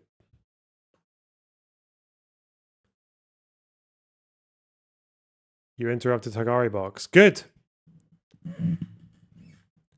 Well, if it didn't go through, that's good. That's fine. Because that would have been really annoying. It was like slightly bothering me, but I couldn't tell what it was. I was like, I'll just deal with this in a minute. I'll deal with this at some undisclosed period.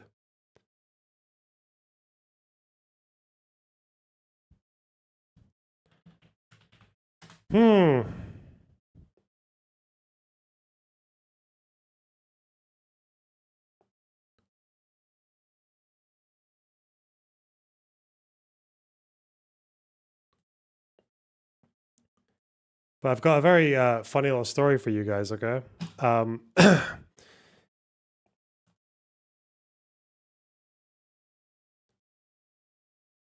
McDonald's Terror Meals was not what I was expecting to hear about when I started watching. Happy birthday. Hey, thanks for $10. Really appreciate that. Thanks so much. You're so kind. You guys have been very kind today, okay? Could always be kinder though, you know, really, but there's always room for improvement. But I am appreciative, okay? All the same. Now, can we see your guitar collection, you big tease? Don't talk to me like that, okay? Not in the context of uncomfortable, sexualized shit in the arts, okay? I'm very vulnerable. Ugh. I don't know if you guys knew about this, but over in Hungary, in Budapest, there was a pride parade that was the largest they've ever had. This enormous pride parade. And the circumstances under which this happened are very, very interesting. And I think it tells you quite a lot about protesting, what works, what doesn't, how authoritarianism works, what doesn't. So the story here is that Viktor Orban very quickly rushed some legislation in which outlawed certain forms of assembly. Like they changed the right of assembly in Hungary to make it illegal to hold any gatherings that, quote, propagated homosexuality. And they built it off of an earlier bill that banned material in public that propagated homosexuality. Because Orban, for those of you who don't know, is a very long-lasting president of Hungary who is a massive conservatard dipshit who basically weaponizes culture wars about refugees, gays, trans people and all that to have this kind of like stranglehold over Hungarian politics. And he does a very, very good job at it, you know.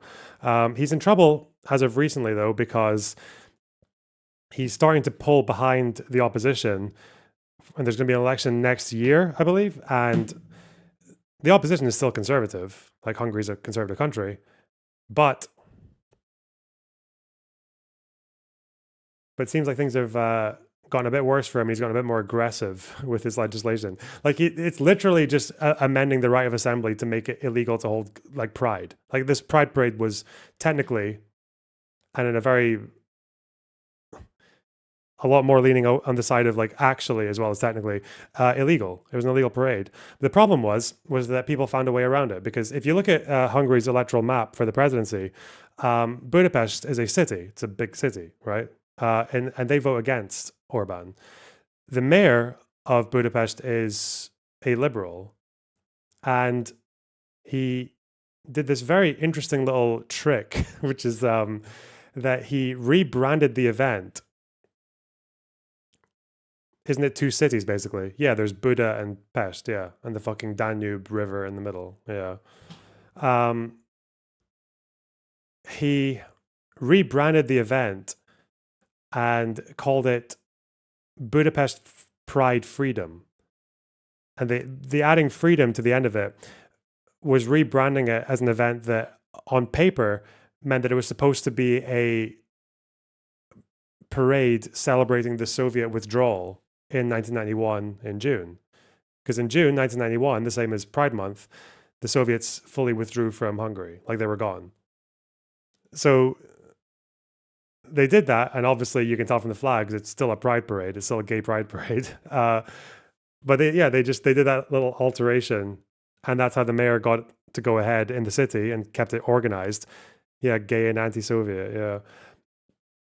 Orban still insists that it is illegal, and it seems like the participants, all of these people apparently, are facing fines that could be up to $600. The organizers are risking up to a year in jail, but they went ahead with it. And a funny story is I was there. I was at this Pride event. I didn't mean to, okay? So on a fairly, I guess, impulsive decision, I actually, on my break, I ended up going to Budapest. And I was just out for lunch and walking back to my Airbnb, this balcony here, I was like, oh shit, there's a massive fucking pride parade. And then I just see the crowd and they're moving up to the bridge, and that looks like, okay, so it looks like they're going from this main street up to the bridge. Cool. Just regular old pride parade. And then I'm walking through this crowd, and I'm noticing it's so fucking difficult to get through because there's so many people. It's like really, really tight. And then I go round to try and get to this off the main street to get into my room. And then I realized that this parade is going all the way around a corner, because this isn't actually the main road. This is off the main road that the parade that I started seeing it on. And it was everywhere. And the line was moving just for 2 hours. It just was never ending. I was like, this is fucking enormous. What the fuck's happening here? Yeah. And this was me on the balcony, just looking over them. This is more than 2 hours into the march as well. And they're still going. And this is way over a mile past the rally point at the bridge. Can I get a Terra meal with a side of rocket fries and a large Klasny cola? Sorry delayed, but I thought it was funny. Wow, thanks to $10. Really appreciate it. It's giving Lebanese Herzl. Wow, thanks. But yeah, just totally stumble into this pretty historic moment, because this is definitely Hungary has had pride parades ever since the 90s, but this is definitely by far the biggest one. It's like the biggest protest I've ever seen. The fact that it just would not stop, and it was so hard to get around. It was enormous. So big. I think the estimates have put it between one estimate said it was 100,000 people minimum. Others said it was 200,000, 250, 300. Yeah, it was fucking huge. And I managed to get some this was, I think, when I stumbled across it. This was just me noticing it was happening.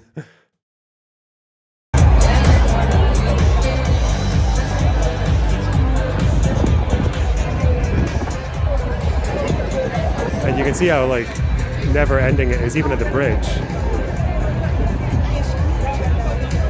And then at first I thought okay, this march is going to end somewhere at this flag. But then after standing there for half an hour or more, it just it would not stop going through.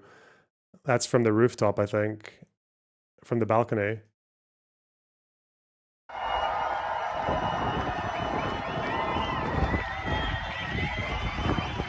And I was kind of it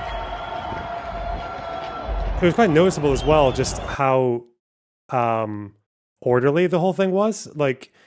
It was full of people of all age groups. You can see here as well, a lot of people older, like boomers and stuff like that, because of Orban's decision, it turned into a general anti-government protest as well, obviously with still the pride flags and all the YMCA playing from the boom boxes and all that shit. So it was weird how they managed to merge both. And Orban, leading up to this protest, and his media, because there is such a thing as Orban's media, because it's a very authoritarian society, despite still being a democracy, illiberal democracy, they call it. They were posting a bunch of pictures from Berlin and San Francisco Pride, which are both very extreme, very kink laden, based pride events, and trying to use that to warn people against the one in Budapest. But I don't know how they pulled it off, but like through all of this protesting and everything I could see and everything that the press could find was there wasn't a single incident where there was anyone engaging in any kind of like lewd acts or just any level of like behavior that might be considered inappropriate, which I thought was like insane. The fact that they had that level of like protester discipline, like there was obviously a lot of like I guess like very conventionally like gay aesthetics and all that stuff, but like the fact that it just never, it was basically just people like, I think the direction protesters were generally given ahead of time was like, don't give them fodder, don't give them any fodder. I think there was maybe like one scuffle between a counter protester and some of the protesters on one of the lanes, but yeah, they just seemed, they managed to just play it perfectly. It's yeah, I couldn't believe that.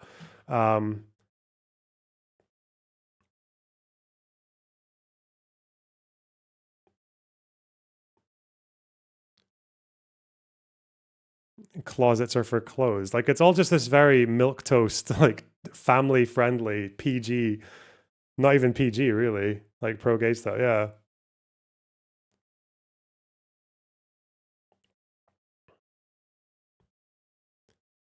But yeah, damn. EU flags.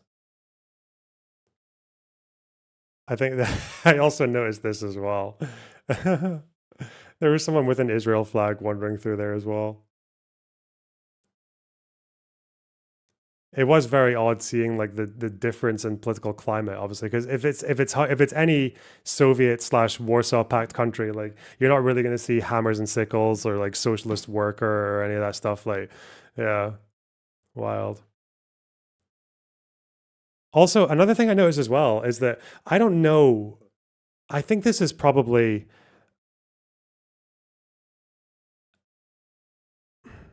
I think this is probably the opposite of what I used to think.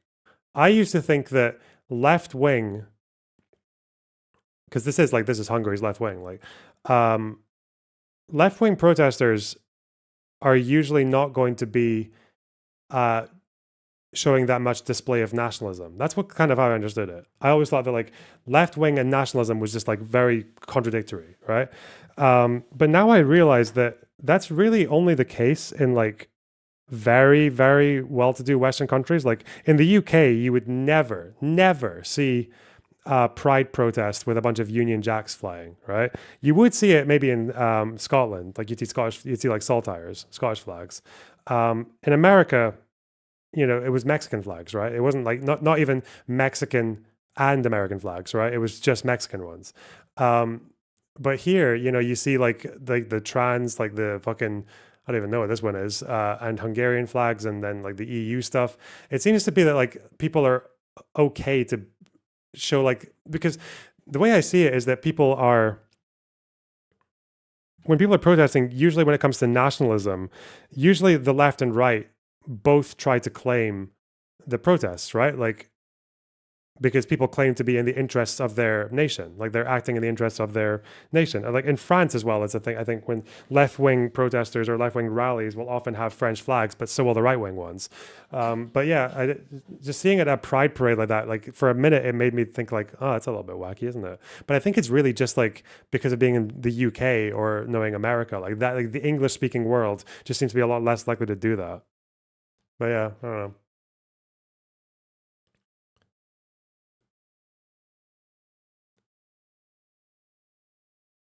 But I think the mayor signing off on this as well, I think was pretty essential, because the fact that they managed to have the roads, like have access to the roads for these like for these little music stages as well was quite important, because it was actually working in the way that when you have all these different vans and they've got DJ sets inside them, there's like a big problem where you get like the music like overlapping a lot, but like they managed to separate everything out just like perfectly as well. It was just so crazy seeing how well done this was. What's this one? Well, that's fucking Azalea, isn't it? They're playing Azalea. Oh no.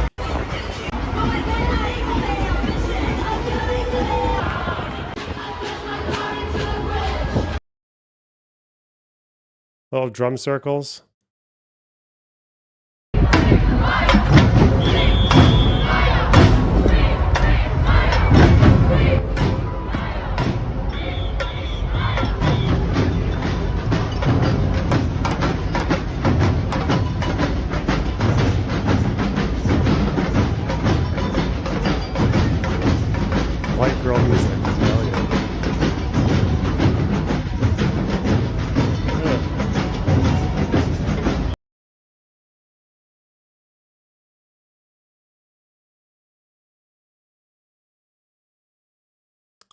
Someone on Discord said they saw a topless woman at a Pride event holding a For Sinwar sign.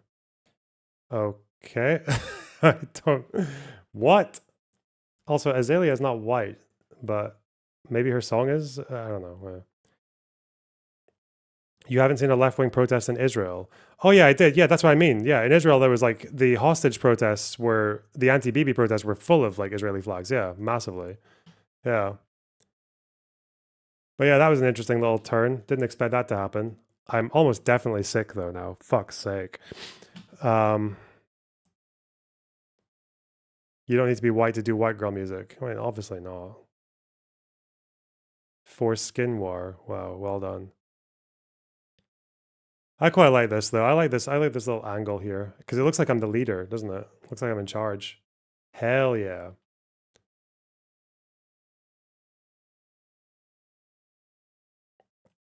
Man, this is a good pride parade. Solid. Good protest.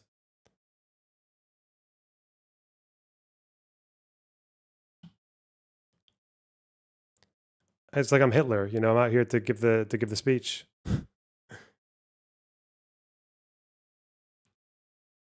That's a good comparison, isn't it? Like the Pope. Anyway.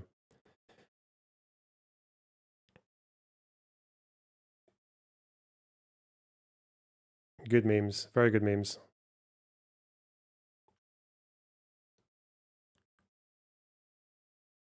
Speaking of the LGBTQ plus community, do we need to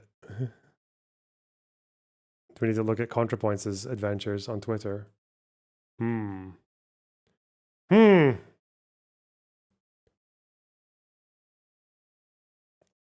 What's going on here?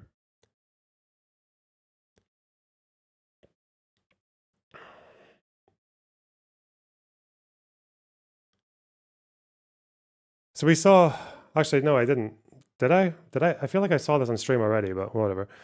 This is anti-Semitic, right? It has nothing to do with Israel per se. It's something related to Judaism, not Zionism. This is anti-Semitic, right? And it's this fucking video of this dude. Every president not named JFK bonking their head off the wall, doing Jew stuff. It's just very like Zog shit, you know, like American presidents are bought by and controlled by the state of Israel, apart from JFK, the real hero, and the Zionists murdered JFK, like the whole thing, because he tried to stop their nuclear program. That's the whole meme. It's very anti-Semitic. And ContraPoints, are you guys just now noticing that like 50% of the Discord on this app is Jew hate? Ooh, Jew hate. Now that would entail a lot of the anti-Israel leftists as well in there. That sounds like what she's implying. And it seems like she's implying that because left-wingers defended this video. Believe it or not, left-wingers. Vadim, famous Weasley, slightly wretched on occasion left-winger. I've always thought of you as someone who is disgusted by insincere religiosity and how our politicians cynically use it as a cover for their corruption. I don't want to pit you two against one another, but can you help this girl see the light? And he tags some, what a fucking, it's just like, how can you get proven wrong so many times, be off base on so many issues relating to this conflict and still think he's like, see the light? Holy fuck, man, the cult shit. Jesus Christ. Trigger. Help this girl. This bitch. Okay. Do you genuinely not get that this is referencing a conspiracy theory that the Zionists killed JFK? And apparently, he might have deleted a tweet here, but I don't know. Carter was the first president to visit Israel in 1979. The Western Wall was not even under Israeli control until 1967. I didn't actually know this about Carter, that no one visited until... I did guess there was a problem with the JFK one because, yeah, like they didn't have the Western Wall. It was under Jordanian occupation. It wouldn't have anything to do with... Israel before 67. And JFK died in what, 63, 64? God. Oh, dang, you're right. I jumped to some conclusions without thinking. That's my bad. Regardless, I'm familiar with the individual you're accusing of promoting this theory and Jew hate, and I think you're extremely off base. You're such an awesome and influential voice, which is why I can't help but jump in when I see you making a statement that, in my honest opinion, does not help address genuine anti-Semitism at all. Pointing the finger in the wrong direction so strongly just contributes to hysteria that keeps us from addressing it properly. Bro, the guy is like a... Is this the guy you're talking about? And then it's him on fucking InfoWars. Yes, it is. Not going to defend that, though. I'm fair. I'll go ahead and give that a yikes.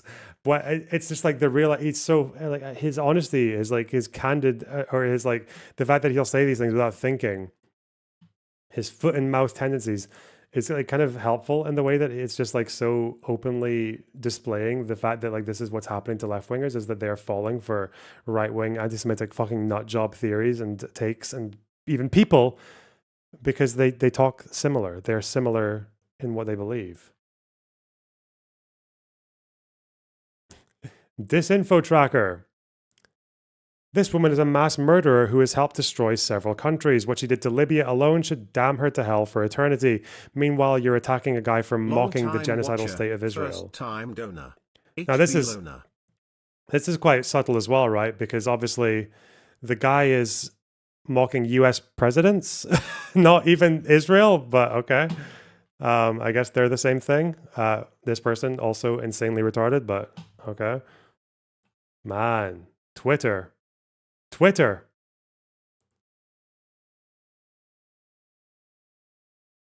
And then Taylor Lorenz, I think, chimed in as well at some point. Oh, there's Dan too. Where's Taylor's thing? Okay. Yeah, here. Deleted tweets.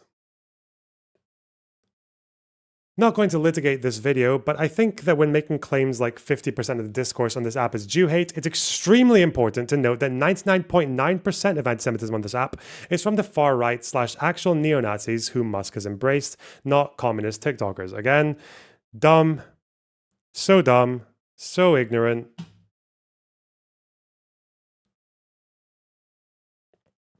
Left anti-Semitism has always been a thing. I don't see what is gained in denying it. Ooh, that's a big one from Contrapo. Oh shit, that's a big statement. That's a big statement. Because left wingers deny this, they deny it to the fucking hilt. They are so in denial of it. They probably do think this. They think 99.9 is probably still too generous in favor of the libs. Oh no. Addressing anti-Semitism in my sphere of influence. Yep. Are you trying to claim that 50% of the leftist discourse on this app is Jew hate? Wait, no? What? That's not what she said. She was talking about the entire space, but she's just saying that the left-wing contribution to this is less, that is probably more than 0.1%. It's when she tries to draw conclusions like this, is like, that's how you know, like, there's just, her brain doesn't really work. She's just a very dumb person. Because that's an insanely false and disingenuous claim, unless you're making the very false Zionist argument that anti-Zionism equals anti-Semitism. Okay. No, I'm not claiming that. So what's the claim? Because you started by making a claim about this app and then started talking about the left. So just trying to understand the convo. Well, yeah, because Taylor, you fucking retard. Sorry, you hack. You hack fucking twat. Like, you understand that she does this thing about Jew hatred on the platform, and then left-wingers with a fair bit of traction come in to defend the anti-Semitism. Which probably puts a little dent into your little fucking thesis that actually, no, it's all right-wingers doing the anti-Semitism. It's all right-wingers. Well, clearly, ContraPoint seems to be noticing that it's not all right-wingers. It's left-wingers defending it as well. So, okay.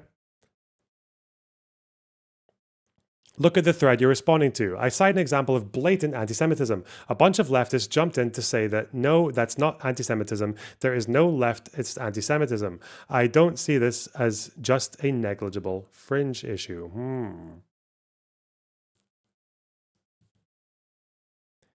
I don't see people saying that leftist anti-Semitism doesn't exist. You said it's less than, you said it's 0.1% of the anti-Semitic discourse. Holy fuck, bro. But if you say 50% of this app is Jew hate, then point to a communist creator, of course people will ask you to clarify. It seems like you're conflating anti-Zionism with anti-Semitism too. Zionism is a Nazi ideology. Again, thinking Zionism as a Nazi ideology is anti-Semitism. I'm sorry. If you think these two movements are comparable or ideologically, then yeah, you're either ignorant about one of those things or both of them, or you're just doing it because you want to shit on Jews. Like, again, and I don't blame Jews for finding this anti-Semitic in the slightest, for being compared to fucking Nazis. Like, picking Nazis of all the, even of all the fascist ideologies you could pick, like picking Nazism specifically to describe a movement that was about Jews seeking an answer to 2,000 years of persecution and deciding, some of them correctly actually, that integration and assimilation in Europe wasn't actually going to save them, because that's where Zionism came from. Zionism came from people who were opposing the popular idea among Jews at the time, which was assimilationism, and saying that this will not work. They were right. It didn't work. Assimilationism did not help. It did not save the Jews in Europe. No amount of assimilation stopped the rise of fascism and Nazism and anti-Semitism in the 20th century. The Zionists were correct. They were correct on that. And to compare that to fucking Nazism, like, Jesus Christ, you're such a useless contributor to the space. God. You're the one making this conflation. If anti-Zionism sometimes means opposition to genocide in Gaza and other times means the Zios killed JFK because he was the only president they couldn't control, maybe Hitler had a point, I think that will have bad consequences. Nowhere here did I or anyone replying to this thread that I've seen say the second thing. Anti-Zionism is not she's just doubling down on the same fucking retarded shit. Jesus Christ. I think and the problem is that parts of this conversation were retweeted, I believe, by Ethan Klein and I think by Destiny as well. So now she's saying, I think when your content is being used by a Zionist like Klein, you might want to consider that your message could have been communicated with more nuance. I don't think this issue is reducible to Hassan versus Ethan. No one mentioned Hassan here. I said if your post is being leveraged by a well-known Zionist, it is probably worth clarifying your message. And then no response, and she doubles, just reiterating that if a well-known Zionist was using my post to further his bad faith hate campaign against people who have been calling out the genocide in Gaza, I'd consider, if I was effectively communicating my message, just sharing for posterity, smiley face. God, she's such a fucking smug cunt. I hate Taylor Rose so much. It's just this whole, it's this combination of like ignorance, toxicity, and a fucking veneer of like niceness. Oh God, it's so fucking gross. Ugh, Jesus Christ. Guilt by retweet. Again, sorry, Taylor, like how many fucking pro-terrorists, like literal pro-terrorists, defend you, by the way? Fuck me. Who did I block here? No idea. Don't remember that person.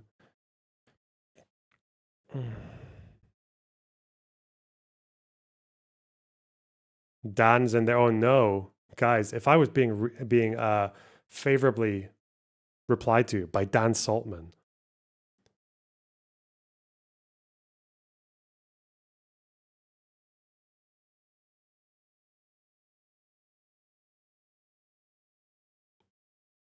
wow.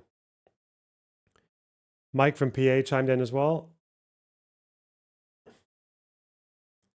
I think he replied to this with just that. Natalie, question. Would you consider yourself a liberal Zionist? And then she blocks him. I'll take that as a yes. God, he's so important, isn't he? And now he's like spurging out in his replies as well. Oh God. Someone posting a, 15-year-old video of ContraPoint saying Islam reform or get out? Okay. Rare redacted from redacted win. I non-stop win. Can you give me an example of an L? Oh no. A well-known Zionist. Damn.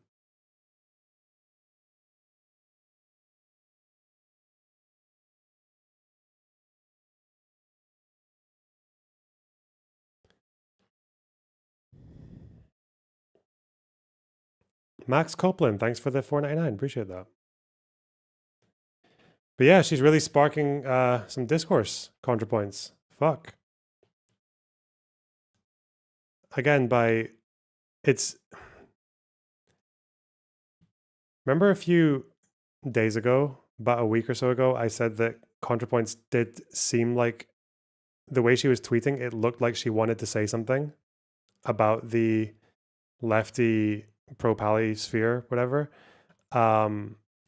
It's funny that she got there and properly dug into these fights now with Taylor and Vadim and Mike from PA. It's funny that she ended up in that position because she called out a right-wing tweet. The JFK thing is a right-wing anti-Semitic take. That's what it, traditionally at least, but now that the left are starting to buy it, maybe it's changed, but traditionally, the idea that the Zionists killed JFK because he was trying to stop the nuclear program, that's a Nazi anti-Semitic take, not like a left-wing one. But now it seems that by calling out the Nazi take, she's attracted the ire of the leftists, which is quite interesting, really.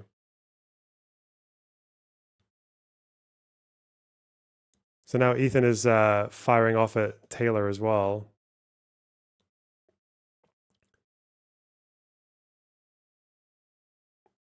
Ethan drops a barrage of IG stories on Taylor Lorenz. Hypocrisy of using 12-year-old clips when Hassan has bro tips on his resume.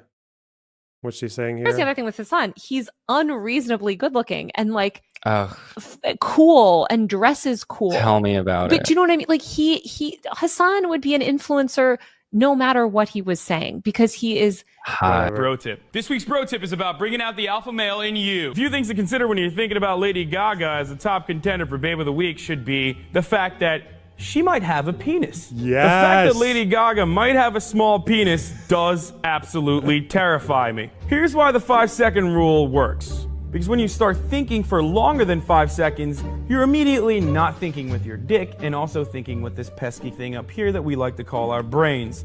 So once you start thinking with your brain, you're immediately going to psych yourself out. Come back again next week when we discuss the legendary question of all time. Old enough to count, old enough to mount? Question mark? I want to say thank you to Miley Cyrus for showing off her camel toe at the VMAs the other night. I always knew Hannah Montana was a little slut. Don't even try to hide it.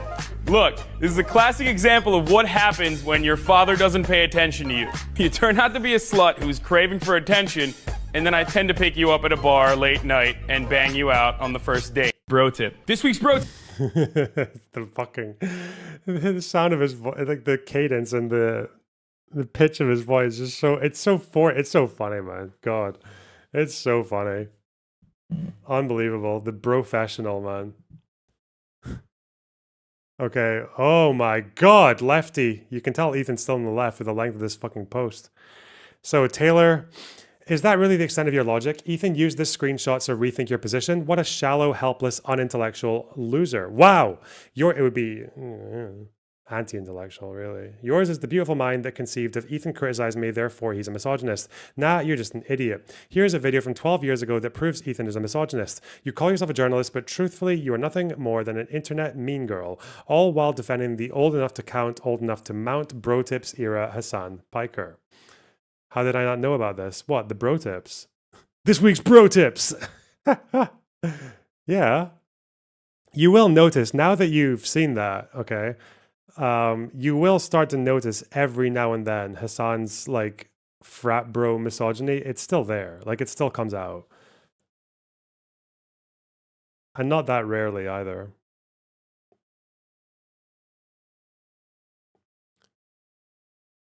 Taylor interacting with a dedicated snarker hate Twitter account. Ethan's attic is peak unawareness.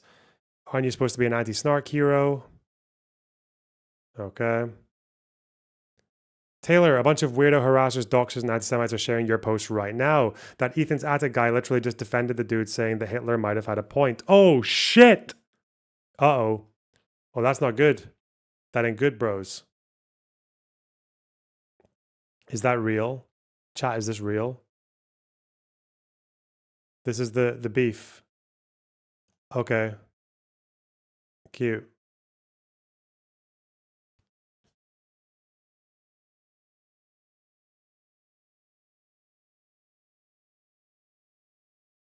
Wait, you think that was serious? What, the bro tips thing?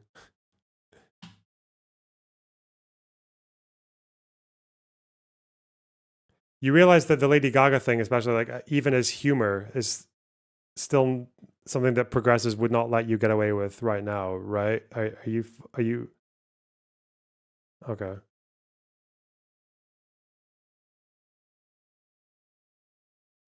What's this?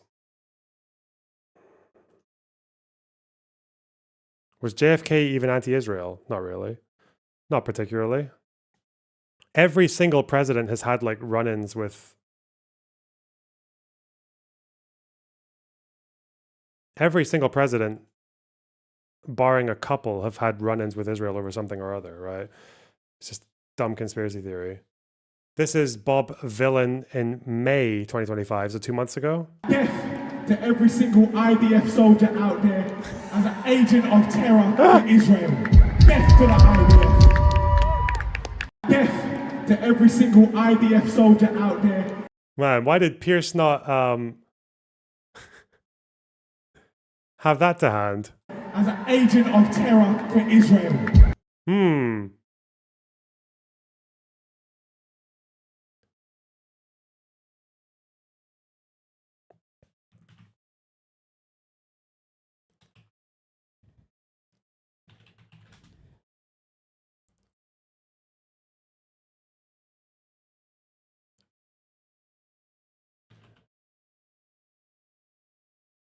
You're missing the context. He meant active soldiers.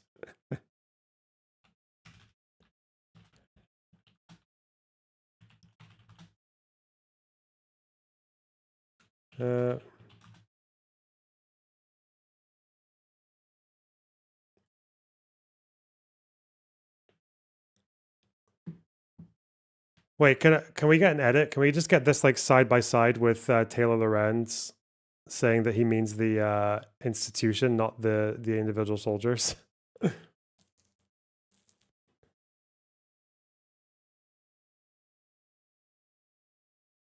Fuck.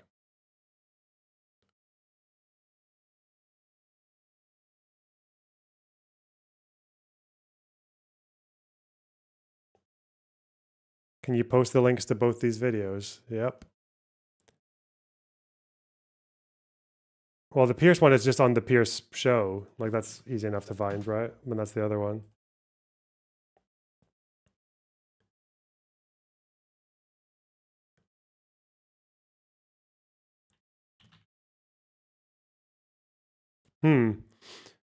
Or, honestly, I can just do my fucking job and we can do it side by side right now. What the fuck? Look, we can just do it right now.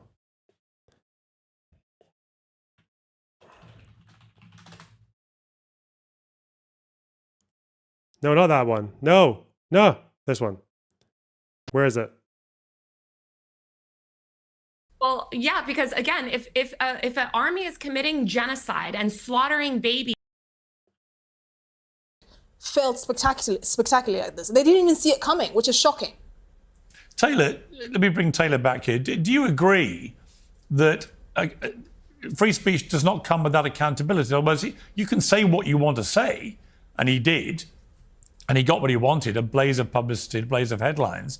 But now he's feeling the icy chill of accountability dropped by his agency, United Talent Agency, had his visa revoked and so on, which will affect the tour that he was planning to do, or that they were as a group. I mean, do you think that that is appropriate punishment if you incite violence? I think what Hen said about how, artists are doing this for here? We can't condemn it, and all due respect, if you try and twist it into, well, he was just talking about the institution, not about individual IDF soldiers. Here? No one's taking that as meaning the institution. They're taking it as meaning Did she not British say soldiers. institution? When people say death to America, they mean death to American imperialism that is subjugated No, them. they don't. They mean death to Americans. That's a very generous. The tour that he was planning to do, or that they were as a group. I mean, do you think that that is appropriate? Where is it? Was it here? How, artists are doing this for publicity. It can be. When you get banned, Again, I think losing out the way that musicians make money is primarily through touring, especially if you're a small musician. And if you suddenly can't tour and you're shut out of the largest market in the West, which is America, I do think that will have a significant impact. Keep the focus on the genocide. I mean, we had hundreds of Israelis chanting death to Arabs, right? Which was completely. Well, I certainly didn't see a lot of the people that are freaking out about Bob Vylan speaking in the same. Itself that has issued. Next is stop the genocide. Again, if people really military forces, then I don't think anyone wants positive sentiment. I don't know why you twisted it around. We're saying we don't want anyone to call for the death of anyone. I mean, if you are advocating at the start, actually, a step too far. Heated festivals. James Barr, commentator and culture commentator for our Khalidi. Welcome to all of you. If you think death to the IDF is a bad thing to say or chant, you don't get to describe yourself as anti-fascist going forward. Why did you repost that? Yeah, I repost tons of commentary on news events, basically. So I was sort of resharing, which is something that I do a lot on my meme page. I kind of just reshare a lot of discourse. I think one thing that's being really lost in all of these conversations is that the Israeli military is committing genocide. And so I completely understand why people, and every Jew I know felt the same way, that the Gladsbury fans were calling for the death of Israeli soldiers. What we hear when we hear death to the IDF is that the only line of defense between Jews and another, as you would see at the post that I made calling this out, as well as the Israeli government itself, as you would see. Again, if people want the public and these artists to have more positive, they didn't say death to Israelis, they said death to the IDF. Again, who are Israeli. I have a lot of criticism of what the Israeli government is doing in Gaza right now. Shit. To come together in the spirit of love. Not this time. Punk rap duo Bob Vylan laid crowds in vitriolic chants about Israel, which made global headlines. Let's say, and were condemned by the bad thing to say or chant. You don't get to describe yourself as anti-fascist going forward. Why did you repost that? So I was sort of resharing, which is that's being really lost in all of these conversations, is that the Israeli military is committing genocide. And so I completely understand why people are upset about anyone sort of calling for death, but it's important to recognize that the reason that they're calling for death to this sort of amorphous military entity.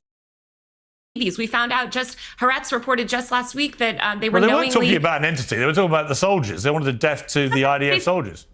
No, they didn't say death to the IDF soldiers. They said death to the IDF. Again, the IDF is a military entity. If people would like the public to change their sentiments around the IDF, they should advocate for the end of the genocide. What do you think the IDF is?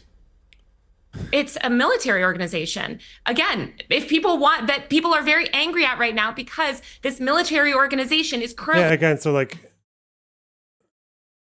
she's saying that he's talking about the IDF as an institution, not killing the people. And then obviously this is the guy, Bob Vylan, from 1 month ago. Death to every single IDF soldier out there as an agent of terror for Israel.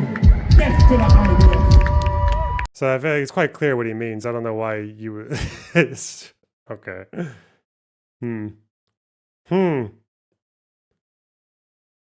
Nah, he means this is a concept. It's that thing again. Let's make defenses for people that they wouldn't even make for themselves.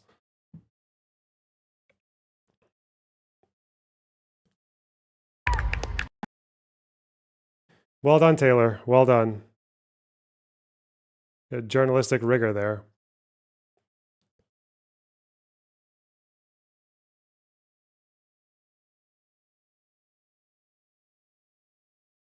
Yeah, I know. Even if you say that it was just meaning it as an institution, that's still problematic, and you can engage on that level too. But this guy's just saying kill them all. Okay. Death to every single IDF soldier out there as an agent of terror for Israel.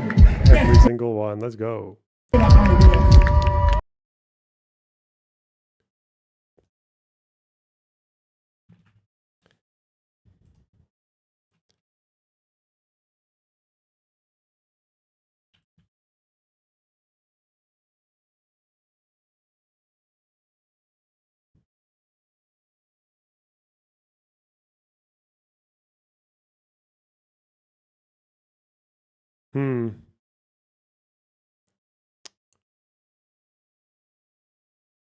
Anyway, we spent way too long talking about that shit. Jeez.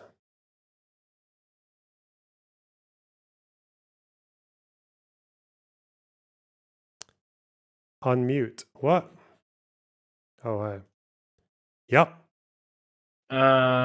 Regarding the words I cannot say because Mossad will pick me up the next hour. Is it weird that their term was just the same thing to me as saying death to terrorists? Like there's a hidden intention behind saying it. What, the IDF thing? Yeah. I don't Because know. listen, as any Palestinian, I fucking despise the IDF.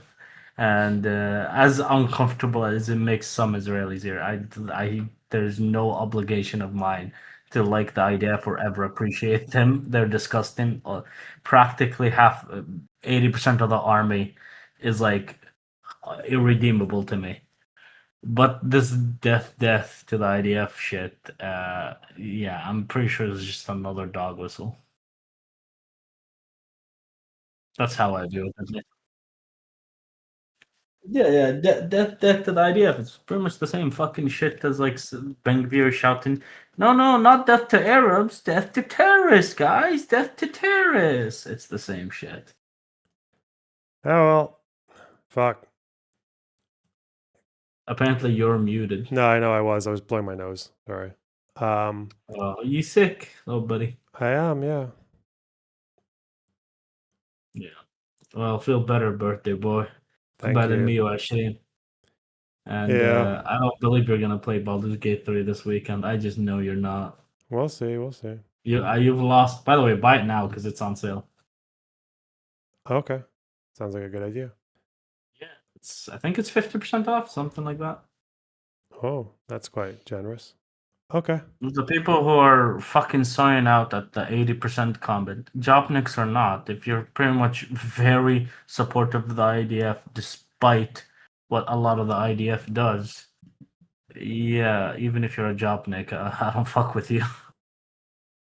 Jobnik is a desk job. And the IDF.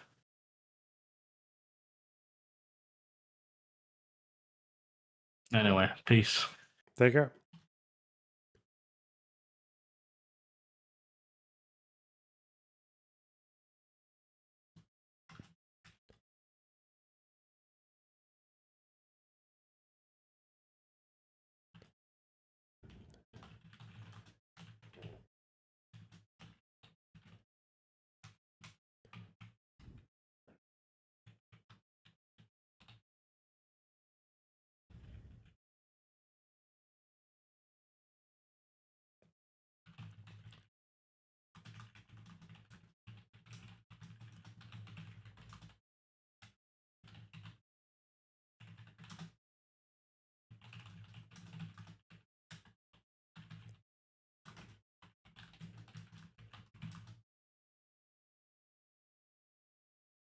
Matthias, thanks for the $5. Sorry, €5. Have some money to buy Baldur's Gate 3. Happy birthday. Stop giving me money to buy fucking games, okay?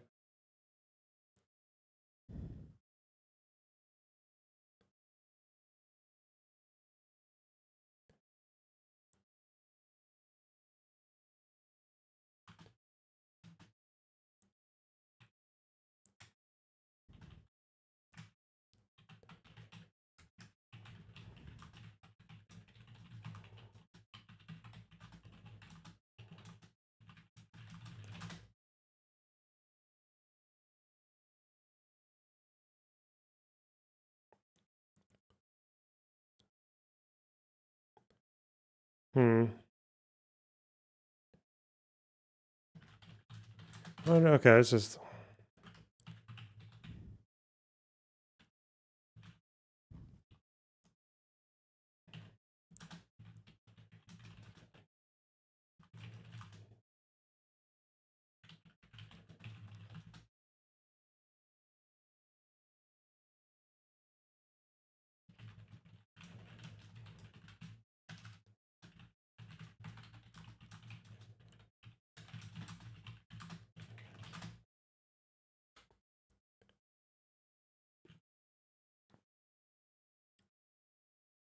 Okay.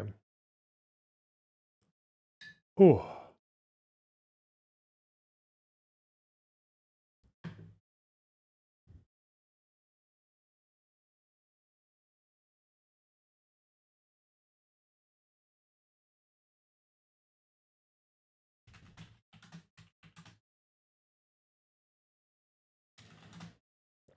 Are you going to react to the 14-second clip I sent? Sure, why not? Oh, David. Because I don't think Hamas is. Who's done more? Who's done more? Because I don't think Hamas is. I don't think Hamas is. Who's done more? Who's done more war crimes? IDF or New York chapter DSA? Hamas. IDF or New York chapter DSA? Who's done more war crimes? Wait, what? Why am I comparing those two? I'm just asking a question. Because I don't think Hamas is. Okay. Who's committed more war crimes? The Allies or the KKK? What? Okay. The British Army or the British Union of Fascists? Okay. Debate bros, man. What the fuck?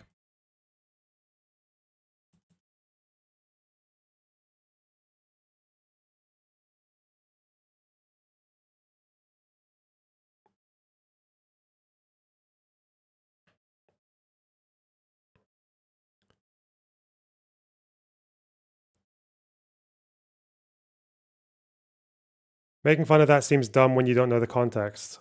What's the context? Shall I find the context and then see if it's gonna change anything? Watch full video. Okay. Because I don't think Hamas is. Who's done more? Who's done more war? No, because I don't think that the IDF is comparable to celebrating October 7th. Why not? Why not? Or comparable to Hamas. Wait, no. I don't know, but like you said that he hasn't commented on that. I'm accepting that he didn't comment on the moment. It's not just non-condemnation. We're not there yet. He's done worse than that. It's not just non-condemnation. It is specifically marching hand in hand together and retweeting them. Whoa! On other stuff, right? On other stuff. Just like, by the way, 12 days later without a condemnation, without recognizing anything bad happened. Andrew Cuomo supporting Netanyahu like days after whatever, any given day, it's a day of war crime and what's going on in Gaza. So I mean, but this is okay. So if we're talking, I'm going to ask a question that I've been trying to ask for a while. Yeah. So if someone were to, if one of the groups that you are very affiliated with has just done a march with the Proud Boys or for the Proud Boys and basically celebrated, let's say, Charlottesville, do you think that it is a very low bar to expect? First of all, to expect you not to associate with them anymore. I think that's not even a crazy bar either. But even lower bar, you should expect some sort of condemnation for them associating with the Proud Boys or associating or like the celebrating IDF, right? Like the IDF? You would apply that standard to the IDF? No, because I don't think that the IDF is comparable to celebrating October 7th. Why not? Or comparable to Hamas. Wait, hang on. No, this is still stupid. The argument here is quite simple because the IDF has a function and a use that does actually give it some kind of like right to continue as an organization, whereas with Hamas or these other groups, like it doesn't. So with the IDF, like they still ultimately defend Israeli civilians. Like that's like their main role, and they still do it, right? You can talk about their issues and their crimes and everything else and their systemic failures and talk about reforming it and holding people accountable and all that, but you don't want to get rid of the IDF. Whereas with the Proud Boys, the world would be a better place if they were just gone. They just dissolved completely. Same with Hamas, right? So that's probably why it's a bit different to just say that like ditching the IDF completely is kind of ridiculous. You're doing what David was doing. Pisco was not talking about Hamas. Well, he was doing it with one of those DSA organizations, wasn't he, that was supporting October 7th. But it's the same idea, right? Like if you have an organization that like just has that contributes like zero good to the world and has like no necessity, and saying that should be like gotten rid of or is problematic. Like whereas a president or someone like being supportive of the IDF, like that depends on how supportive or how critical they actually are.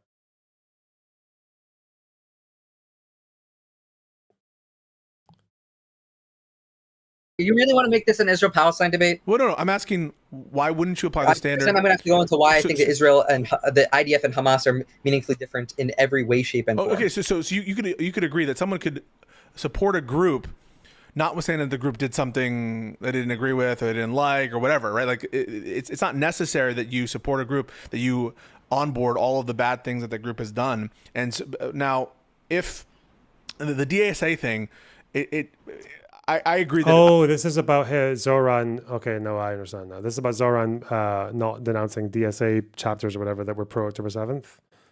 Or is it just the DSA as a whole? Because the problem with DSA is there's a bunch of fucking Twitter accounts that call themselves DSA something, but fuck Montana, but then they don't actually really have anything to do with the actual DSA. Huh. That's maybe a bit different. I knew about it when it happened, and I condemned it at the time. I thought it was bad at the time. And so I think you're not even associated, and you decided that it was important for you. I live in New York. I live in New York, and I'm kind of like keeping an eye on certain things. But this, again, I don't know what Mamdani said. I don't know what conversations Mamdani had. Why don't you ask him? But I'm not going to say that the standard now. I wish someone would. Okay, I wish someone would. AOC, no one has the balls to press them on any of this. AOC, who's still affiliated with the New York chapter of the DSA, you would say that all this applies to her. And you wouldn't vote for AOC, correct? That's right. Yeah, I mean, I don't like the stuff AOC does, but I think she does a better job of trying to distance herself and trying to have some. And does Cuomo do a good job distancing with the IDF? Does Cuomo do a good enough job distancing from the IDF in Israel? I don't believe that these are equivalent. Why not? Why not? Is it better to support? Why not? Because I don't think Hamas is. Who's done more war crimes, IDF or New York chapter DSA? Hamas. IDF or New York chapter DSA? Who's done more war crimes? Wait, what? It's still not a reasonable question from Pisco. It's not at all. And you guys are dumb if you can't see why. It's like saying that, okay, I've got an issue with Trump and his association with the Proud Boys, okay? And then Tim Pool says, who's done more war crimes though? The Ukrainian army or the Proud Boys? Because they're talking about Biden's unequivocal support for the Ukrainian armed forces. Well, obviously the Ukrainian armed forces have committed more war crimes, okay? And have caused a lot more like suffering, right? To individuals. You know, I'm sure, okay, they're an army. They're a big army, okay?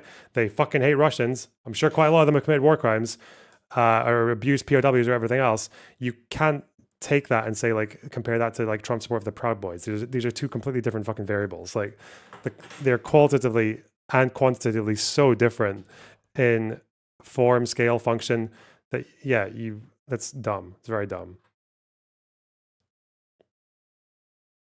Why am I comparing those two? I'm just asking a question. Who has done more war crimes? Who cares? Well, what?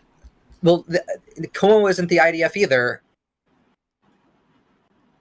Wait, to be clear. Yeah, I know Cuomo wasn't the IDF, but you're saying that based on he's marched together with based these on people association. That are Based on associations. I would associate them directly. So this is what we have to the comparison I'm making. Mamdani so is associated with always for Hamas. Mamdani is associated. I'm making my point. Mamdani is associated with an organization that has said that issued a statement and did a protest that I find to be unjustifiable. Cuomo is associated with a government that does war crimes. Okay, so I don't think that these the differences in direct links are very meaningful here. I mean, the cabinet says the cabinet is saying the cabinet. Fuck Cuomo as well. I don't know. Fuck this debate. This that Zoran tweeted out. Apparently, he retweeted this video.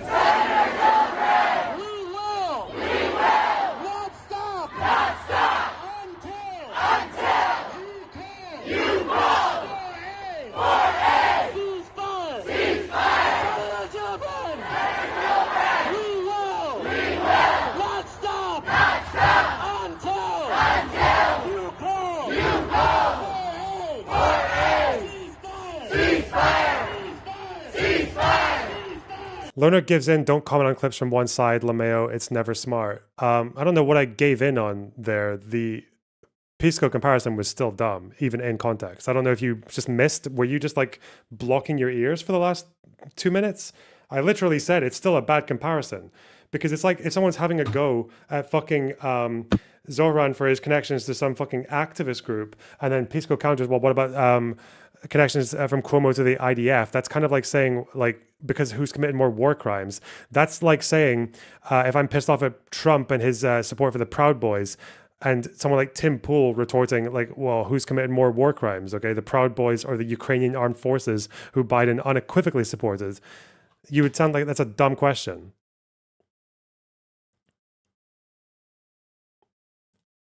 Whatever. Hello, Sev. I wanted to ask you, who do you think is a better choice than Mamdani for New York?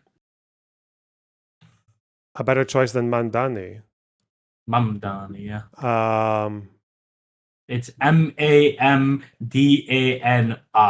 Mamdani, all right? I have no idea. Neither do I. He's probably the one I would choose, just but here, reluctantly, you know? Yeah, no, but at the end of the day, I think what fucking propelled him is that one fucking question. Where would you go?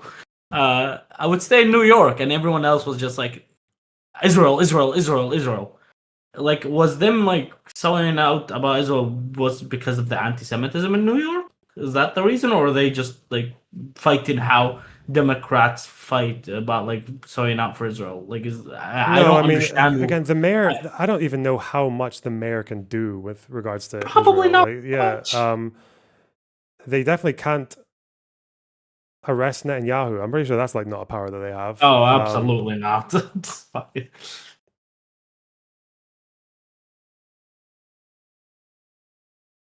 Traditions are meant to be broken, David. Cope and seethe.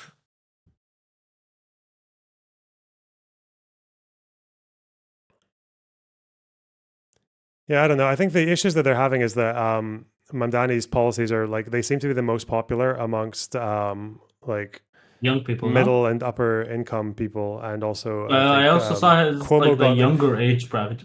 Yeah, younger, but I think Cuomo won among black voters and lower income voters. That's the two crowds that he managed to get a hold of.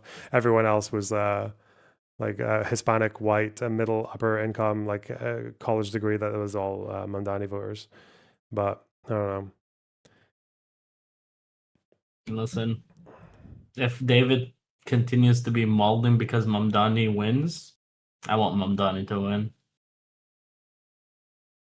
Besides, any politician in Israel has worse rhetoric than Mamdani. So.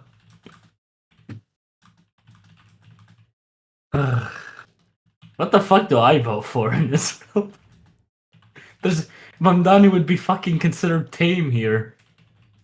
Or a left. Well, he is a leftist, but like. Fuck, what's like further than leftist here?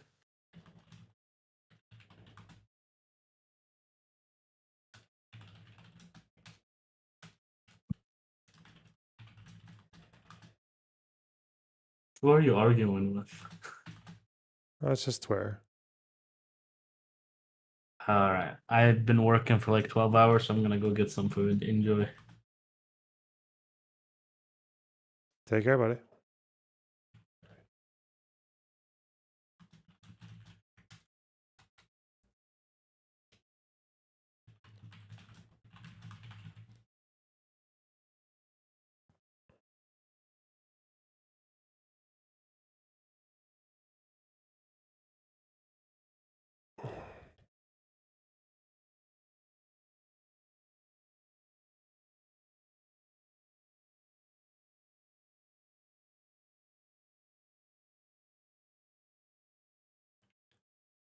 Thoughts on creating a Zionist Palestinian state? I don't care. Fuck off. Cringe.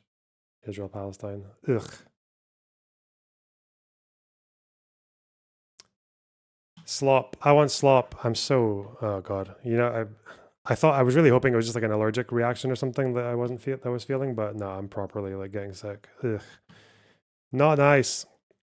Asmongold and his editors completely expose Hassan Maud Gorbachev. Apparently he's 47 and has an insane digital footprint. Oh, I remember hearing about this guy. Someone tagged me in this.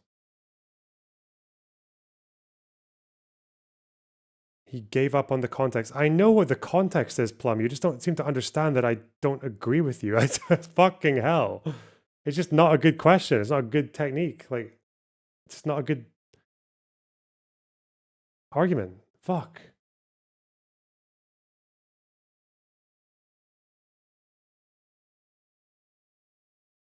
Where was it? There's something on Discord about this guy. Is it this guy? Yeah.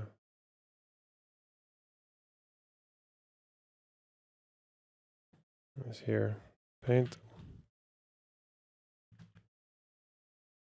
Shiri Bibas, where's my beautiful baby? Me hiding my conspicuously Kfir Bibas shaped belly burp Hamas rape camp. Jesus, dude. What the fuck? All right. What's the Hassan mod team been up to lately? Are they as bad as my mods? By the way, the Hassan moderator has been completely exposed as a 47-year-old who makes sexual comments about high schoolers. They just searched his name. It seems like it's not that complicated. So yeah, he locked his account. This is some comments that he's made in general. Stop pretending what Elias Rodriguez was bad. Who's Elias Rodriguez? Man charged with first-degree murder? Wait, so this guy's saying... So this guy's literally advocating for killing random Jewish people. This guy has the entire Infinity Gauntlet. Suspected pedo, political violence murder supporter, weird fetishes, using people's, like, personal things, just lying about people, calling Imru a Zionist, advocating for vandalism, 47 years old. How do you end up with a freak like this as your moderator? Is he still a mod? I wonder if he's still a mod. Still a Twitch mod and Discord admin for Hassan. Most of us will never muster up a fraction of the courage displayed. This is, bro. Right, he literally shot people who... Or McDonald's for screwing up my order? Him choosing the latter, smiley face emoji, face with monocle emoji. God, Plum is really invested in Pisco not having a brain fart moment in a debate that lasted 5 seconds. Jesus. You're very invested in that argument being valid.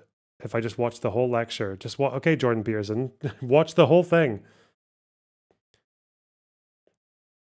Most of us will never muster up a fraction of the courage displayed.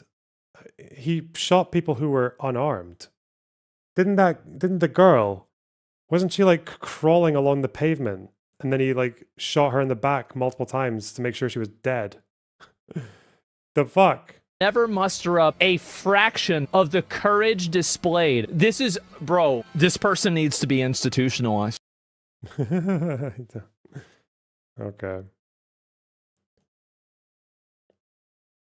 Why are you getting one? If you don't want to know the context, that's fine. Oh, you are so fucking triggering. If you want to stay ignorant of the content. Oh, God. What context is missing?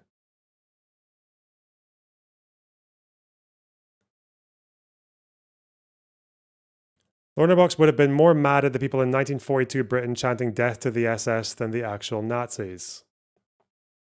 Based? Clearly comparable. Clearly. Very good.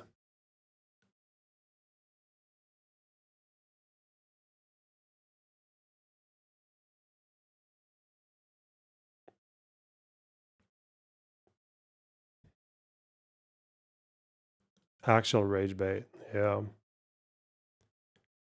Ooh.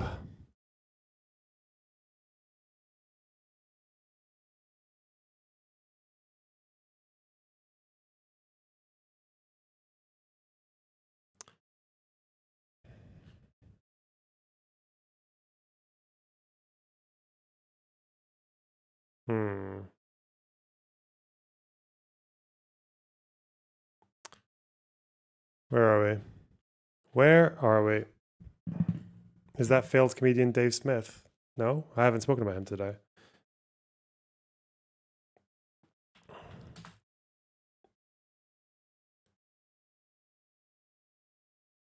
I haven't mentioned it. What has Mr. Preston been saying lately?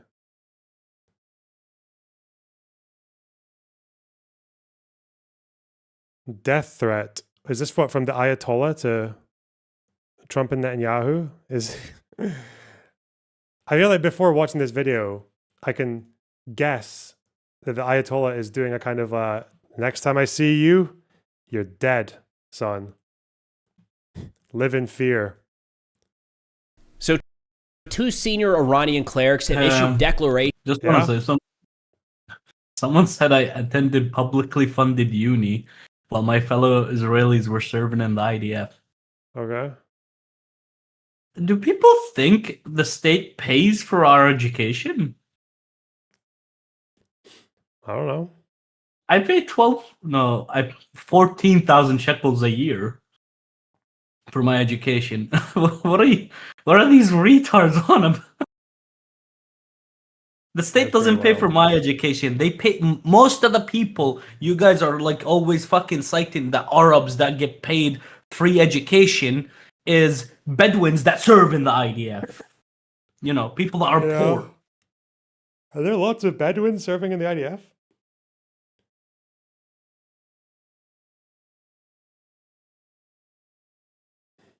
Are you muted, by the way? Oh.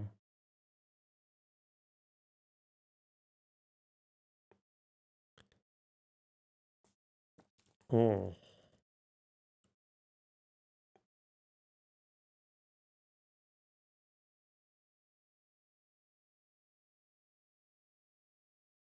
Oh, I know what they're saying. They're saying it's sorry. So I think they're saying that you don't pay the full fees because the rest of it's subsidized. Is that true? No, that's not true. Oh. It's subsidized for people that need the fucking subsidizing. Like there is programs in the uni that you have to apply for to get subsidized. That wasn't me. Oh. That's usually families from really like they're broke. No, it wasn't. It's by the way, it's not uni, it's college. College is more expensive than fucking uni.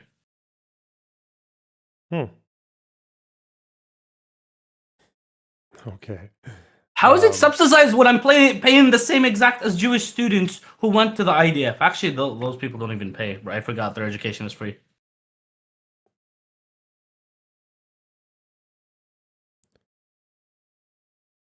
Okay. Give it to the Jews to make it all about money, huh? Wow. All this is happening because I said I don't like fucking 80% of the IDF. I fucking despise them, and they're like, "Oh my god, you can't 80% generalizing." Well, listen careful, okay? Because I'm about to do community rules soon. I'm going to be going on to that maybe this week or next week about mod rules and community rules. We're going to have issues if we're going to talk about generalizing an entire national group or an ethnic group, okay? Then whatever we say about the Jews is we're allowed to say about everyone, right? Including the Arabs.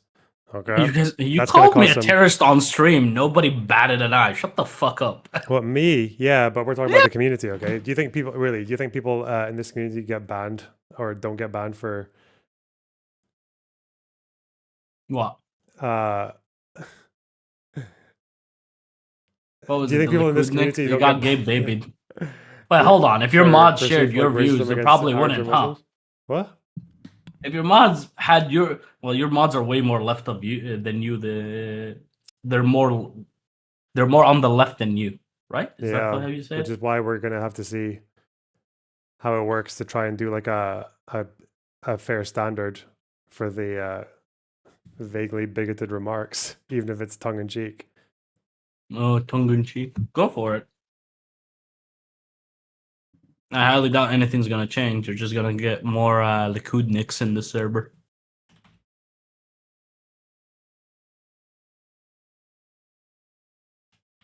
You know, the other day, I don't know why. There's like, out of every chat I've had, 3 Israelis are very understanding of the issues that happen in the Arab community, and then there's Israelis that are like, no, just fucking moaning about it. For example, I'm not sure if you heard, and there's probably a gag order on it right now, so you can't even find anything about the news regarding it. There was a Jewish guy that got accidentally shot in Ramleh because they thought he was like from a rival family. That family has murdered 72 people this year that were Palestinian. Not a single arrest has happened. It's just investigations on top of investigations on top of investigations. And then this one Jewish, Russian Jew gets caught up in it, accidentally murdered. Fucking over 40 arrests. Literally 2 days later. over 40 arrests from that family. Oh shit. It's like, do you really think there's any reality where I could look at, oh, it's because Arabs don't fucking cooperate with the police? Like, what is this?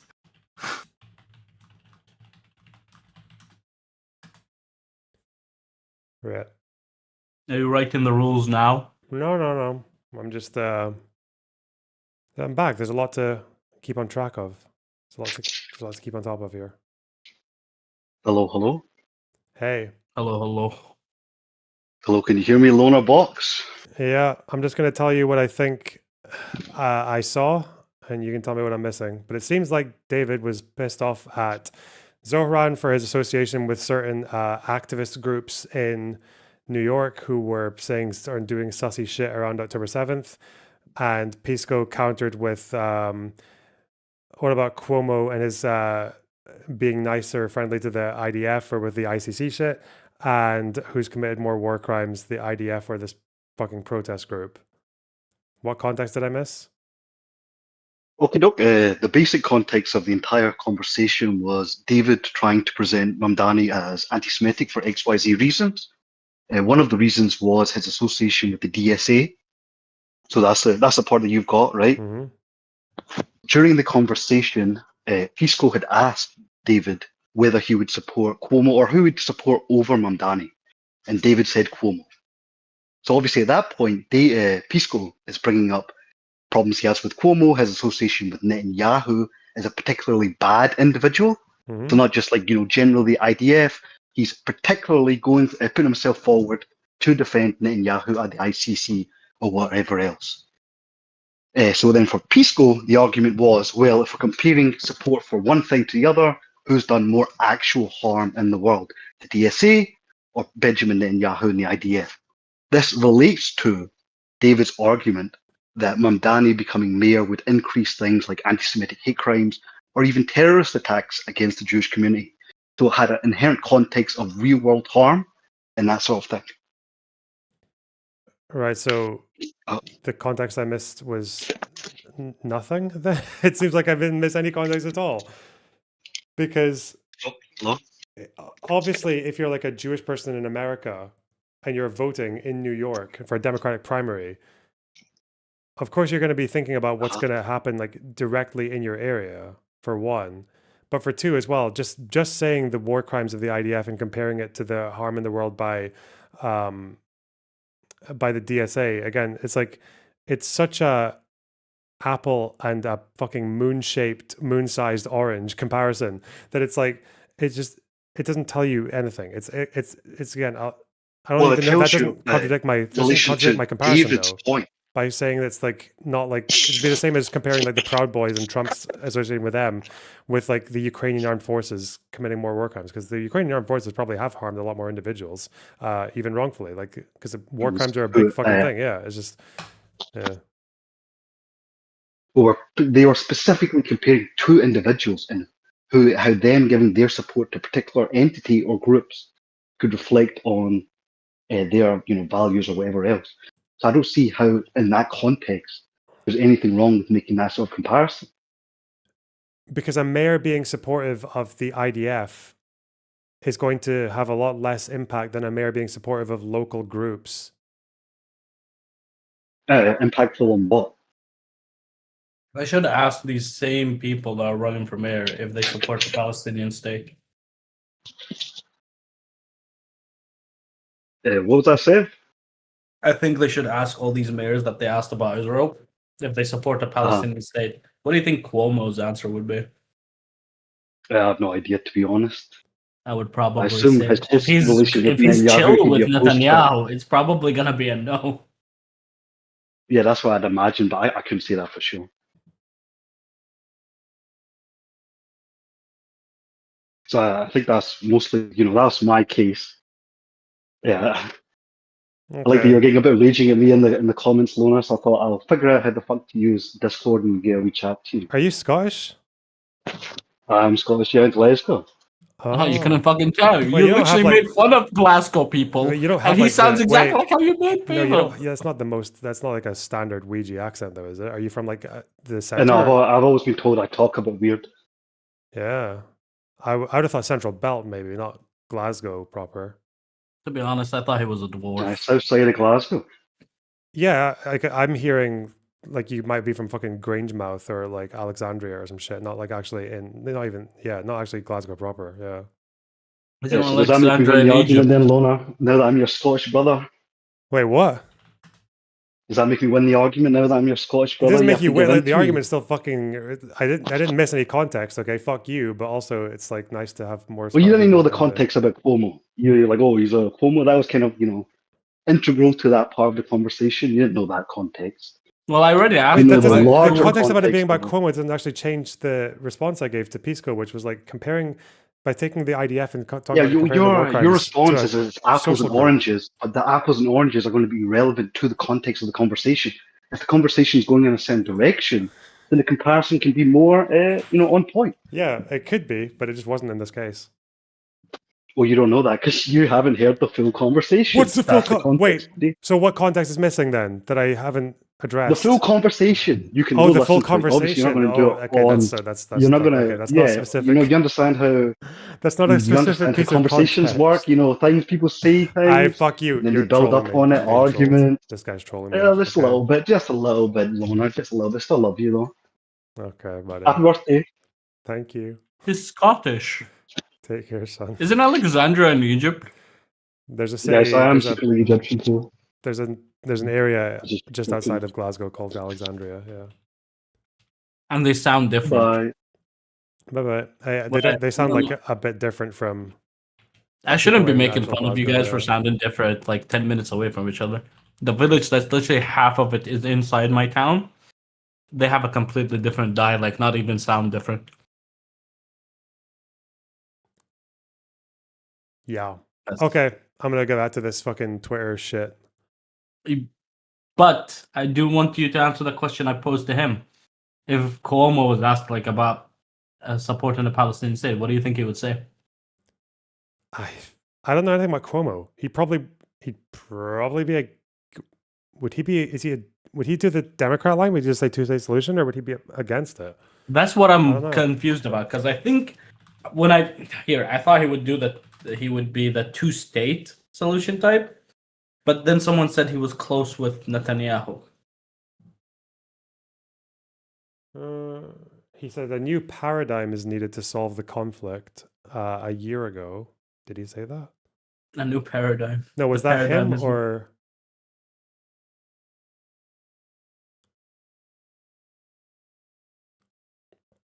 He said, "I don't think it's my place to say what solution."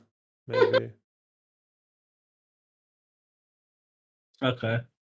I just okay. So he says The second issue is more. But did he actually say I it's mean, not my Cuomo place to is say? Cuomo is not good. Like he's not. He's far from. I know, he's like fucking like sexual abuser. Whatever the fuck. Like, my question is about his like stance on Palestine, right? I don't think it's my 'Cause place to since say we're- what solution I would solicit or advocate or not. I just want a peaceful solution. Whatever gets us peace gets to peace. I support Israel, which today means fighting anti-Semitism, which is growing in New York City, where we have the highest incidence of anti-Semitism in the United States. That's our problem. What I want to focus on.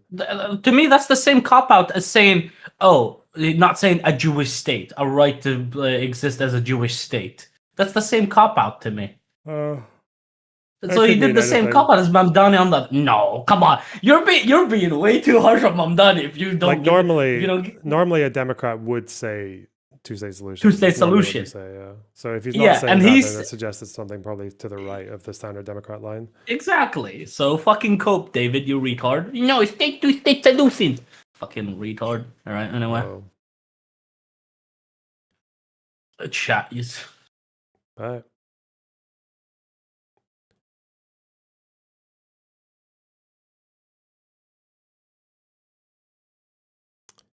Well, so this mod, short collection of totally not anti-Semitic tweets from Hassan mod Gorby Chav, privated his Twitter, by the way. Hila Klein when she sees an unshot baby. Okay. Rodriguez Bibas.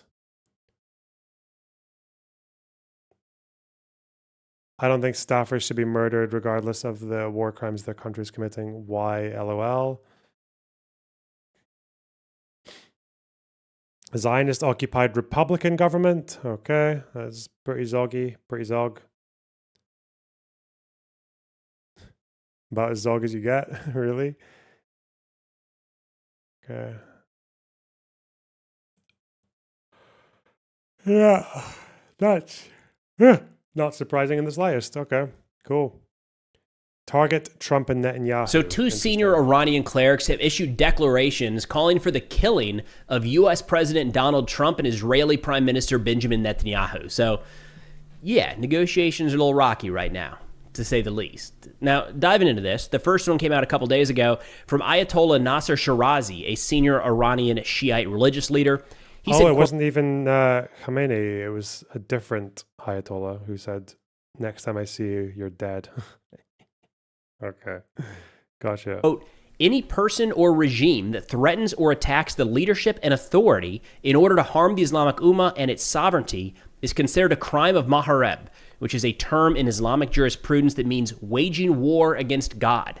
He says it is necessary for all Muslims around the world to make these enemies regret their words and mistakes. He added that all Muslims must work to make the transgressors, so in this case Trump and Netanyahu, regret their actions even if they have to suffer for doing so, and that the reward will be the same as for fallen jihadis. Now, under Shiite jurisprudence, the declaration of Mahareb and the issuance of a fatwa make it a religious obligation for devout Shiite Muslims to act. And turning over to Memory, they said in Shiite Islam, and particularly under Iranian religious law, the punishment for this crime, Mahareb, is particularly severe and is usually death. Less often, it could be exile, amputation of the transgressor's right arm and left leg, or crucifixion. So there you go. Didn't see that on the menu in 2025. The best way to look at this overall is it's not a direct threat from the Iranian government per se, more of a religious duty to devout Shiite Muslims that are looking to some of these religious leaders inside of Iran. It wasn't just one, however. The very next day, on June 30th, Grand Ayatollah Hussein Hamadani published a similar fatwa. He added, however, that protecting Khamenei was a religious obligation for all Muslims, and that any assistance to those harming him is also considered punishable by death according to their religion. Now, for what it's worth, this has been brought up to, we've seen the reporting on this in the United States and in Israel. I've not seen any official government statements from either. They're kind of just viewing this as, okay, yep, great. Now, the big challenge here, whether or not this actually, of course, big issue would be if anybody actually tries to follow through on this and tries to attack, kill one of the leaders of the United States or Israel. That's the number one concern. Second to that, maybe a ways down the totem pole, is the concern that this might overhang some of the negotiations. I mean, remember, the issue of the Iranian nuclear program, the ballistic missile threat, and their support of regional proxies is not over. And they still have a fair amount of highly enriched uranium that is somewhere around the country that we don't appear to know where it is, and neither does the IAEA. Now, there's been a lot of back and forth on the battle damage assessments around Fordo, Natanz, Isfahan, and others. We're going to get to that in a second because we do have some new satellite imagery to run through.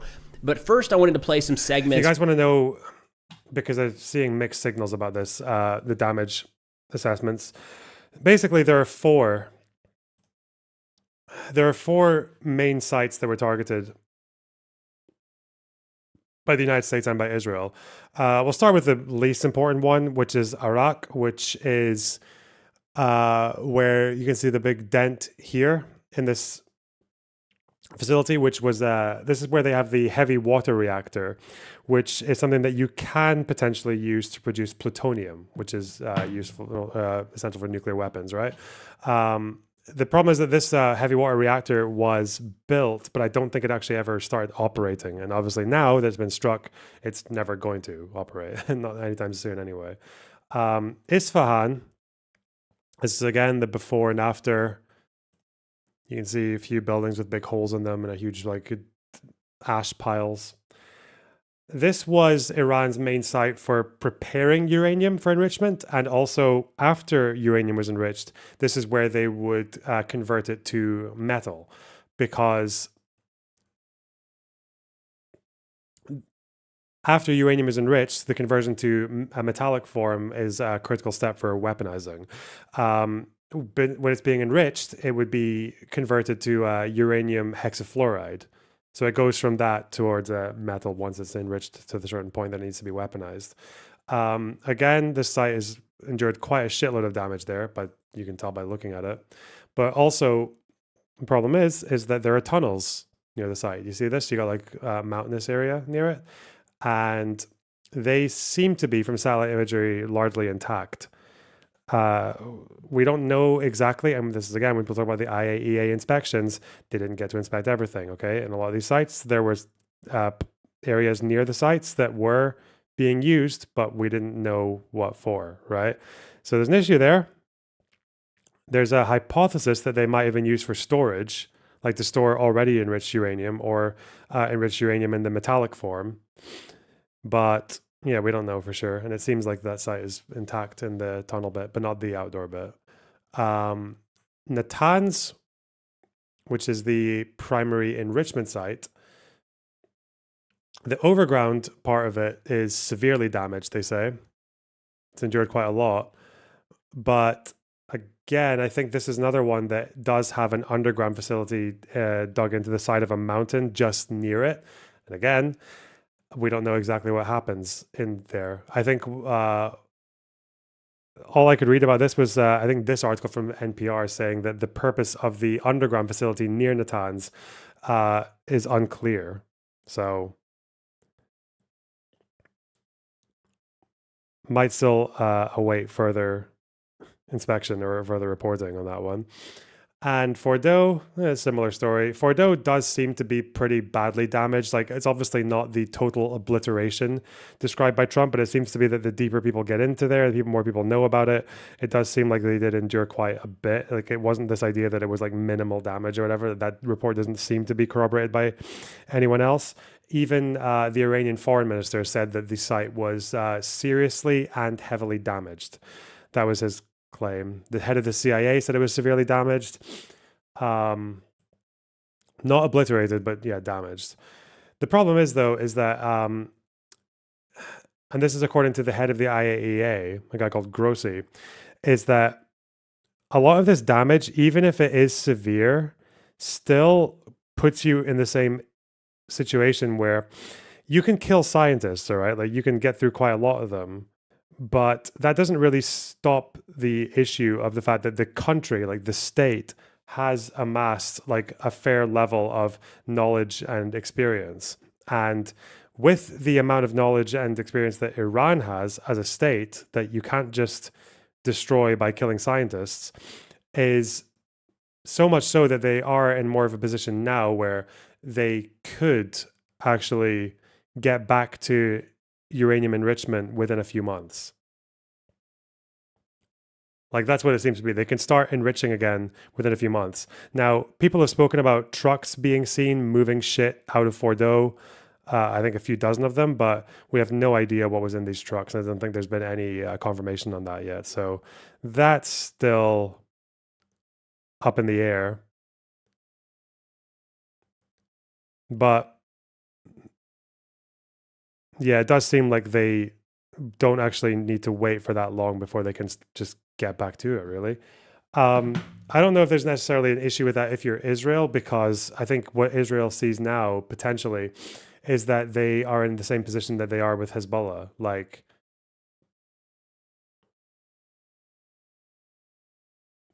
they have enough control over the airspace now that if they do get any indication that Iran is like scrambling back to try and rebuild what they've lost, then they can just go and bomb them again. That's how it'll just keep going.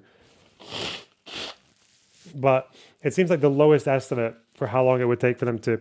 Now, people say that it's only a few months, but people, I think, have been mixing that up, because when I see people use that quote from the interview, because it's an interview, it's not a report, it's from an interview with the head of the IAEA saying a few months. It sounds like people are saying a few months to recover their losses. That's not true. It's not a few months to recover their losses. It's a few months to start enriching again, which is very different, right? So in terms of like setting back the program, it can take a few months before they start enriching again. But in terms of how much damage is done to set back the program could be set back a few months. It could also be set back years with how much they've lost or how much production capacity they have, because they might be able to go back to enriching, but just in a much smaller quantity, right? So there's still questions to be answered. That's what I've got from the assessment so far. Anyway, let's see if our boy knows better. It's from an interview with the IAEA director, Rafael Grossi, on CBS Face the Nation just yesterday, where he talks about how when looking at the overall damage to these locations, he can confirm that there was probably severe damage, but not total. Here, let's give it a listen. People here are looking for clarity, and there's confusion in the United States. CBS is reporting that the Defense Intelligence Agency assesses Iran's program was set back a few months, but once they dig out, they could resume in a number of months. They have to rebuild electrical and water supplies. The CIA and the National Intelligence Directors say the facilities were destroyed, and it would take years to rebuild. Israel says the military program is set back many years. What's the See, to me, this isn't contradictory. The program can be set back, or the military program as well as also the ballistic missiles, right? Because you can enrich all the uranium you want if you don't have a weapon that you can fire it with. But it's not just that, right? It's also the fact that they have the capacity to start enriching again is not the same as the entire program being back to normal. That's not the same thing. It's going to take a while. It's going to take because again, with all the damage and with all the stuff buried, again, there could be things that are buried that are still fine. They just need to get dug out of the earth and then just redeployed, right? So, yeah, fuck. I think the main thing for Israel, like what they want or what they'd be happy with, is if the overall progress is set back at least a few years, but also that they remain in a position where if they see any attempted recovery from Iran for the nuclear program, that they still have the air superiority to a point where they can just go and keep bombing it. Like they just see something return, go in, strike it, and then leave. I think that would probably be Israel's ideal. And then it's just to keep doing that, I guess, until the Iranian people get bored enough that they decide to overthrow the government. That's my guess, but what do I know, bro? truth here? What do you make of these assessments? All of that depends on your metrics, Margaret. If you tell me it will take them 2 months or 3 months, for what? Right. The capacities they have are there. They can have, in a matter of months, I would say, a few cascades of centrifuges spinning and producing enriched uranium, or less than that.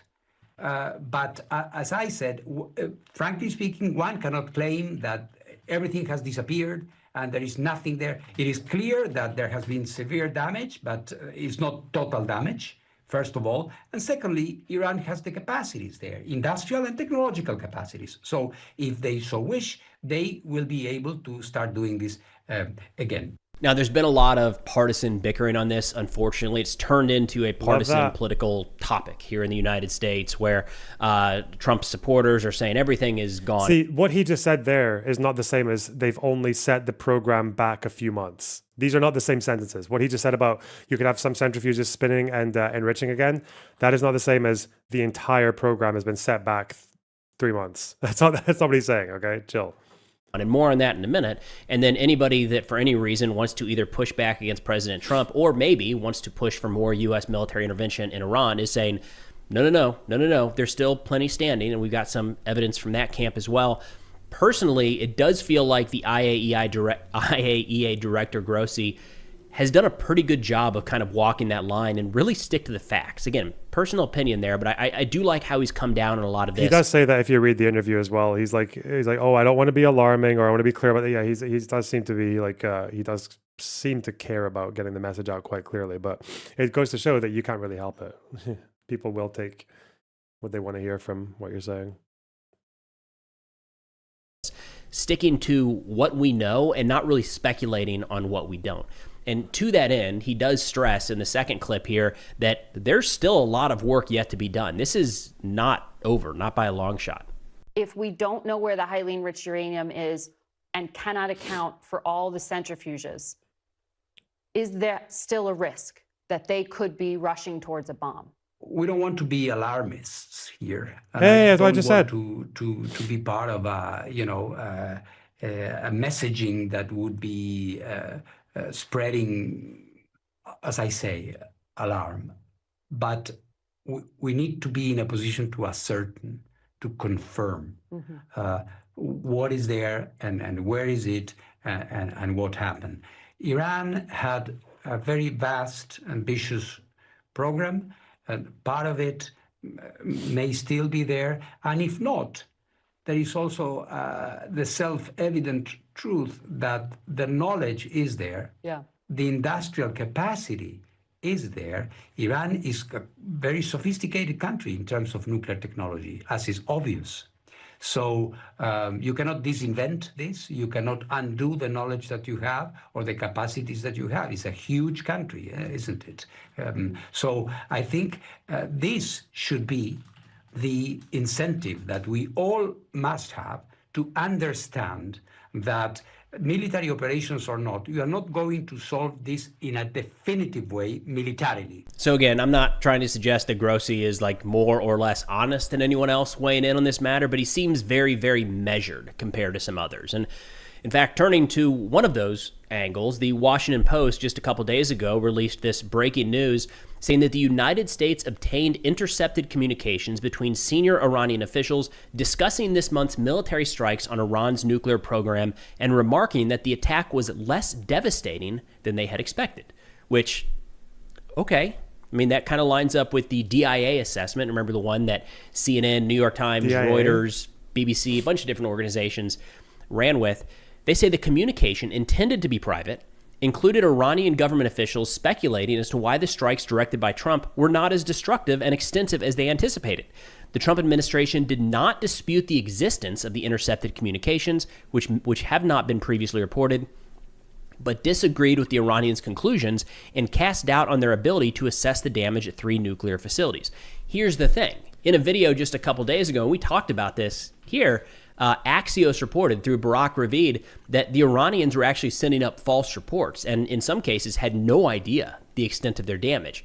So in Axios, that specific report said, quote, an Israeli official with direct knowledge of intelligence on Iran told Axios that intercepted communications suggest Iranian military officials had been giving false situation reports to the country's political leadership, downplaying the extent of the damage. Which raises the question, does that mean that is the Washington Post reporting on these intercepted calls that Israel says they're intentionally downplaying it? Or is it an actual intercepted call unrelated to the other ones that Israel, you see what I'm getting at? A little confusing, hard to dial in if they're talking about the Trump would lose all support if he decides to go again. I mean, wait, what? Bro, no one gives a fuck that Trump just went in and blasted Iran like within 24 hours with little B-2s. No one cares how many billions were spent on it. Like, Trump supporters will follow Trump to the end of the earth, okay?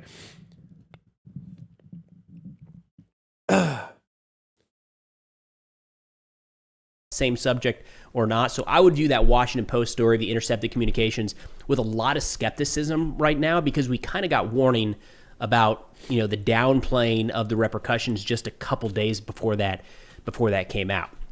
Now, if we want to look at things for our own eyes, we do have some new satellite imagery here provided by David Albright, the president and founder for the Institute for Science and International Security. He noted some digging at the Fordo nuclear facility just a couple days ago, and I'm going to run through his assessment. He says Maxar imagery taken on June 28th shows that the Iranians are actively working at the 2 MOP, Massive Ordnance Penetrator, impact site. I've seen a lot of Trump supporters turning in because of that action. No, what you've seen is a lot of Trump supporters say, I don't really like this, what he's doing, and then they're still going to vote for him because he's better than the Democrats. That's actually what you've seen. Okay, you have not seen You might have seen a couple, right? But they're sorry. Even Dave Smith would still have him over fucking Harris. Sites penetrating the ventilation shafts of the Fordo enrichment plant with heavy earth-moving equipment, including one excavator at each location. The purpose of this activity may include backfilling the craters as well as conducting engineering damage assessments and likely radiological sampling. The craters above the main shafts remain open. 2 of the 6 MOP impact points appear to have been covered by square slabs. In other areas, we have observed that the Iranians have also rapidly repaired the bomb cratering damage on the main entrance road from only a few days prior.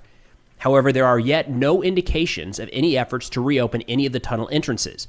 There is a crane near one of the new access roads to the area of the MOP impact points that could be used in recovery. MOP.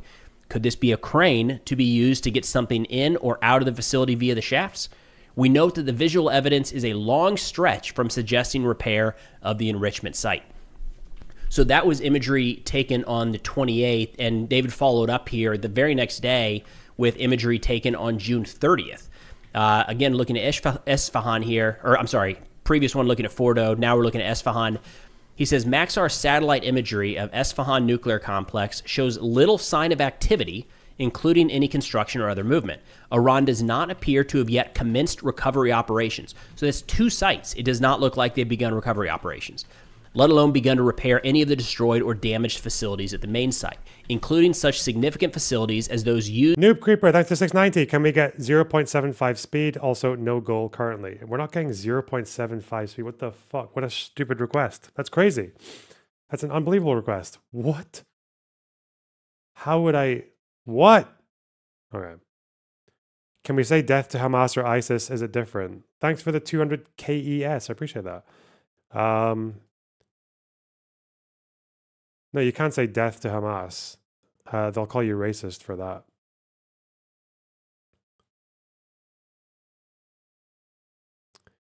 And I don't know why. Why did I not know that there were also underground sections of Natanz and Isfahan? I feel like that's important information. And they didn't get massively bombed. And people don't know what happens inside them. We just have guesses. That's fucking... Bro. Used in the conversion of natural uranium to uranium hexafluoride and the conversion to enriched uranium metal. There is also no apparent recovery work happening at the underground site suspected by many to hold enriched uranium. All of the tunnel entrances at the underground site are still backfilled with dirt. The June 30th image shows more clearly that a probable ventilation duct was destroyed coming out of the southernmost tunnel entrance. It is all blackened along with the destroyed framework. There's a single truck parked outside on one of the northern portal entrances, possibly there to survey the site. Imagery on June 29th showed passenger vehicles at this northern portal. So between those 2 different sites there, it looks like nothing significant happening in terms of Iran trying to get down into these facilities. I don't know what you want to read into that. I feel like that's probably enough to read in both directions. My gut says that means that Iran probably doesn't have a clear picture of what the damage is below ground. If it doesn't look like anybody's going below ground, I don't think anybody's come out at this point. It's probably still a lot of estimations in a bunch of different directions. And for what it's worth, I've seen some military officials recently suggest, hey, this kind of thing takes months to get like an accurate battle damage assessment of what actually happened down there. Now, one of my concerns that I've raised in recent videos is this idea that we're starting to celebrate, that mission accomplished, all objectives are achieved, and I don't think that's the case, but that exact terminology is starting to be... Yeah, this is some of the imagery from Fordo as well. Access to tunnel portal cleared, new access road to the... Oh yeah, they repaved the road pretty quickly as well. Main mop hole, fucking mop, bulldozer.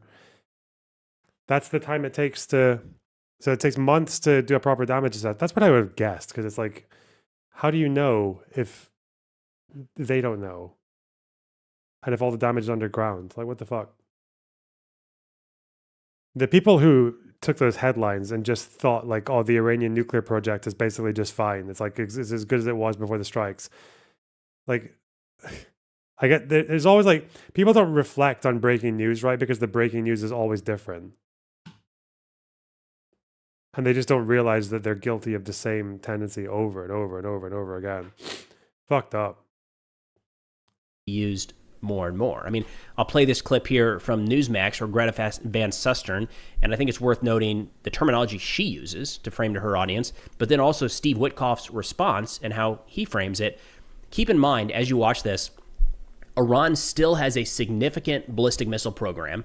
They still have enriched uranium hidden somewhere, likely, have said that they're going to continue enriching uranium, have publicly said that they still have the knowledge and the know-how and the technical expertise to do that. It's hard to look at all of that and say mission accomplished, but a concern of mine is we're starting to present that to the media in a couple different ways. Yep. Let's start with this first interview from Newsmax. Here we go. I was going to say, is there any point to the talks now? I mean, of course, we don't have a full damage assessment, and I hear everyone sort of fuss around on all the words and everything, but making the assumption that their program has been devastated or certainly damaged, is there any purpose for the talks? Because, the United States is, I believe, has achieved what it's want, that they don't have the capability. It's now just whether if Iran sort of wants to join the rest of the world and have sanctions lifted and be basically more engaged.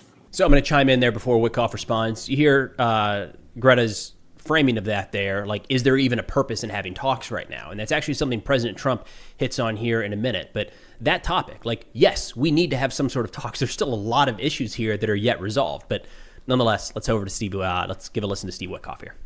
Well, that's the point. Look, we achieved our objectives. So did the Israelis. That's why the president was able to announce a ceasefire deal and get the parties to agree to the ceasefire. So that's the framing we're starting to see more and more. We achieved our objectives. Mission complete. All done. We can come back home.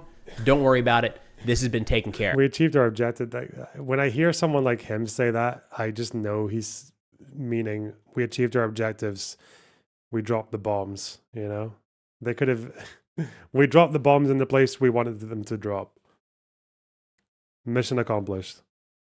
And I think anybody watching this channel or keeping up to date with this issue knows that it's not done. Even the best case scenario here, there's still a lot of issues yet to be resolved, hopefully diplomatically, but very much still persist. But that's also the message being put forward by President Trump right now, who just yesterday in a truth post said, quote, tell phony Democrat Senator Chris Coons that I'm not offering Iran anything, unlike Obama, who paid them billions under the stupid Road to Nuclear Weapon JCPOA, which would now be expired. There were some rumors that Trump was heading up like a $30 billion reinvestment plan in Iran. So that's what he's talking about. He says, nor am I even talking to them since we totally obliterated their nuclear facilities. So not only is Senator Coons wrong and that assessment wrong, we're not talking to Iran at all.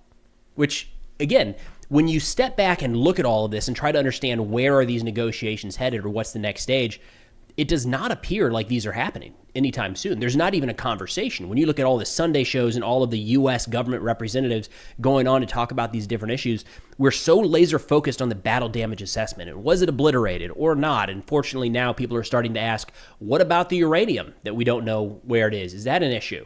It is an issue. Yeah. What's getting glossed over is, what about talks?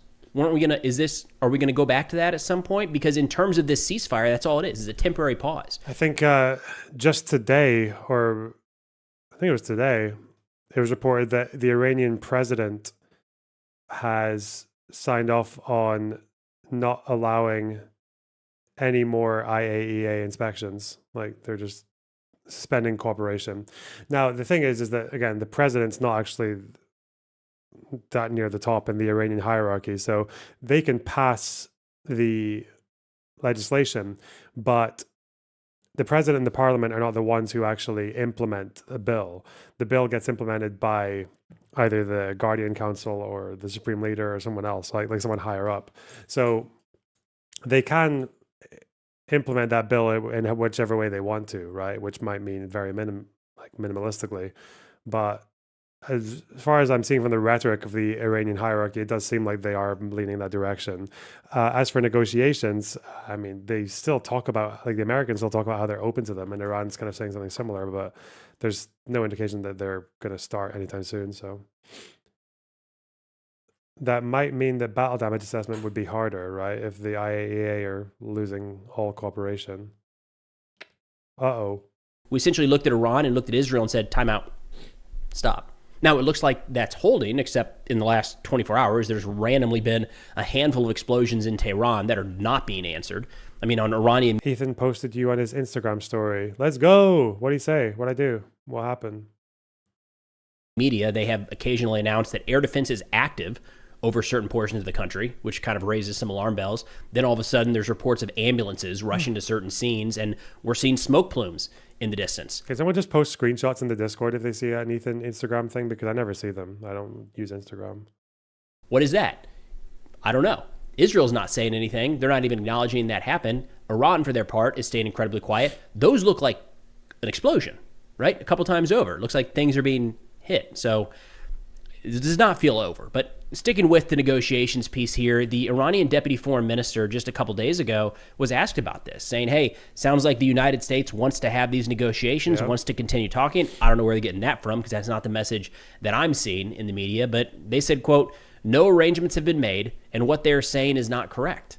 And if we want to go directly to the source here, the Iranian foreign minister did an interview just the other day talking about this on, CBS.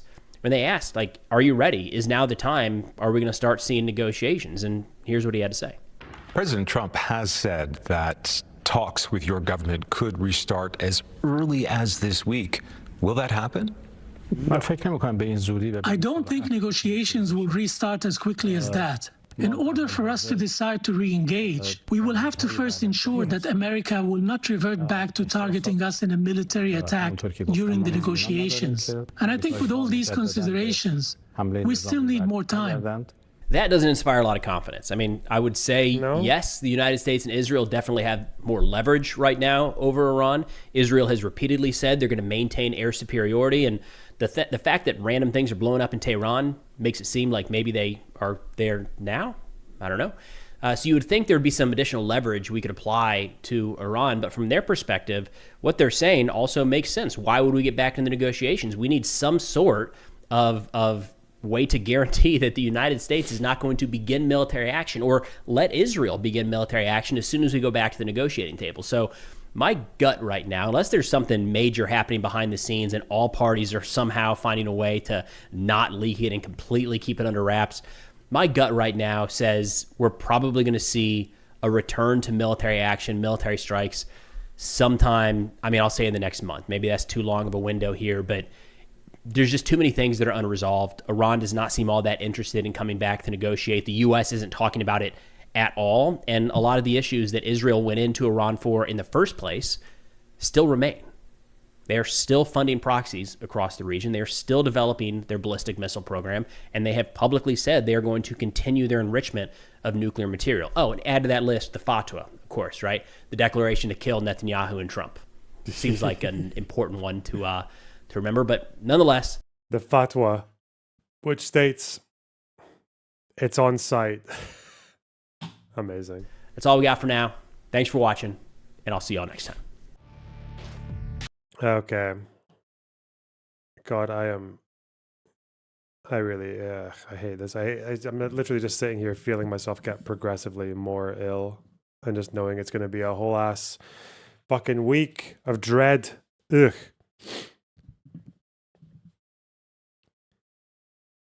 Disgusting. I do not cope well. I am a man flu wimp, okay? Iran's pulling up. Drink some OJ. I've already had a full bottle of OJ. It's okay. Just gonna eat fast food and mold for the entire week.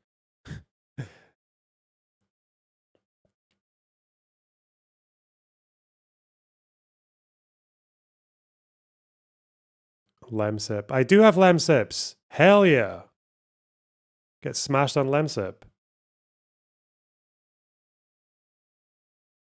Bit Grease, thanks for the tier 1 sub. Barabbas, thanks for the $5. Meanwhile, 7 David argue, I just don't want to give Trump's minions any ground and I'm not even from NYC. Tricky situation indeed. I don't know, Democrats do better. Don't put someone like fucking Cuomo. God. Stop stalking D's, thanks to £5. Lorna Box is in the ADF, the Aberdeen Defence League, Giga Chad Mon the Sheep. True. It's an impenetrable fortress up there. Max Copland, thanks for the 9.99. It probably depends who's saying it. Some people can say to kill terrorists and it's fine, but when Ben Gvir says it, it's clearly a dog whistle. You can say similar about the IDF. I suppose that's true, yeah. Matthias Hub, thanks for the €5. Have some money to buy Baldur's Gate 3. Again. Stop paying me to buy video games, okay? Because I only might do it. And I also might not. And it's not 50-50. Haninja, thanks for the 7.99 Australian. It's akin to Hitler rousing the German population in the 1940s, IMO. Okay. I don't know what is, but sure. LA, thanks for the $2. Happy birthday. Thank you so much. Honkler, thanks for the $10. Thanks for the birthday message and go get a haircut. I've got a plan to get one tomorrow. Chill. Max, thanks for the $4.99. PG equals pro gay. Okay, what, for like rating films? Haninja, thanks for the $7.99. When are you going to start taking some birthday shots? We're all waiting for the party to start. Bro, I'm ill. I'm not going to have shots, okay?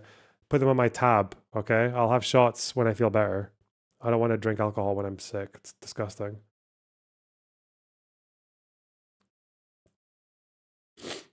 Noob Creeper, thanks for the $5. Donating so I get jump scared by my name when I catch up in 3 hours. Good one. I hope it did scare the shit out of you.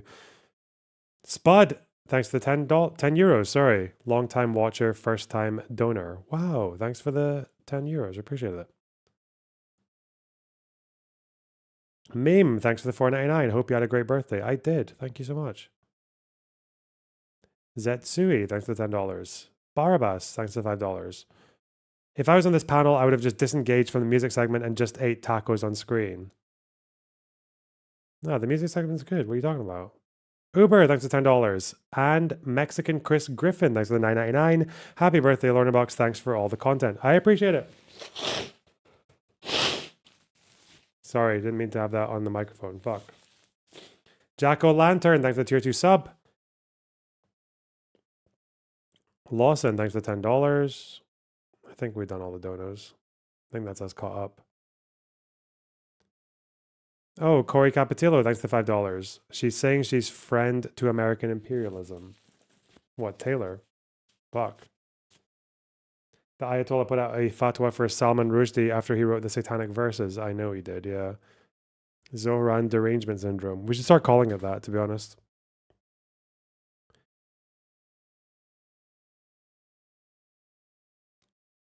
Listen, we just need to go like 6 months with no Jews getting fucking hate crimed or murdered in New York. And then we'll be okay with Zohran, okay? That'll be it. Just hold out for 6 months and then we'll be all good.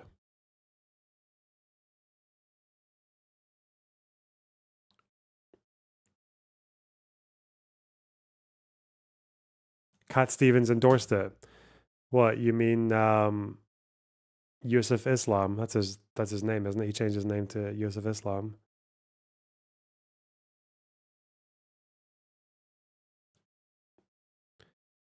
Lexer, thanks for the $5. Zohran is the obvious choice among him, Adams, and Cuomo. Who gives a fuck what they think about IP? They are mayor of NYC, not Secretary of State.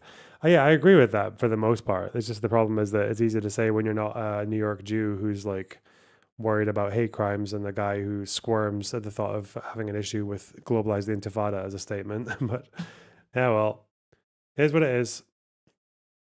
It's true though. He is just the better choice. And I say that even though he's actually not that close to me, even on the regular spectrum, politically. Okay, I'm dying. Can't fucking speak.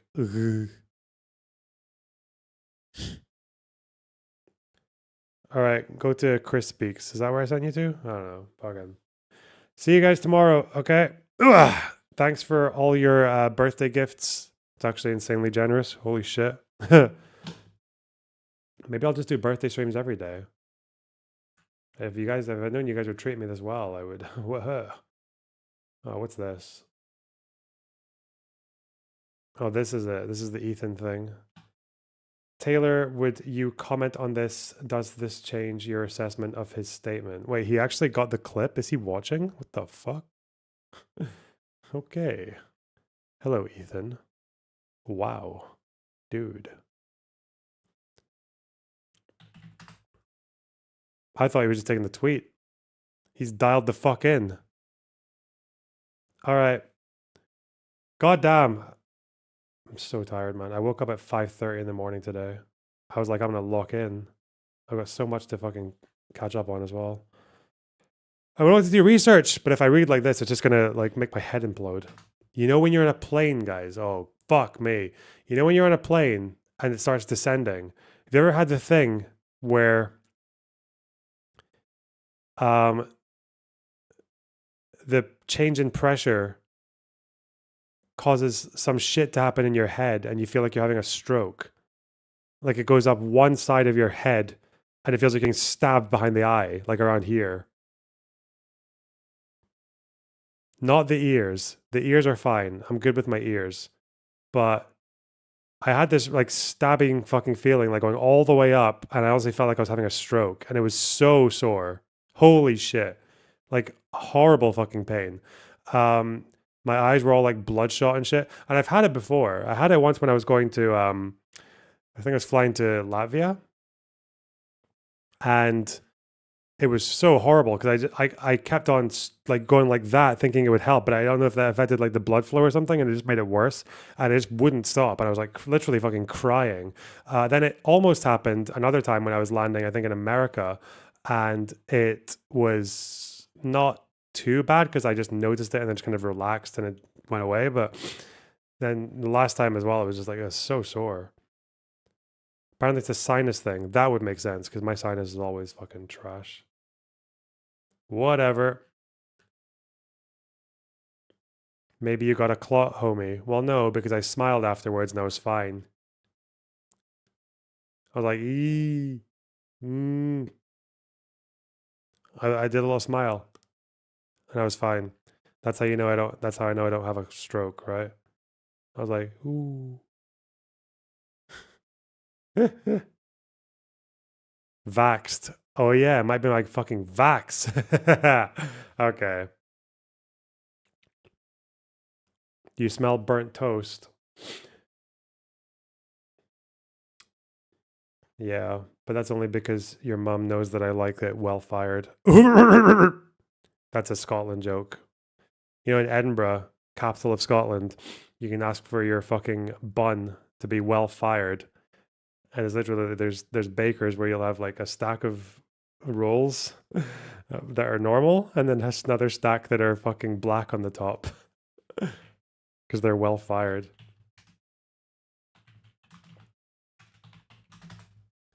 Look,